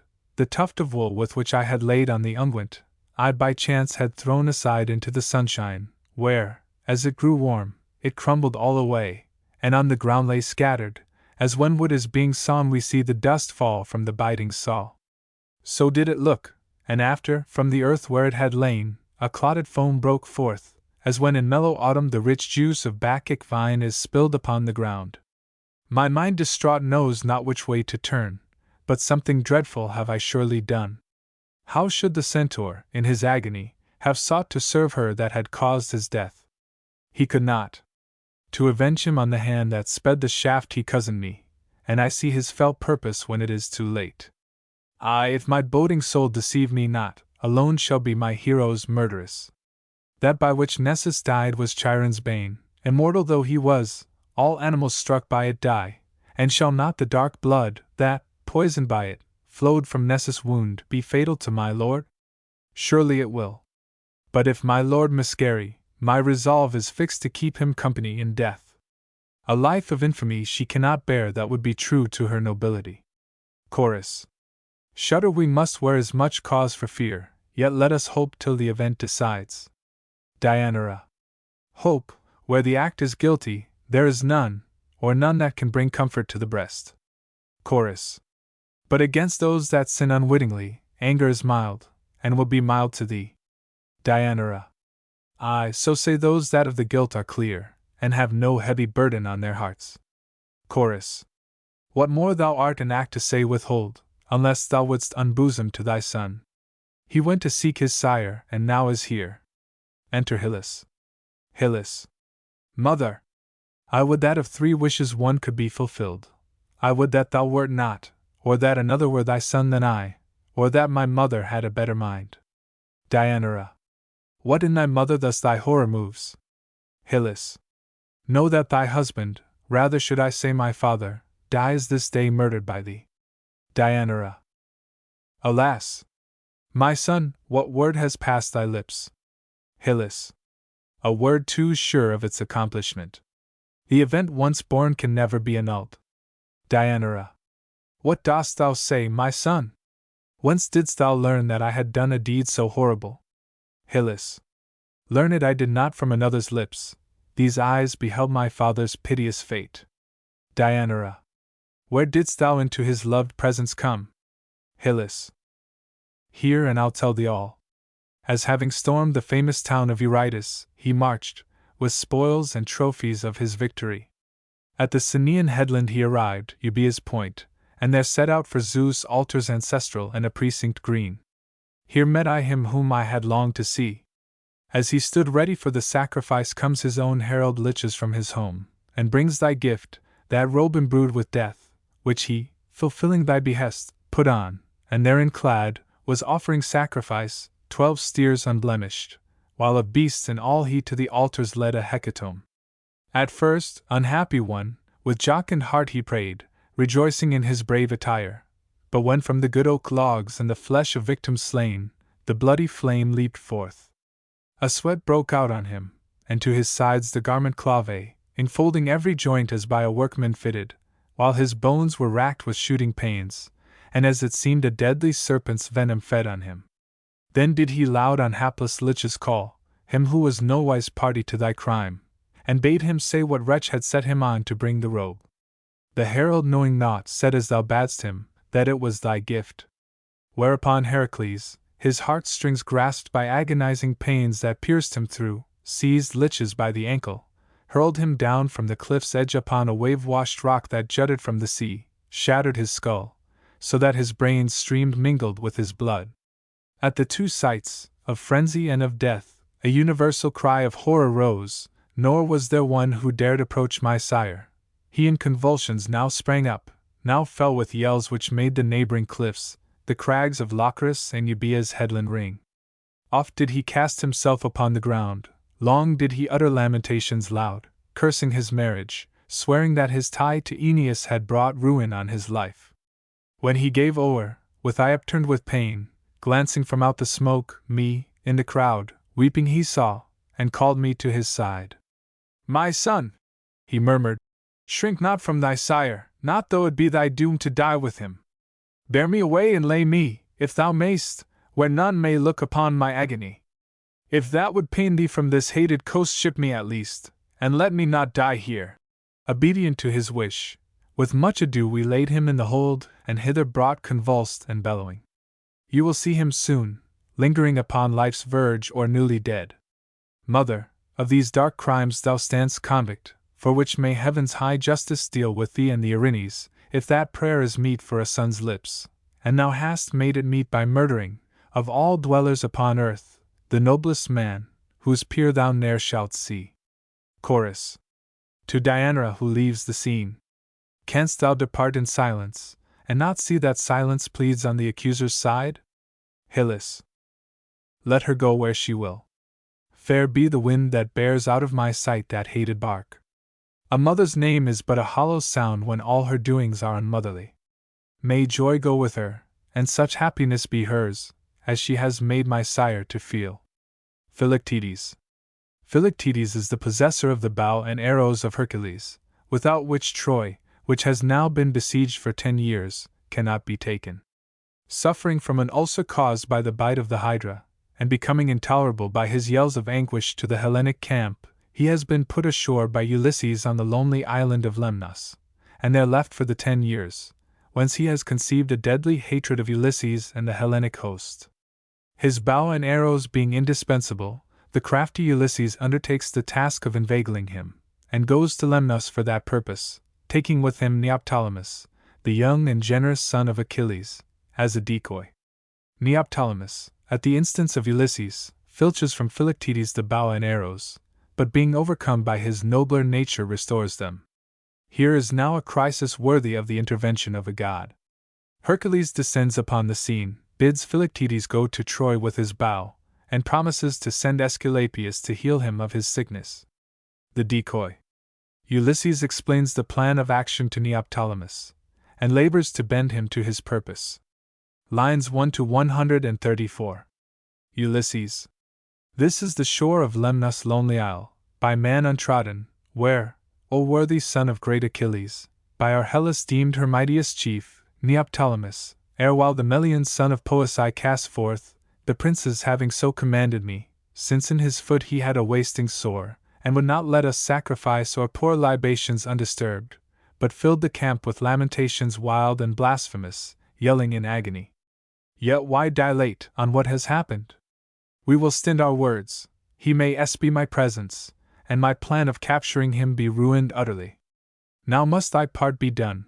Look round and see where is a rocky cave with double mouth, so formed that in the winter twice the sun falls on the sitter, and in summer time the breeze wafts slumber through two apertures. A little way below, on the left hand, thou wilt find a spring, if it is running still. Approach, and signal to me silently whether he is near by or is gone forth, that I may then impart the rest to thee, and we may jointly execute my plan. Neoptolemus. My work, Ulysses, has been quickly done. Methinks I see the cave of which you speak. Ulysses. Is it above us, tell me, or below? Neoptolemus. Above us here, and sound of step is none. Ulysses. See that he is not sleeping in his lair. Neoptolemus. I look, and none in the retreat appears. Ulysses.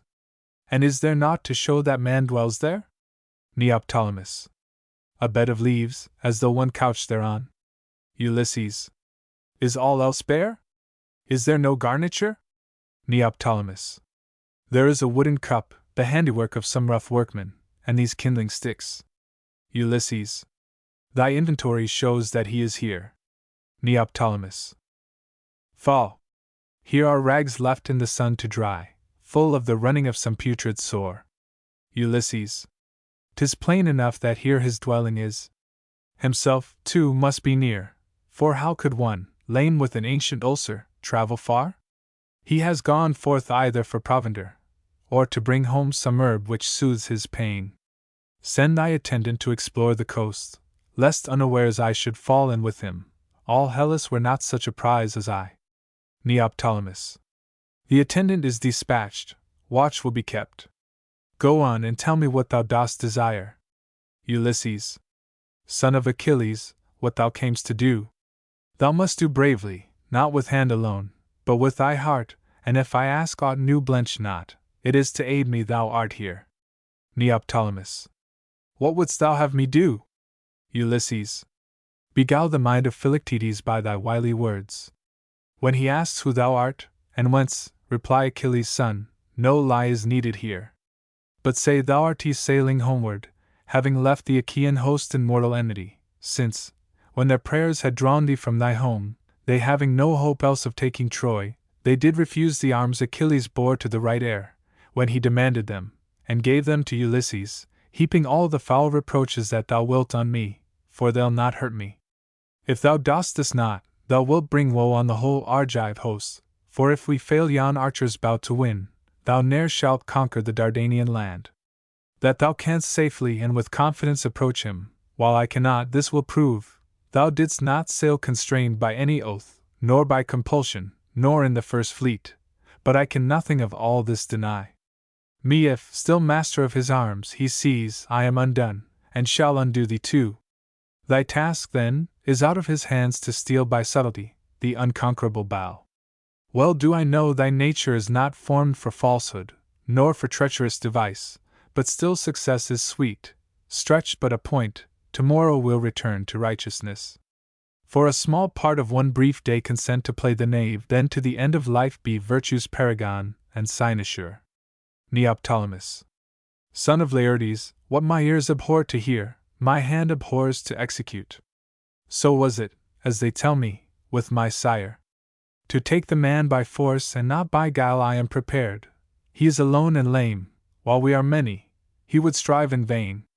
Commissioned as I am to second thee, I must be loyal, but would rather lose with honor than dishonorably win. Ulysses.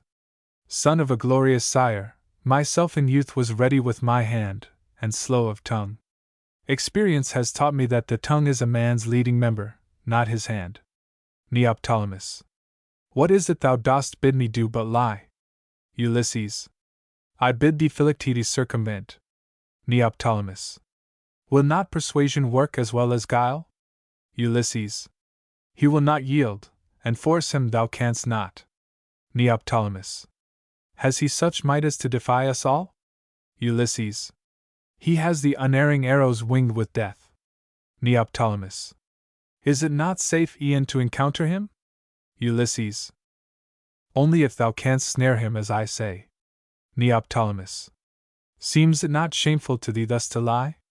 Ulysses. No, if the lie alone can do our work. Neoptolemus. How look him in the face and say such things? Ulysses. With gain in view our scruples must give way. Neoptolemus. Suppose him brought to Troy, what gain to me? Ulysses. Troy can be taken only by his bow. Neoptolemus.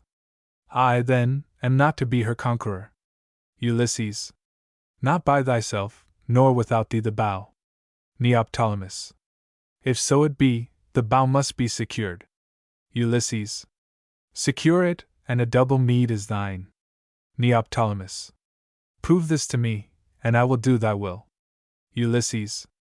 Thou wilt be hailed at once as wise and brave. Neoptolemus. Well, I will do it, all my qualms are gone. Ulysses. Canst thou remember what erewhile I taught? Neoptolemus. That can I, since my word has once been passed. Ulysses. Then bide thou here, and wait for his approach. I will withdraw, lest I should meet his eye. Our sentinels shall to the ship return, and if he seem to me to tarry long, I will dispatch the same man back again, having disguised him as a shipmaster, that unsuspect he may my bidding do. My son, in riddles he will speak to thee, and see that thou dost read his riddle right. I'll to the ship and leave the rest to thee. May Hermes, god of cunning, help his own, and may Athene, queen of victory and cities, save her votary once more. The hero betrayed. Neoptolemus, having filched the bow of Philoctetes, Philoctetes prays him to restore it. Lines 927 to 962. Philoctetes. O pest, O bane, O of all villainy vile masterpiece, what hast thou done to me? How am I duped? Wretch, hast thou no regard for the unfortunate, the suppliant? Thou taxed my life when thou dost take my bow. Give it me back, good youth, I do entreat. O by thy gods, rob me not of my life. Alas! He answers not, but is resolved upon denial, turns away his face. O havens, headlands, lairs of mountain beasts, that my companions here have been, O cliffs steep-faced, since other audience have I none, in your familiar presence I complain of the wrong done me by Achilles' son. Home he did swear to take me, not to Troy. Against his plighted faith the sacred bow of Heracles, the son of Zeus, he steals, and means to show it to the Argive host. He fancies that he over strength prevails, not seeing that I am a corpse, a shade, a ghost. Were I myself, he had not gained the day, nor would now save by treachery. I am entrapped. Ah me! What can I do? Yet be thyself and give me back my bow. Say that thou wilt. He speaks not, I am lost. O rock, with twofold doorway, I return to thee disarmed, bereft of sustenance. Deserted, I shall wither in that cell, no longer slaying bird or sylvan beast with yonder bough. Myself shall with my flesh now feed the creatures upon which I fed, and be by my own quarry hunted down. Thus shall I sadly render blood for blood, and all through one that seemed to know no wrong. Curse thee, I will not till all hope is fled of thy repentance, then accursed die. End of Project Gutenberg's Specimens of Greek Tragedy, by Goldwin Smith.